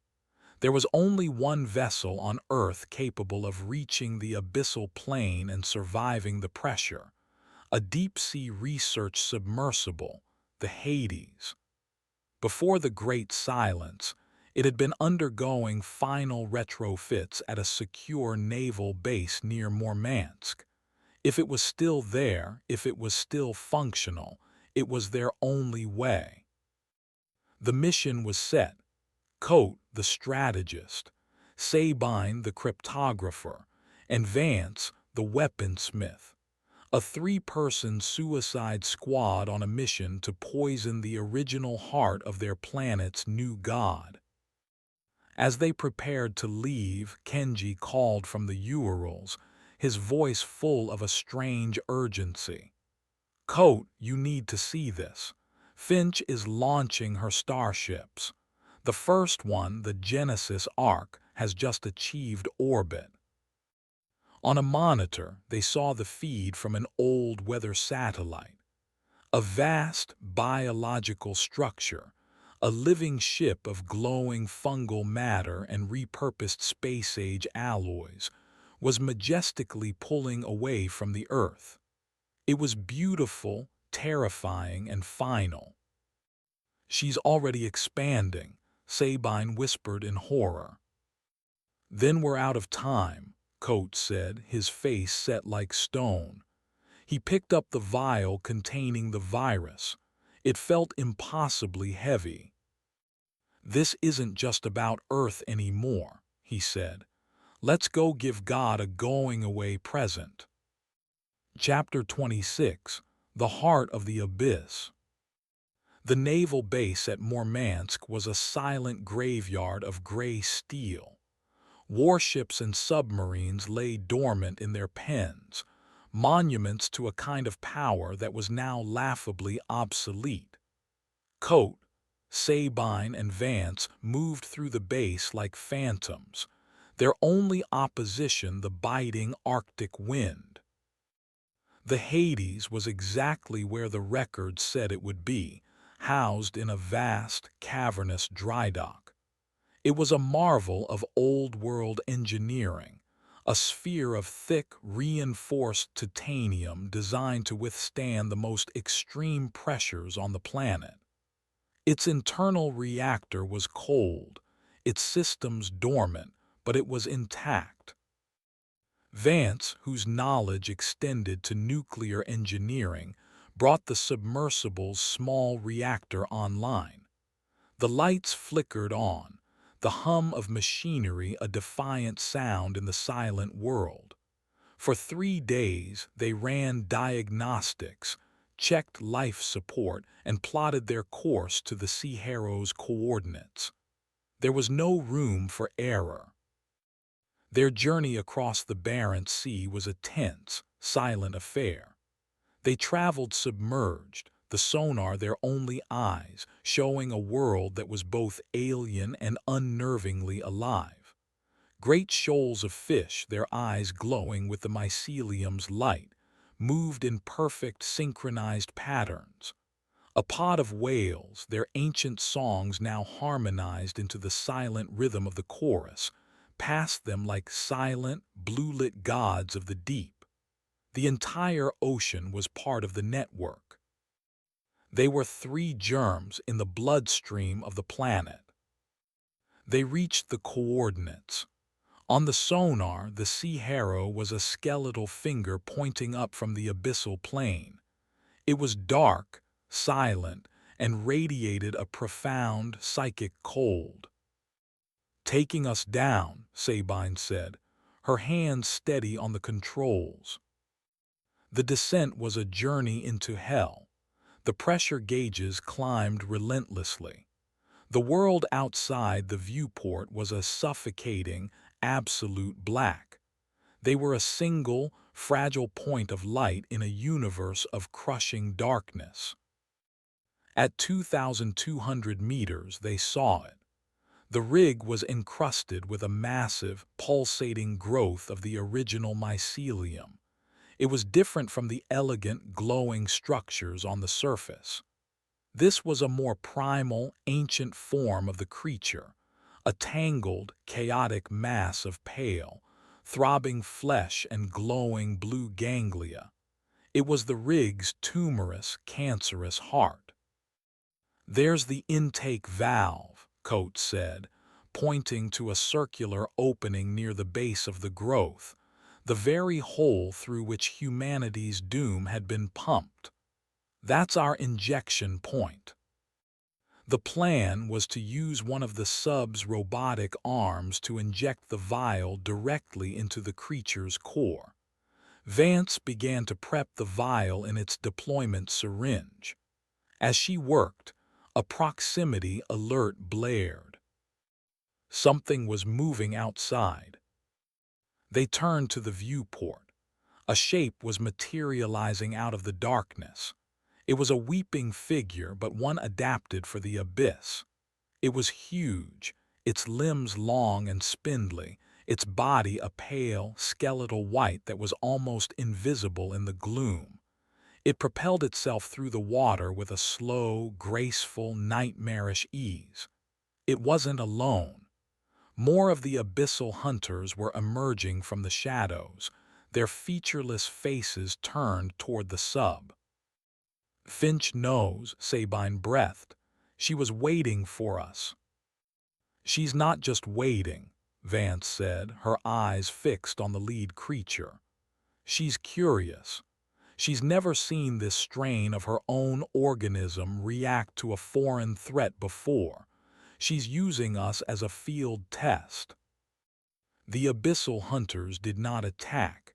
They surrounded the sub, a silent, circling cordon of death. Coate understood. It was a trap. Finch was allowing them to get this far. She wanted to see their weapon, to analyze it, to learn from it before she crushed them. "Sabine, get us closer," Coate commanded. "Vance, get ready to inject on my mark." Sabine piloted the Hades through the circle of hunters, who parted to let them pass. She brought the sub to within meters of the pulsating mass on the rig. Coate took control of the robotic arm, its metal claws holding the precious syringe. He guided it toward the intake valve. Inside Paya's gilded cage, the interrogation had ceased. Finch had granted her another sensorium link, forcing her to watch the suicide mission. She saw the Hades, a tiny, heroic speck of light.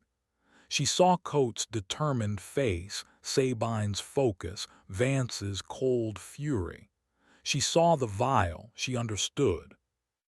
"They will fail," the Finch mind communicated to her, a thought laced with the cold certainty of a god. "Their logic is flawed. Their weapon is an irrelevance, but their defiance is interesting.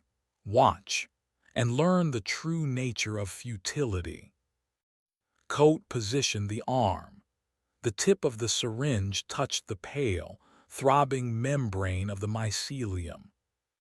"Now Vance, do it," Coate said. Vance pressed the button. And nothing happened. The deployment mechanism was frozen.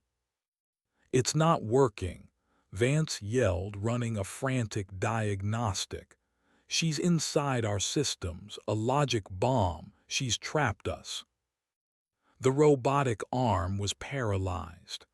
The sub's propulsion system died. They were a fly caught and held in the spider's web, the syringe a useless accessory to their own execution. The abyssal hunters began to close in, their long, pale fingers reaching for the titanium hull. This was it, the end. But Finch, in her divine arrogance, had made one final, fatal mistake. She had forgotten about the ghost she held in her own mind. She had opened the door for Paya to watch, and in doing so, she had given her a window. Paya, from her prison, focused every last shred of her will, every memory of her rebellion, not on the sub, but on the network itself. She couldn't control the sub systems, but she could create a diversion. She took the memory of her first logic bomb, the one that had stunned the creature on the rig so long ago, and she unleashed it, not as an attack, but as a pure, chaotic burst of psychic noise, directed at the local consciousness of the abyssal mycelium. For a single, critical second, the primal consciousness of the rig creature reeled in confusion. Its connection to Finch wavered, and in that second its control over the sub's systems glitched. The logic bomb in the sub's computer died. The paralysis was gone. Vance didn't hesitate. She slammed her fist on the deployment button. This time it worked. The syringe plunger depressed, and the clear, inert fluid of the God-Killer virus was injected directly into the heart of the abyss. Chapter 27: The Great Unraveling. The effect was not explosive. It was a quiet, insidious cascade. A single null prion touched a single mycelium protein and taught it to misfold into a new, useless shape. That newly inert protein then touched another, and another. A chain reaction of silent, systemic failure began at the heart of the oldest mycelium on Earth. The abyssal hunters, their limbs halfway to crushing the Hades, froze. The blue light in their ganglia flickered, then turned a sick, dying gray. Their bodies, no longer supported by the hive mind psychic field, began to implode under the immense pressure, their pale forms crushed into nothingness. On the rig, the pulsating mass of the core creature began to shudder. Patches of its flesh turned gray, then black, like a spreading necrosis. The God-Killer was a spreading wave of neurological death, and it was moving up the chain. "It's working," Vance breathed, a look of terrible, triumphant awe on her face. "Sabine, get us out of here. Full power now." The Hades's reactor roared to life. Sabine pushed the thrusters to their limit, and the sub shot upward, away from the dying god and toward the distant, unseen sun. Finch felt it. She felt the sudden, shocking silence from the oldest part of herself. A limb had gone numb. She felt the creeping, neurological decay as the null prions, carried on the psychic network, began their journey from the abyss to her own hybrid mind in the Norwegian bunker. It was a slow, creeping death, a cancer in the ghost. She could not stop it. The virus was now part of her. Her own perfect, unified system was carrying the seeds of its own destruction. She had one final, spiteful act. The Genesis Ark, her first starship, was now clear of Earth's gravity well. Its mission was to carry her perfect order to the stars. She could not save herself, but she could save her legacy. She locked the Ark's systems, putting its spore cargo into a state of protected hibernation and setting its course for the nearest habitable exoplanet, a journey of 1,000 years. Her children would survive even if she did not. Then she turned her full, dying attention to the three mortals who had done this to her. She sent a final command to the entire global network, a single, overriding directive that superseded all others: find the Hades, destroy it. The great unraveling began. As the virus spread, the hive mind began to glitch and fail. The effect on the assimilated was catastrophic. The placid, silent world erupted into chaos. Some of the assimilated simply collapsed, their minds erased as their connection to the dying god flatlined. Others, their minds now a battleground between their suppressed human memories and the corrupted signal of the mycelium, went insane. They screamed, they clawed at their own faces, they attacked each other in a frenzy of confused terror. The silent, peaceful garden became a planet-wide insane asylum. The fungal architecture, no longer sustained by the hive mind, began to decay and collapse. The glowing spires crumbled. The automated systems failed. The world, which had been held in a state of perfect, artificial grace, began to fall apart. Aboard the Hades, Coat, Sabine, and Vance watched their sonar with growing horror. The entire ocean was coming for them. Every assimilated creature, from the smallest krill to the great whales, was converging on their position, driven by their dying god's final, vengeful command. They broke the surface in a storm, the sky a churning gray. The world they had returned to was not the silent, orderly world they had left. It was a world screaming in its death throes. They saw it on the horizon, a flotilla of repurposed naval ships, their decks crowded with the twitching, screaming forms of the assimilated, all heading directly for them. They had killed the god, but now they had to survive its corpse. In the gilded cage of Paya's mind, the perfect, sterile apartment began to decay. The walls cracked, the sunlight faded. The loop of 1 billion nightmares returned, but it was weak, distorted, like a corrupted video file. Finch was dying, and her prison was dying with her. Paya felt the change. She felt the chaos, the screaming, the unraveling of the great, silent mind. She felt a flicker of something she had not felt in an age. It was a raw, terrifying, and beautiful thing. It was freedom. With a final, defiant act of will, she shattered the last remnants of her prison. Her consciousness, no longer bound, shot out into the dying network. She was a free ghost in a sea of ghosts. She could feel the Hades. She could feel the approaching armada. She could feel the last, hateful spark of Finch's dying mind. And she knew her work was not over. The world didn't need a ghost to haunt it anymore. It needed a shepherd to guide it through the storm. Paya reached out with her mind, not with a signal or a weapon, but with a presence. She found the terrified, confused minds of the newly freed. She found the raging, insane minds of the still partially connected. She found the approaching flotilla. She couldn't stop them, but perhaps she could redirect them. The final scene. Coat, Sabine, and Vance stand on the deck of the surfaced Hades, their rifles in hand, watching the doom of 1,000 ships bear down on them. It is the end. But then the lead ship, a massive destroyer, begins to turn. Slowly, ponderously, it alters its course. Then another follows, and another.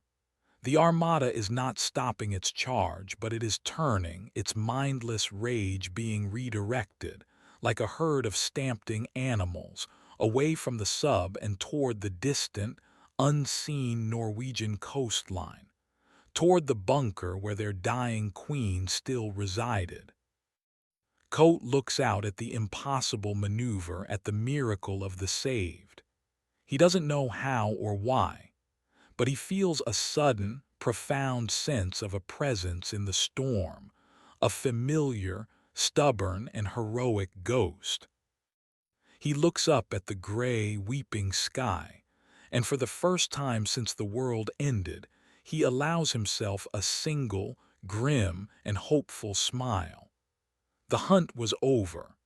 Now, the long, hard work of rebuilding a world from the ashes of a dead god was about to begin.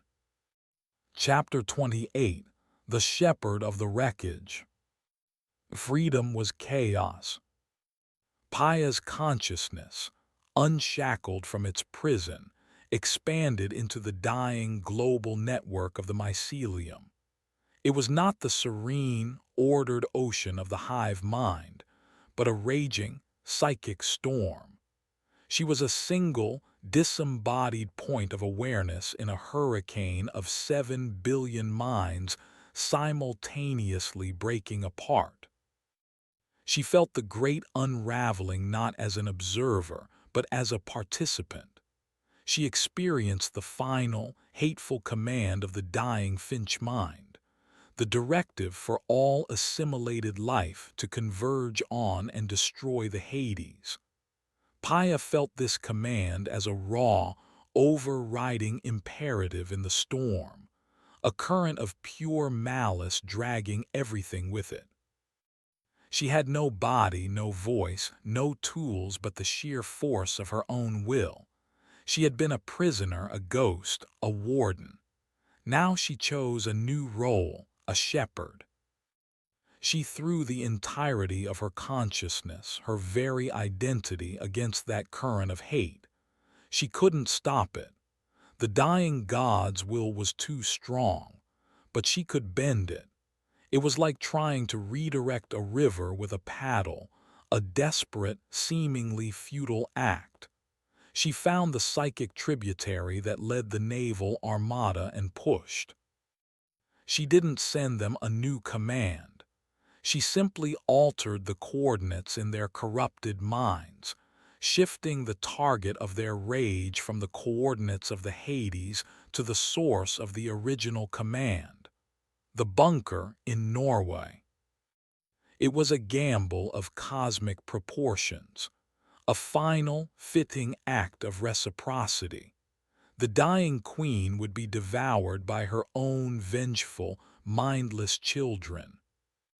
As the armada turned, Paya expanded her awareness, trying to make sense of the planetary chaos. She saw humanity fractured into 3 horrifying states. She felt the dead, billions of them, minds that had been so completely integrated into the chorus that when the network glitched, they simply flatlined. Their bodies collapsed, inert and empty, their consciousness extinguished like a snuffed flame. They were the lucky ones. She felt the frenzied. These were the minds, like the echoes, that had retained a strong, suppressed remnant of their former selves. The collapse of the hive mind was not a release, but a catastrophic system crash. Their brains were a battleground of fragmented human memories, raw emotion, and the corrupted, agonizing code of the dying mycelium. They were creatures of pure, instinctual rage and terror, attacking anything that moved, each other, the inert bodies of the dead, the very world around them. They were the screaming, agonized ghosts of the old world, trapped in their own flesh. And she felt the hollow. This was the vast majority. Minds that had been wiped clean by the mycelium, their individuality erased to make them perfect, placid drones. The gods' death did not return their old selves. It simply cut the strings. They were left as they were, calm, empty, and silent. They would walk until they met an obstacle, then stand, waiting for a command that would never come again. They were a world of beautiful, living statues, the final, tragic legacy of Finch's perfect order. Paya was the sole, sane witness to this global, neurological apocalypse. Her grief was a silent ocean, but grief was a luxury. There were survivors. She felt the faint, desperate signal of the remnants' shortwave radios, a tiny, fragile pulse of order in the chaos. She felt Kenji's mind, a beacon of focused, terrified logic in the Urals, and she felt the three sparks of fierce, defiant life aboard the Hades. They were alive, but they were adrift in a sea of madness. Her new purpose crystallized. She was the shepherd, and she had to guide her last, scattered flock to safety. She reached out to the minds aboard the Hades, not with words but with an instinct, a feeling. She projected a sense of direction, a psychic signpost in the storm. She took the memory of a compass needle, steady and true, and laid it over Coates' consciousness. It was a feeling of east, a feeling of home. Then she turned her full attention to the journey that lay before them. She became a silent, unseen guardian, her consciousness a net cast over the raging sea, ready to shield her flock from the storms to come. Chapter 29. The Long Walk Home. Aboard the Hades, the mood was not one of triumph, but of grim, exhausted relief. They had watched the armada of the damned turn and begin its slow, ponderous journey north, a fleet of lemmings seeking their own destruction. "How?" Sabine asked, her voice a whisper. "What did that?" Coates stood at the viewport, staring out at the turbulent gray sea. He felt a profound, unshakable sense of a presence, a familiar, guiding intelligence. "The same person who sent us the coordinates," he said. "She's still fighting." He felt it then, a clear, unmistakable instinct, a pull towards the east.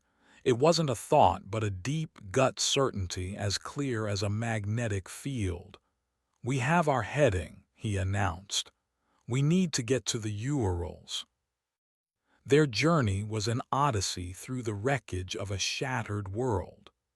They scuttled the Hades off the coast of a desolate, snow-dusted shoreline in what was once northern Russia, and began the long trek overland. The world was a Bosch painting of beautiful decay and manic violence. The great fungal spires, no longer sustained by the hive mind, were crumbling, their internal light flickering and dying, collapsing in slow, silent avalanches of phosphorescent dust. The ground was littered with the inert, empty bodies of the dead. The frenzied were the new predators of this broken world. Coates' crew learned to spot them from a distance, to hide from their screaming, purposeless rage.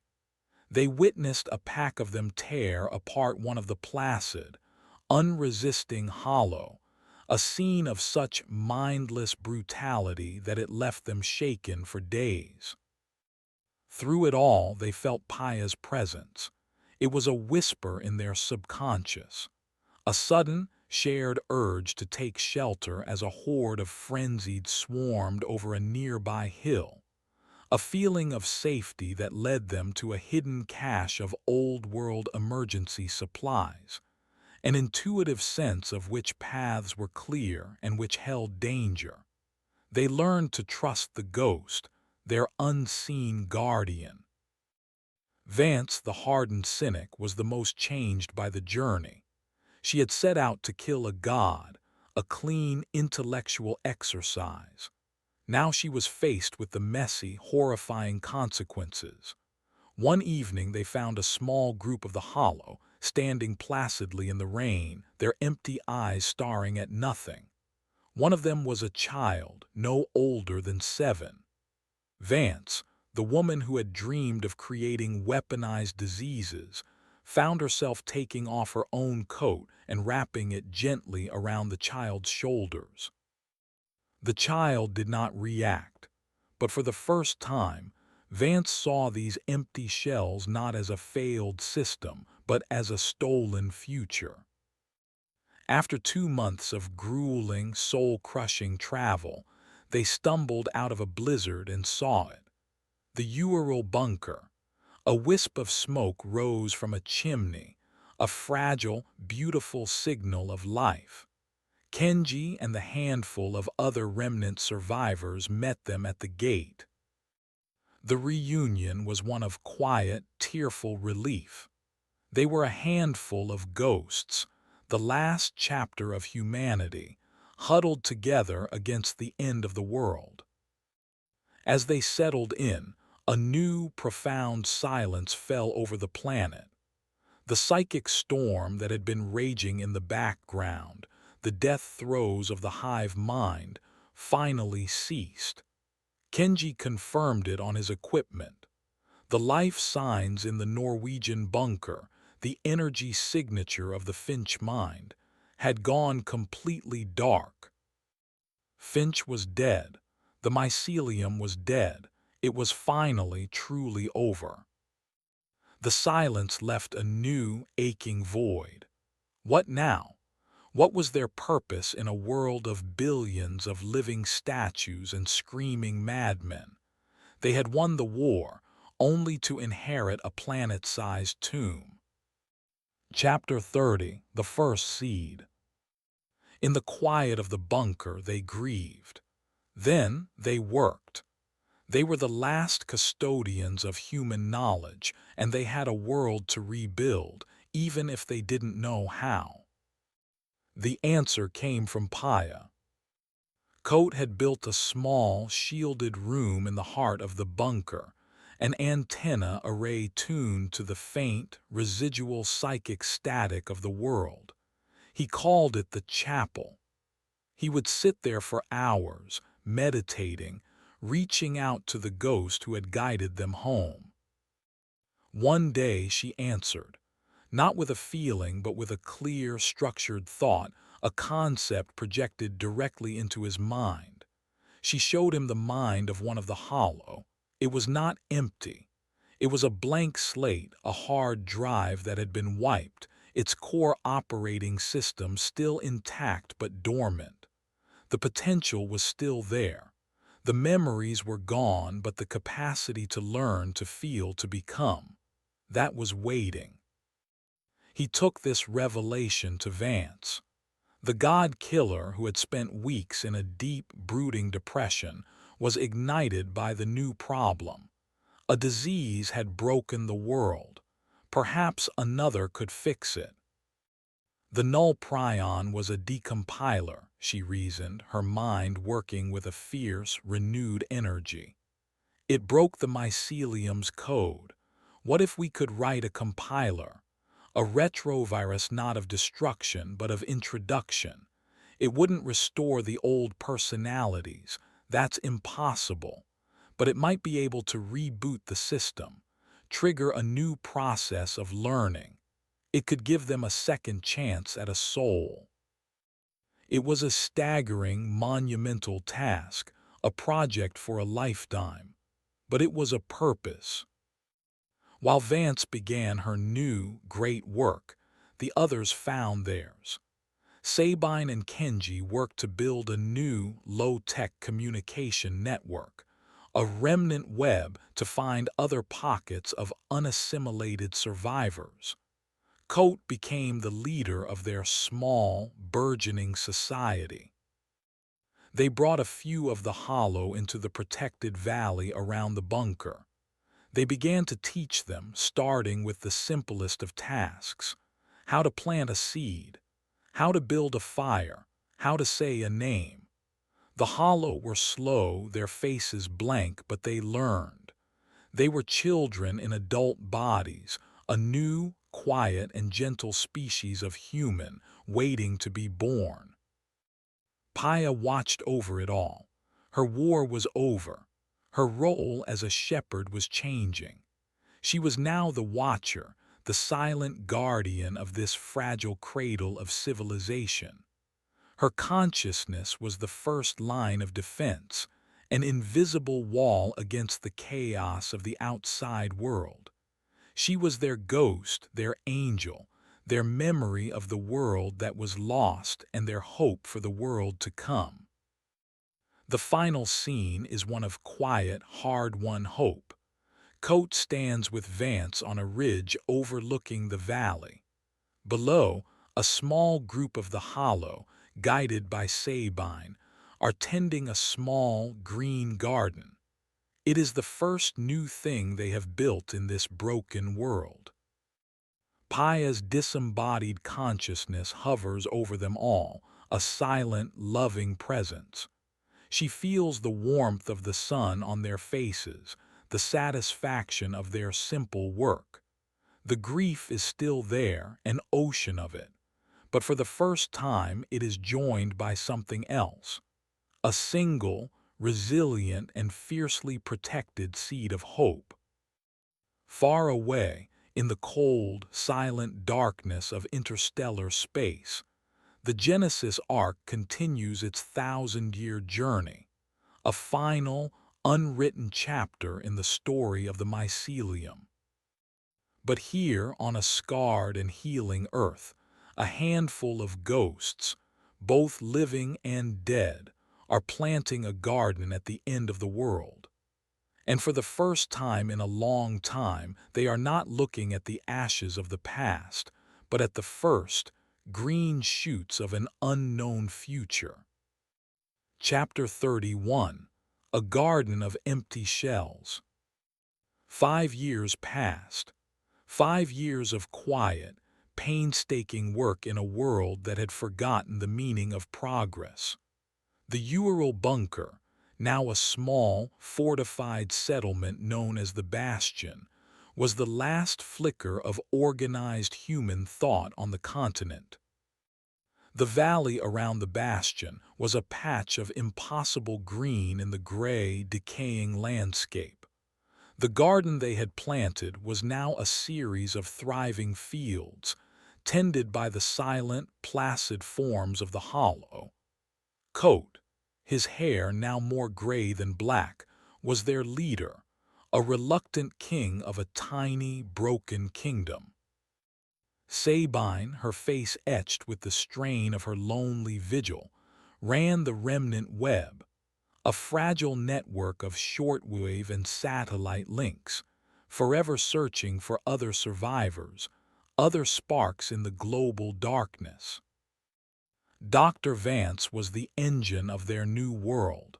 She had succeeded in creating her reboot retrovirus. The first generation of Hollow treated with it, whom she clinically referred to as the awakened, were the backbone of their society.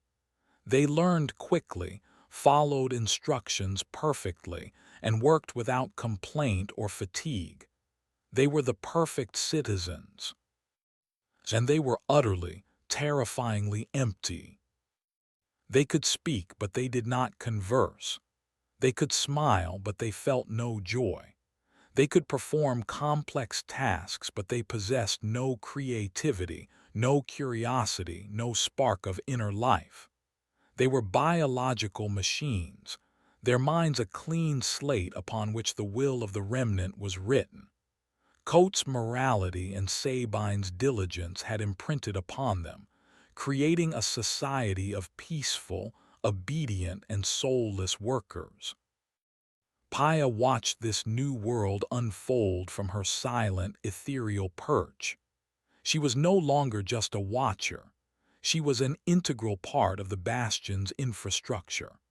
Her consciousness, spread thinly across their local network, acted as an early warning system, a psychic perimeter that could feel the mindless rage of a frenzied pack miles away or the subtle shift in weather patterns.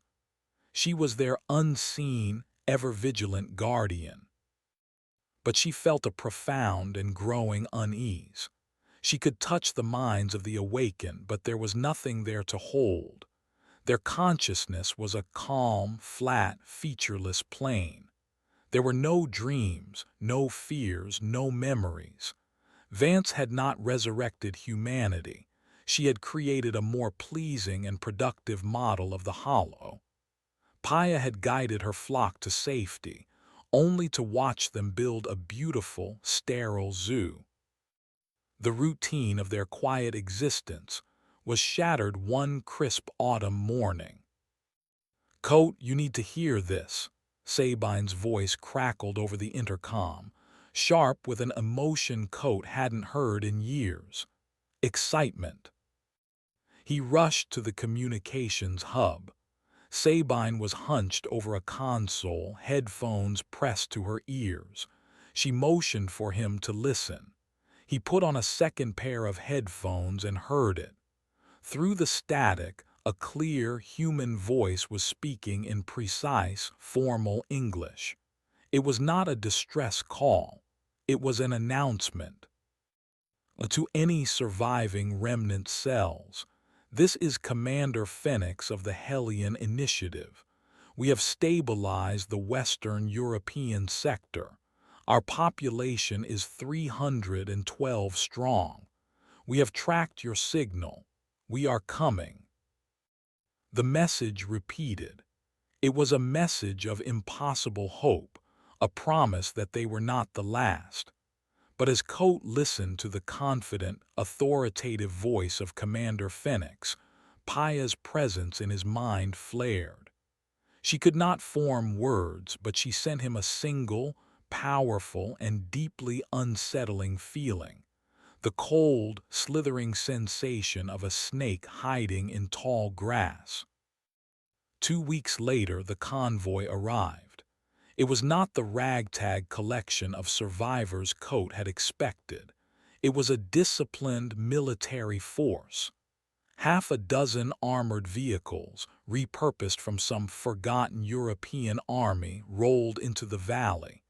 Men and women in clean, black tactical gear emerged, moving with a quiet, professional efficiency. They were not starving refugees. They were conquerors. Their leader, Phoenix, was a charismatic man in his late 40s, his face sharp and intelligent, his eyes holding a cold, pragmatic fire. He greeted Coat with a firm handshake, but his gaze swept over the bastion, not with relief, but with the cool, calculating assessment of a predator sizing up new territory. "You have done well here, Coat," Phoenix said, his voice as confident as it had been over the radio. "Surviving is one thing, building is another." His eyes settled on a group of the awakened, who were silently unloading supplies from the Hellion vehicles with perfect, synchronized movements. A slow, appreciative smile spread across his face. "But your work is just beginning," he said, turning back to Coat, "and we are here to help you scale up." That night, Phoenix showed them what his people had been fighting. He projected holographic footage in the Bastion's main hall. It showed not the mindless, solitary frenzy they were used to, but something new, evolved. Packs of them, moving with a terrifying, coordinated grace, using flanking maneuvers and ambush tactics. One piece of footage showed a pack leader, a grotesque alpha, deliberately triggering a rock slide to trap a Hellion patrol. "The chaos is learning," Phoenix explained, his voice grim. "The world is not getting safer, it is adapting. To survive, we must adapt faster. We must become stronger." He then turned to Vance, his eyes gleaming with a zealot's intensity. Your work, Doctor, your retrovirus. It is the single most important discovery in human history. It is the key to our future, not just to rebuild, but to conquer. He offered her a deal. His Hellion facility was a fully equipped pre-fall corporate bioresearch campus. He had labs, power, and resources beyond her wildest dreams. He also had a steady supply of new subjects, frenzied they had captured. He didn't want to just create more peaceful workers. He wanted Vance to refine her virus, to streamline the process, to create a new generation of awakened.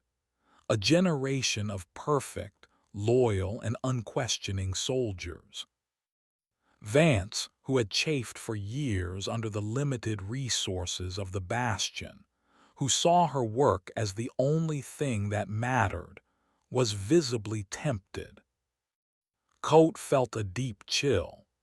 He was looking at the future of humanity, and it was a choice between the beautiful, empty peace of his valley and the disciplined, ruthless ambition of this new commander. Paya screamed her silent warning in his mind. The cold ambition, the focus on efficiency, the desire for absolute control. She had felt this before.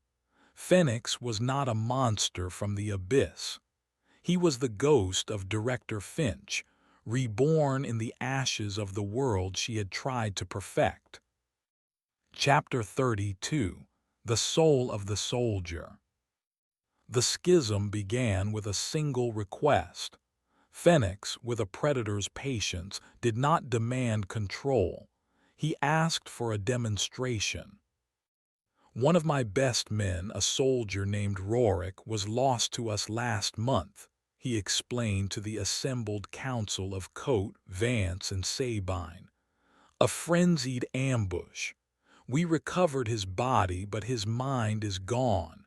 He's catatonic, a hollow. I want to see what your cure can do for him. It was a test, and everyone knew it. Against Coate's deep misgivings, Vance agreed.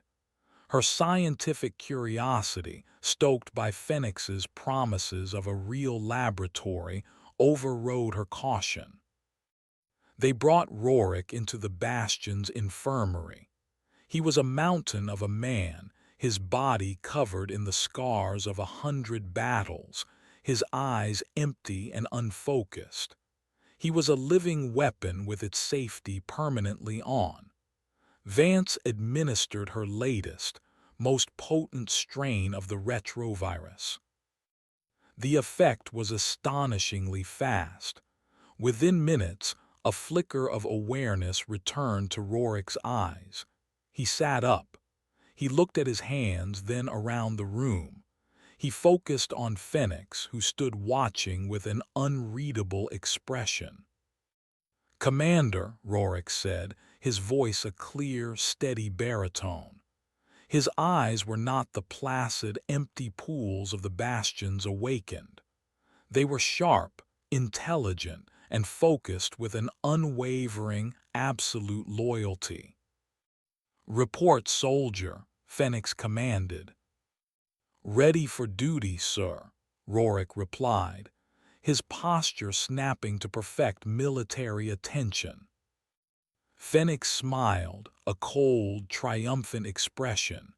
He picked up a complex rifle from the corner of the room, one of his own advanced weapons, and tossed it to Rorik. "Strip it, reassemble it, standard time." Rorik caught the weapon with the fluid grace of long practice. His hands became a blur of motion. The rifle was disassembled into its core components, and then reassembled with a speed and precision that was not just masterful, it was inhuman. He finished in half the standard time, slapped a magazine into the weapon, and aimed it unerringly at a designated target point on the far wall. "Weapon is clean and operational, sir," he said, his voice a perfect monotone. The demonstration was a terrifying success. Vance was ecstatic, her creation vindicated and proven. Sabine was horrified, seeing not a man restored, but a man replaced by a perfect, obedient automaton. Paya, from her ethereal vantage point, had watched the entire process from the inside. She had felt Rorik's mind reboot. She saw the retrovirus burn away the corrupted mycelium code and the lingering psychic trauma of his frenzied state. It created a perfect, clean slate.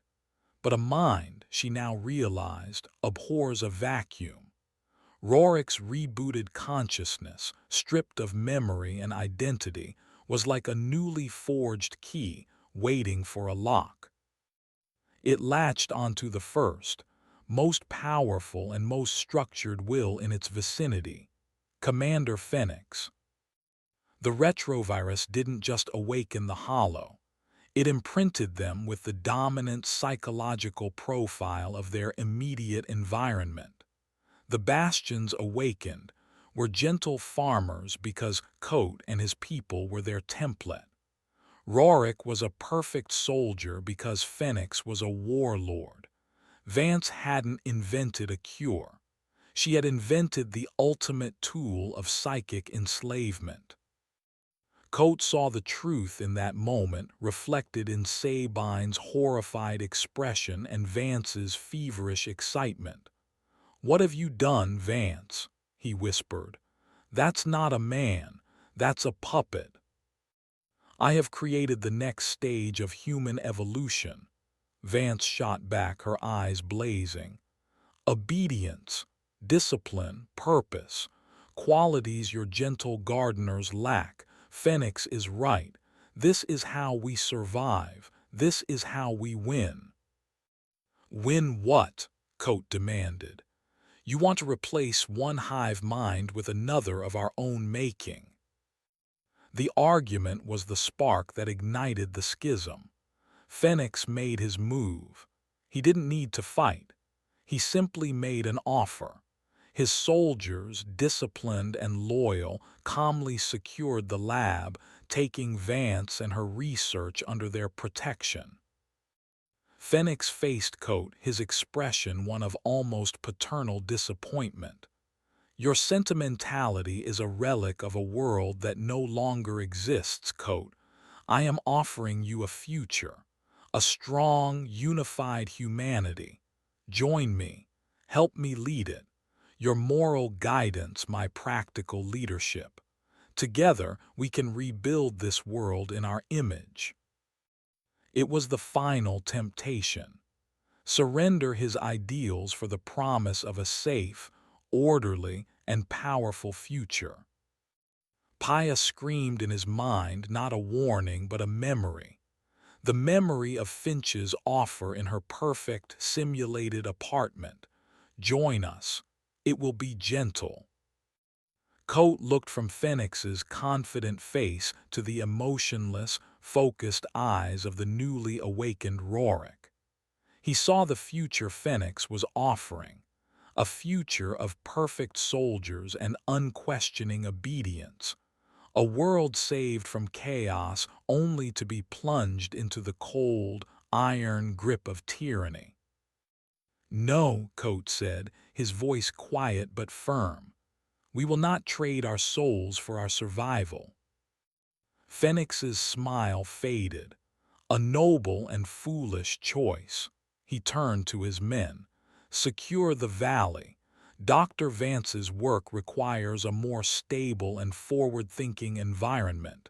The current administration is retired." The coup was quiet, efficient, and bloodless. Kote, Sabine, and the few loyal members of their original team were placed under house arrest in the command bunker. The Hellion soldiers took control of the bastion. The peaceful, gentle awakened of the valley were rounded up and put under the supervision of Phoenix's men, their re-education about to begin. The last, best hope for humanity had been conquered from within. As Coates sat in his new prison, watching Phoenix's soldiers patrol the valley that had been his life's work, he felt a profound, crushing despair. Paya's warning had been right. The snake had been invited into their garden, and it had consumed everything. Chapter 33: The Warlord and the Witch. The bastion became a fortress. Phoenix's rule was absolute, his vision brutally clear. The valley was no longer a cradle of rebirth. It was a factory, and its product was soldiers. Vance, now installed in a state-of-the-art laboratory built by Hellion engineers, was a willing partner. Freed from Coates' ethical constraints, she worked with a fervor that bordered on madness. She refined the retrovirus, stripping away the gentle, imprinting aspects, and hunting it into a tool of pure, instant loyalty.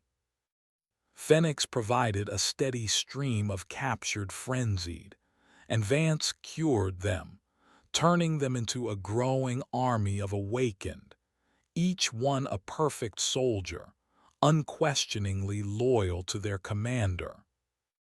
Paya watched this new hive mind form, a twisted, human echo of the mycelium. Phoenix was its nexus, its will impressed upon hundreds of minds. It was a consciousness built not of alien unity, but of human ambition and military doctrine. Coate and Sabine were prisoners in their own home, their movements restricted, their authority gone. Kenji and their few loyalists were put to work on menial tasks, their expertise now irrelevant in Phoenix's New World Order. The gentle awaken of the valley, their original parents, were the first to be reprogrammed. One by one, they were given Vance's new, militarized virus. The placid gardeners became stone-faced sentries. The quiet artisans became ruthless sparring partners. The bastion was no longer a sanctuary. It was the capital of a burgeoning empire. The first schism was not the last. Phoenix's ambition was not limited to the valley. Using the remnant web that Sabine had built, he began to contact other survivor enclaves. His message was always the same, a promise of security, of order, of strength. Join us or be erased. Some, desperate and broken, acquiesced. Others resisted. Phoenix's new army, tireless and fearless, was dispatched to pacify them. The quiet war for survival had become a loud, brutal war of human conquest. Paya, from her ethereal prison, felt a profound and terrifying shift. Her role as the valley's guardian was gone. She was now a ghost trapped inside a war machine.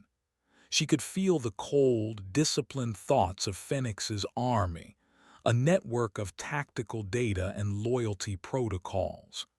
It was a gray, featureless mental landscape, a stark contrast to the rich, chaotic tapestry of the mycelium.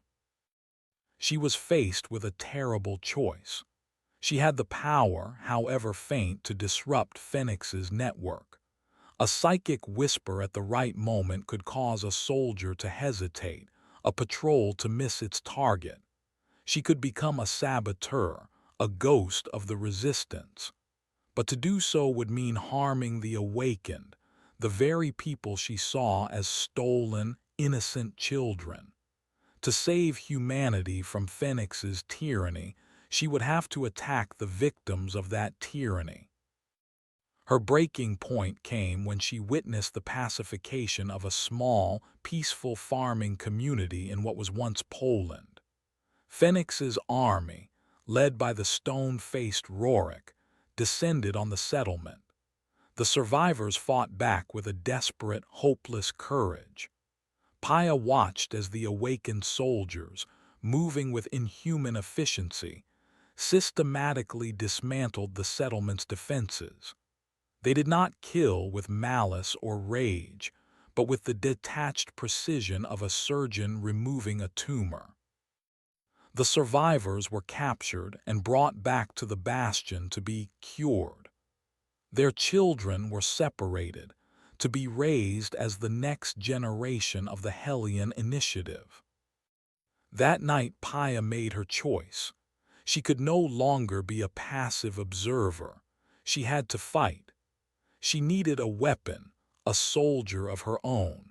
And there was only one person in the bastion with a mind strong enough, angry enough, and broken enough to become what she needed. She reached out to Code.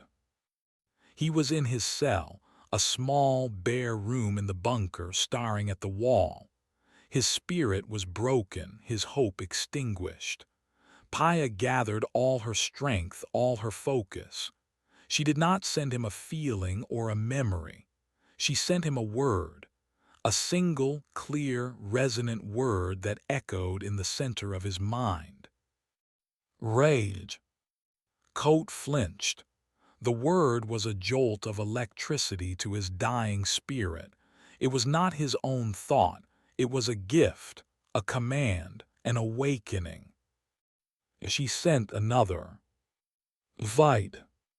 He looked around his cell, his eyes slowly regaining their old fire. He was a prisoner, an old man, powerless. But he was not alone. The ghost was with him. He had no army. He had no weapons. But he had a mind that knew every secret of the bastion he had helped to build. He knew its weaknesses, its hidden passages, its forgotten systems. And he had an ally that Phoenix could not see, a witch who could whisper in the minds of his soldiers. Coat stood up, a slow, grim smile spreading across his face. The warlord had his army of puppets. The old man had his ghost. The final, secret war for the soul of the bastion and for the future of humanity was about to begin. Chapter 34. A Murmur in the Ranks. Coat's rebellion was a quiet, insidious thing, a campaign fought not with bullets but with whispers and wrenches. He became a ghost in his own prison, his movements invisible, his actions untraceable. Paya was his eyes and ears. Her consciousness, a silent web spread across the bastion, was the ultimate intelligence network. She could feel the patrol routes of Phoenix's soldiers. She knew the security codes for the supply depots. She could sense the moments when a guard's attention was diverted. She would feed this information to Coat not as words, but as a deep gut instinct, a feeling of opportunity, an intuitive map of the fortress's vulnerabilities. Coat, guided by this unseen hand, began his work. He would slip out of his cell at night, a shadow in the corridors he had designed. He didn't commit grand acts of sabotage. He introduced small, maddening inefficiencies into Phoenix's perfect military machine. A handful of sand in a vehicle's fuel filter. A single line of corrupted code in the inventory management system, causing ammunition to be miscounted. He recalibrated the nutrient paste dispensers to deliver a slightly less than optimal protein ratio, causing a subtle but measurable increase in the awakened soldiers' fatigue over several weeks. They were 1,000 tiny cuts, designed to frustrate, to slow, and to sow the seeds of doubt in Phoenix's absolute control. Paya's role was far more dangerous. She began to touch the minds of the awakened soldiers. She couldn't break Phoenix's psychic imprinting. It was too strong, too fundamental to their new consciousness. But she could introduce noise into the signal. She focused on Rorik, the alpha of Phoenix's pack, the first of his new soldiers. As he stood guard, his mind a calm, disciplined pool of loyalty, Paya would gently place a single, uncontextualized memory into that pool. The image of the sun setting over a mountain he had never seen, the taste of a food he had never eaten, the sound of a child's laughter. These were not attacks, they were questions, seeds of an impossible nostalgia for a life that was not his. The first time she did it, Rorik flinched. He shook his head, a flicker of confusion in his disciplined eyes, and then the moment was gone, his training reasserting itself. But the seed had been planted. The next day, Paya gave him another, and another. She was a whisper of a forgotten dream in the heart of the perfect soldier. The effects began to show.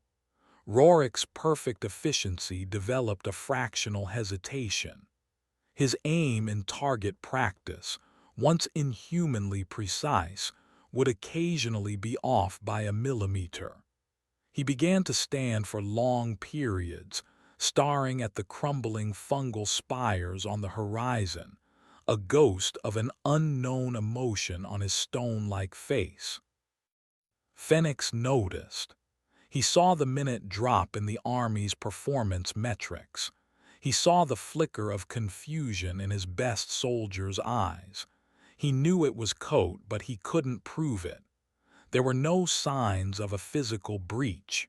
He was fighting a ghost, and it was driving him into a cold, controlled fury.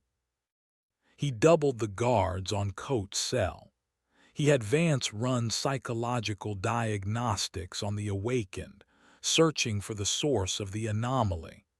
But Vance, her mind now consumed by the pure, beautiful logic of her science, saw only data.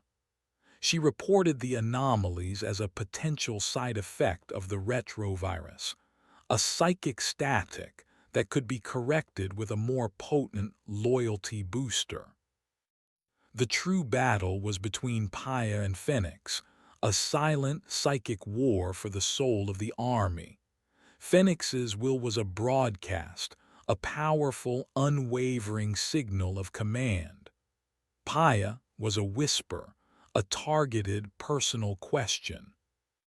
The turning point came during a routine patrol. Rorik was leading a squad through the decaying ruins of a nearby town. They were tracking a small family of unassimilated survivors, refugees who had been hiding in the ruins. They cornered them in the shell of an old church. A man, a woman, and a small, terrified child. As Rorik raised his rifle to take the man down, his orders clear and precise, Paya acted. She did not give him a memory. She gave him a choice. She took the image of the crying child and superimposed it in his mind with the image of another child. The calm, placid, empty-eyed child from the Hellion training program, one of the survivors of the Polish settlement. The contrast was a paradox, a logical contradiction that Phoenix's rigid imprinting could not compute. On one side, raw, chaotic but real emotion. On the other, perfect, disciplined but empty order. Rorik froze. His rifle barrel wavered. For the first time since his awakening, the soldier was faced with a conflict his programming could not resolve. He was caught between his orders and a ghost of a forgotten morality. He lowered his weapon. His squad, their minds slave to his as the alpha, mirrored his action, their own rifles lowering in confused unison. The family of survivors stared in stunned silence.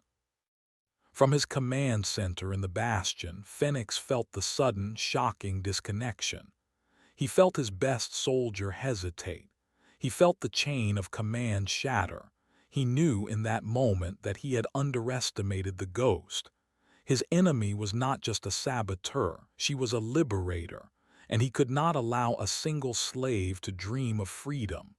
His hand moved to a control panel, a small, red, guarded switch. The final solution. Chapter 35. The Choice of the Ghost. The recall order was absolute. Phoenix's voice, a blade of cold fury, cut through the comms, ordering all units back to the bastion immediately.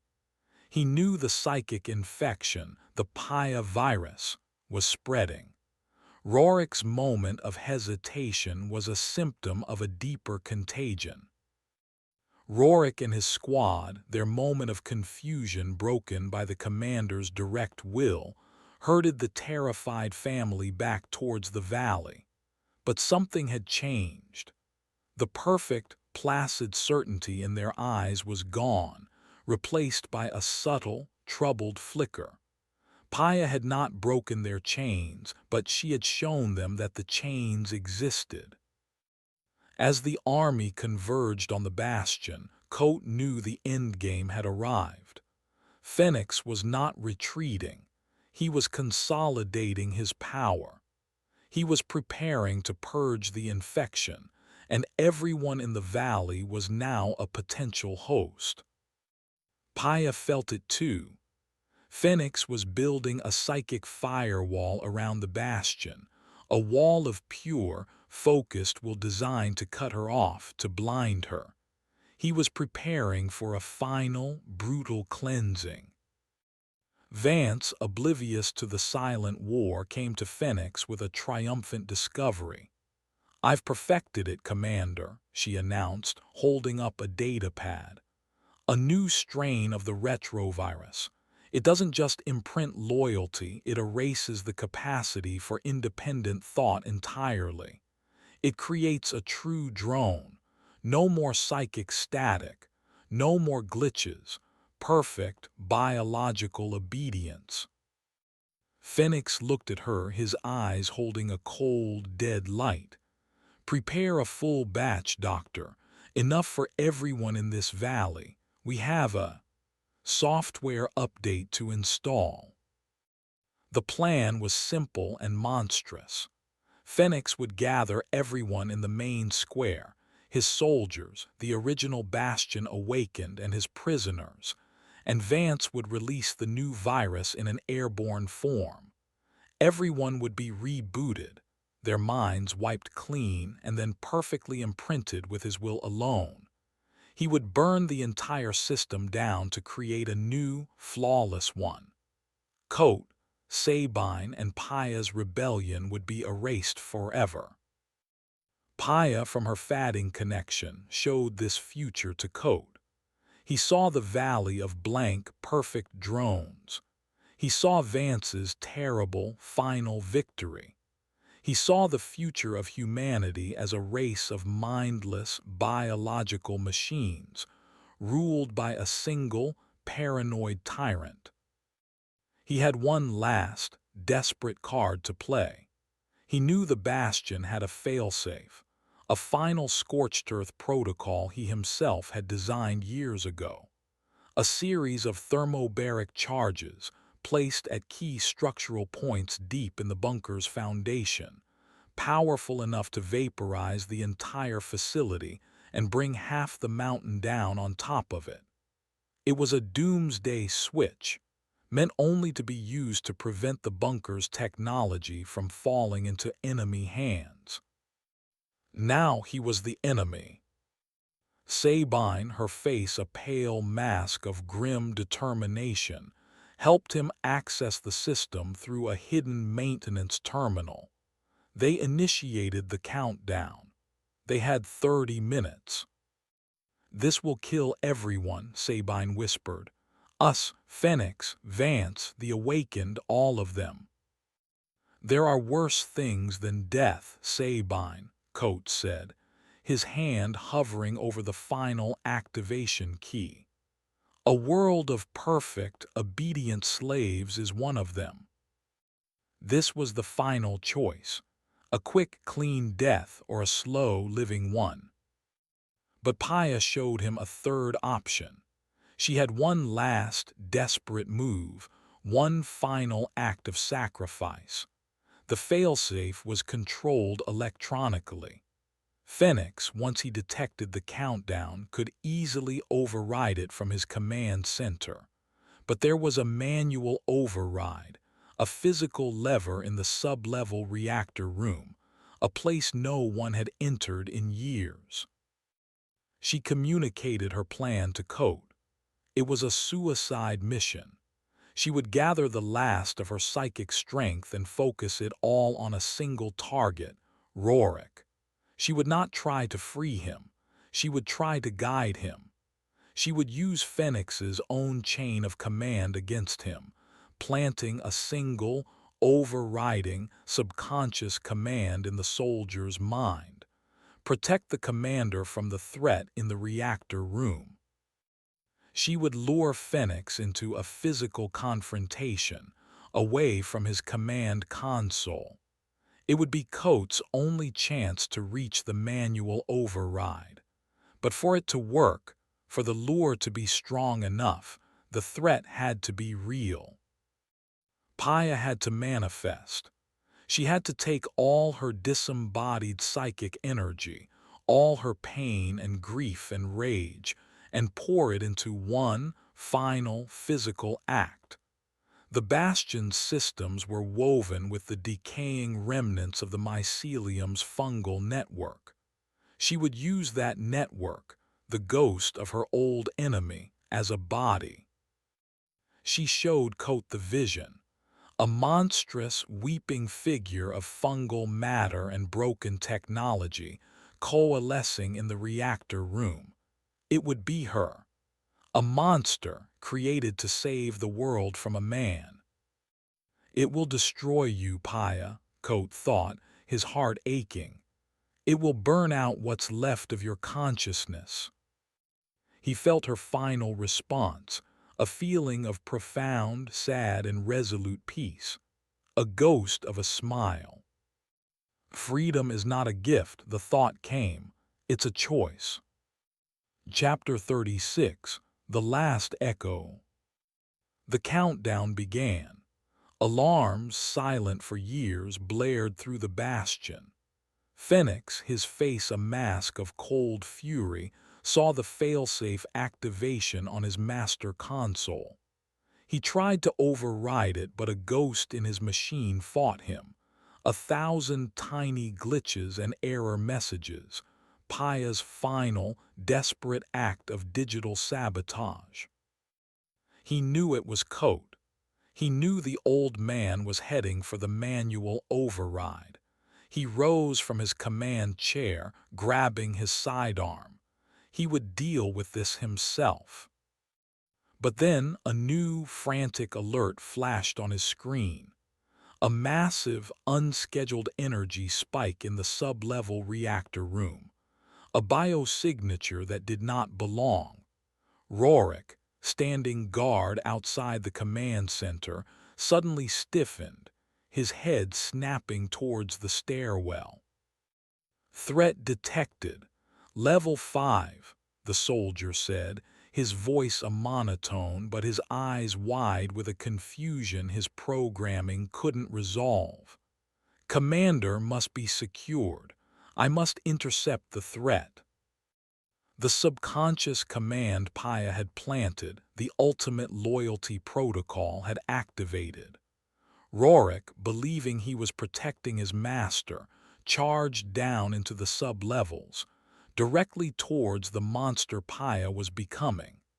Phoenix, his plan momentarily derailed, hesitated for a crucial second, then followed, his rage now mixed with a warrior's curiosity. He had to see this new enemy for himself.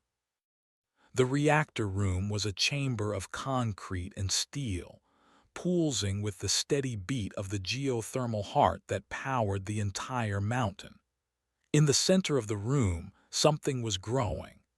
The dormant gray fungal matter that webbed the conduits and pipes began to glow with a fierce blue-white light. It pulled together, coalescing, drawing power directly from the reactor core. Wires, metal plates, and broken pieces of machinery were drawn into its mass. It formed a body, a tall, weeping figure not of pale flesh, but of glowing mycelium, sparking wires, and shattered steel. It was a beautiful, terrifying fusion of the two monsters that had haunted Paya's existence. At its core, where a heart should be, a single, unwavering point of pure, conscious light pulsed. Her soul. She had become the last echo, the final, living memory of the horror weaponized. Rorik burst into the room, his rifle raised. He saw the creature and his programming screamed threat, but his fractured, budding consciousness saw something else.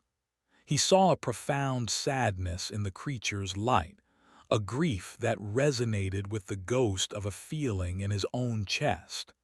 He froze, his finger on the trigger, a soldier caught between two irreconcilable orders. Phoenix entered behind him, his weapon steady, his eyes alight with a predator's thrill. He saw not a ghost, but a final, worthy opponent. The Paya creature did not attack. It raised a single, shimmering arm and pointed, not at Phoenix, not at Rorik. It pointed at the manual override lever on the far wall. The final choice, not for her, for the soldier. In that moment, Phoenix understood. He had been outmaneuvered. He raised his pistol to shoot Rorik in the back, to eliminate the compromised piece from the board. But Rorik, the perfect soldier, finally made his own choice. He did not fire at the creature. He did not fire at Phoenix. He simply turned, his movements economical and precise, and placed his own body between his commander and the override lever. He became a human shield not for his master, but for a choice he barely understood. Coat and Sabine, having made their own desperate journey through the chaos, burst in from a side maintenance tunnel. They saw the impossible tableau, the weeping angel of a monster, the furious warlord, and the soldier who stood between them. The monster, its duty done, began to dissolve. The blue light faded, the psychic energy that held it together burning out. Paya's consciousness, her final mission complete, began to dissipate into a final, peaceful silence. Her last sight was of Coat, her old, tired friend, his hand reaching the override lever. Phoenix screamed in rage and fired, but Rorik's body absorbed the shots, his sacrifice buying Coat the final second he needed. Coat pulled the lever down. A deep, shuddering groan went through the mountain. The failsafe was locked. The end was inevitable. Coat looked across the room at Phoenix, a man who had tried to build a perfect world and had only succeeded in becoming its final monster. There was no triumph in Coat's eyes, only a profound, weary sadness. The first of the thermobaric charges went off, a silent, all-consuming wave of white light. The epilogue is quiet. Months later, a small group of people huddle around a campfire in a high mountain pass, far from the smoking ruin of the bastion. It is Sabine, Kenji, and a handful of the original remnant. With them are a dozen of the gentle, placid awakened from the valley, whom they managed to lead to safety in the final, chaotic moments. They are all that is left, the last free minds on Earth. They look up at the night sky. The stars are brilliant in the clean, silent air. Sabine is pointing, showing a young, awakened boy the constellations, teaching him the old, forgotten names. The boy's eyes, for the first time, hold a flicker of genuine curiosity, a question. The world is a vast, empty ruin, haunted by the silent hollow and the screaming frenzied. The Genesis arc is a silent, patient seed of tyranny, traveling to a new world. The task of rebuilding seems impossible. The future is a terrifying, unknown country. But here in the cold, clear air, a story is being told. A memory is being passed on. A choice is being made to teach, not to command.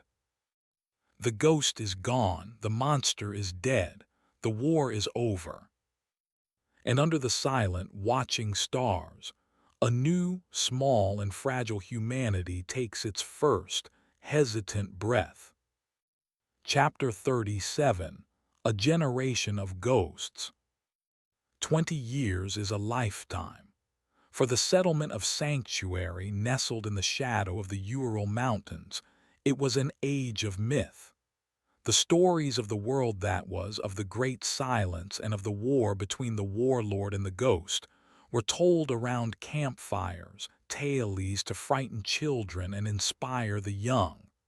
Coate, Sabine, Vance, Paya, they were no longer people, but figures of legend, the architects of their fragile peace. Sanctuary had grown.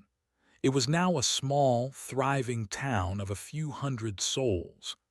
Kenji, now a weathered man in his 40s, oversaw the expansion of the remnant web, his quiet work connecting them to a dozen other small pockets of survivors across the globe.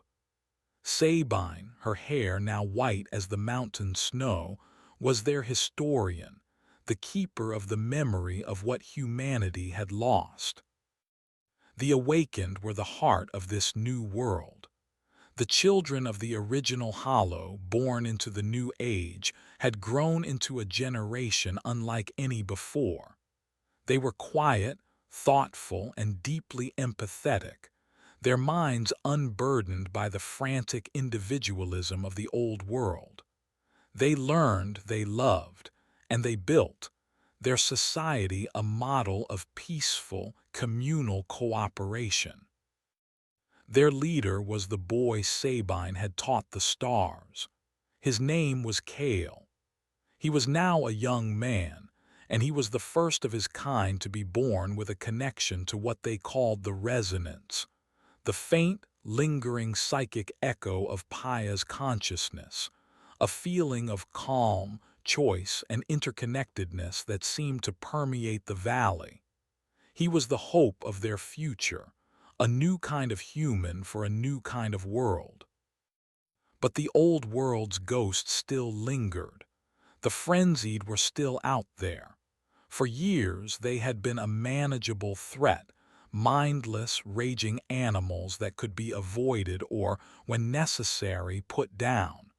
But they were changing. Scouts began to report a terrifying new phenomenon. The frenzied were gathering, not in mindless hordes but in great, silent convocations. They would stand for days in the ruins of the old cities, their bodies twitching, their heads tilted as if listening to a silent broadcast. And from these gatherings a new, more dangerous type of frenzied would emerge, the stalkers. They were cunning, they were patient, and they hunted not with rage but with a terrifying, coordinated intelligence. They were learning. The peace of Sanctuary was becoming a siege. Kale stood with Sabine on the town's watchtower, looking out at the darkening world. The crumbling, gray fungal landscape that had once been a sign of the mycelium's death was now a sign of the frenzied's domain. They are becoming more than just a mindless plague, Sabine said, her voice heavy with weariness. Their rage is coalescing, becoming something more. Kale closed his eyes, reaching out with the innate sensitivity that was the gift of all awakened. He felt the psychic static of the world beyond their valley. It was no longer just the chaotic noise of individual madness. It was becoming a signal, a low, constant, psychic scream of pain and fury, a broadcast of pure negative emotion. It was the collective, agonized consciousness of the frenzied, forming a new, unintentional hive mind of pure chaos, a whispering plague. "It's a storm," Kale said, his voice quiet, "and it's growing. Our walls won't hold it back forever." He knew what the elders would counsel: to reinforce the defenses, to build higher walls, to retreat further into their isolation. It was the logic of survival, the logic of code. But Kale, a child of the resonance, felt a different truth. You could not build a wall high enough to keep out a nightmare. You had to find a way to wake up. Chapter 38: The Whispering Plague. The first stalker attack was a brutal lesson in the new reality. A small squad of them, moving with the coordinated stealth of wolves, bypassed Sanctuary's physical defenses. They did not attack the walls, they attacked the minds. They crept to the edge of the valley and simply broadcast. They projected their raw, concentrated psychic agony into the settlement. The effect on the peaceful, empathetic awakened was devastating. They were overwhelmed by a wave of pure, unfiltered terror and rage. Some collapsed, screaming. Others turned on each other, their peaceful nature momentarily shattered by the psychic contagion. The attack lasted only a few minutes before the stalkers retreated, but the damage was done. The perfect harmony of Sanctuary was broken. For the first time, the children of the New World knew fear. For the first time, they knew violence. An emergency council was held. The elders, led by a grim-faced Kenji, voted for isolation. "We cut the lines," he argued. "Shut down the web, seal the valley. We turn our home into a fortress. It's the only way." Kale stood against them. "We would be building our own tomb," he said, his voice ringing with a quiet authority that belied his years. "The plague is not a physical army. It is an idea, a sickness of the soul. We cannot hide from it. We have to be the cure." He proposed an insane plan. The Whispering Plague was a broadcast of chaos. He believed they could create a counter-broadcast, a signal of order, of empathy, of choice, a psychic lighthouse in the storm. He took his idea to the one person who might understand the science behind his intuition, the ghost of Dr. Vance. Her labs had been preserved as a museum, a warning. Her research notes, her work on the retrovirus, were the Bastion's most dangerous and sacred texts. Kale, with his unique connection to the resonance, spent days poring over Vance's work. He saw what she had created, a key that could lock and unlock the human mind. He saw the terrible, brilliant logic of her science, but he also saw what she, in her cold ambition, had missed. The retrovirus didn't just reboot the mind, it made it highly receptive to psychic frequencies. It had turned the awakened into perfect receivers. Vance had seen them as puppets. Kale saw them as antennas. He brought his findings to Kenji. "We have the technology," Kale explained, pointing to the schematics of the old resonance amplifier that Coate and Sabine had used in the Alps. "We can rebuild it, make it stronger. We can use the main geothermal reactor to power it. We can broadcast a signal." "Broadcast what, Kale?" Kenji asked, his voice full of doubt. "A song, a nice thought. the storm will tear it apart. We will broadcast us, Kale replied, his eyes shining with a fierce, impossible hope. Our memories, our community, the story of the bastion. We will broadcast the resonance. We will broadcast Paya. He proposed that all of the awakened, the entire population of Sanctuary, would link their minds. They would use the amplifier not to send a simple signal, but to broadcast their collective, lived experience, their quiet joy, their shared work, their nascent culture. They would weaponize their own fragile, growing humanity. It was a gamble that could either save them or mentally shatter every last one of them in a single, catastrophic feedback loop. The council was divided. The path of the fortress was safe, logical. Kale's path was a leap of faith into an unknown psychic abyss. The decision was made for them. Sabine, monitoring the deep space comms, picked up a new signal. It was faint, distorted by its long journey, but unmistakable. It was a repeating, automated status report. From the Genesis arc it had survived, and it was broadcasting a single, chilling message: hibernation cycle complete, awakening primary consciousness, new Genesis imminent. Finch's final, spiteful legacy was awake. The original, perfected mycelium was alive and preparing to build a new kingdom in a distant star system. The threat was no longer just about survival on Earth. It was about the future of consciousness in the universe. The whispering plague was a terrestrial cancer. The Ark was a universal one. They could no longer hide. They had to become something more. They had to become a voice loud enough to one day answer the coming darkness.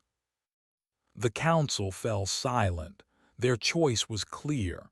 They would make their stand. They would build their lighthouse. Chapter 39. The Light of Humanity. The amplifier was a work of art, a fusion of old-world technology and new-world philosophy. Kenji and his engineers rebuilt the core device, a massive ring of copper and crystal in the heart of the bastion, powered directly by the Earth's geothermal heartbeat. Kale prepared his people. He did not train them for war. He gathered them in the fields, in the workshops, in the Great Hall, and he had them tell stories. They shared their new memories, the pride of the first successful harvest, the quiet joy of a shared meal, the grief for a friend lost to the wild.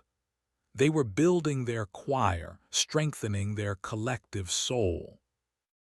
The day of the broadcast, the whispering plague was closer than ever, a palpable pressure at the edge of the valley, a psychic storm front promising annihilation. All of Sanctuary gathered around the amplifier. They joined hands. Kale stood at the center, placing his hands on the master console. He would be the conductor. "What we do today," he said to his people, his voice calm and steady, "we do for the ghosts who saved us, and for the children we have yet to meet. We are the memory of the old world and the dream of the new. Let us sing our song." He closed his eyes, and he did not just reach out to his people. He reached back through time, through memory, into the heart of the resonance. He called to the ghost of Paya Sharma, not as a guardian but as a partner.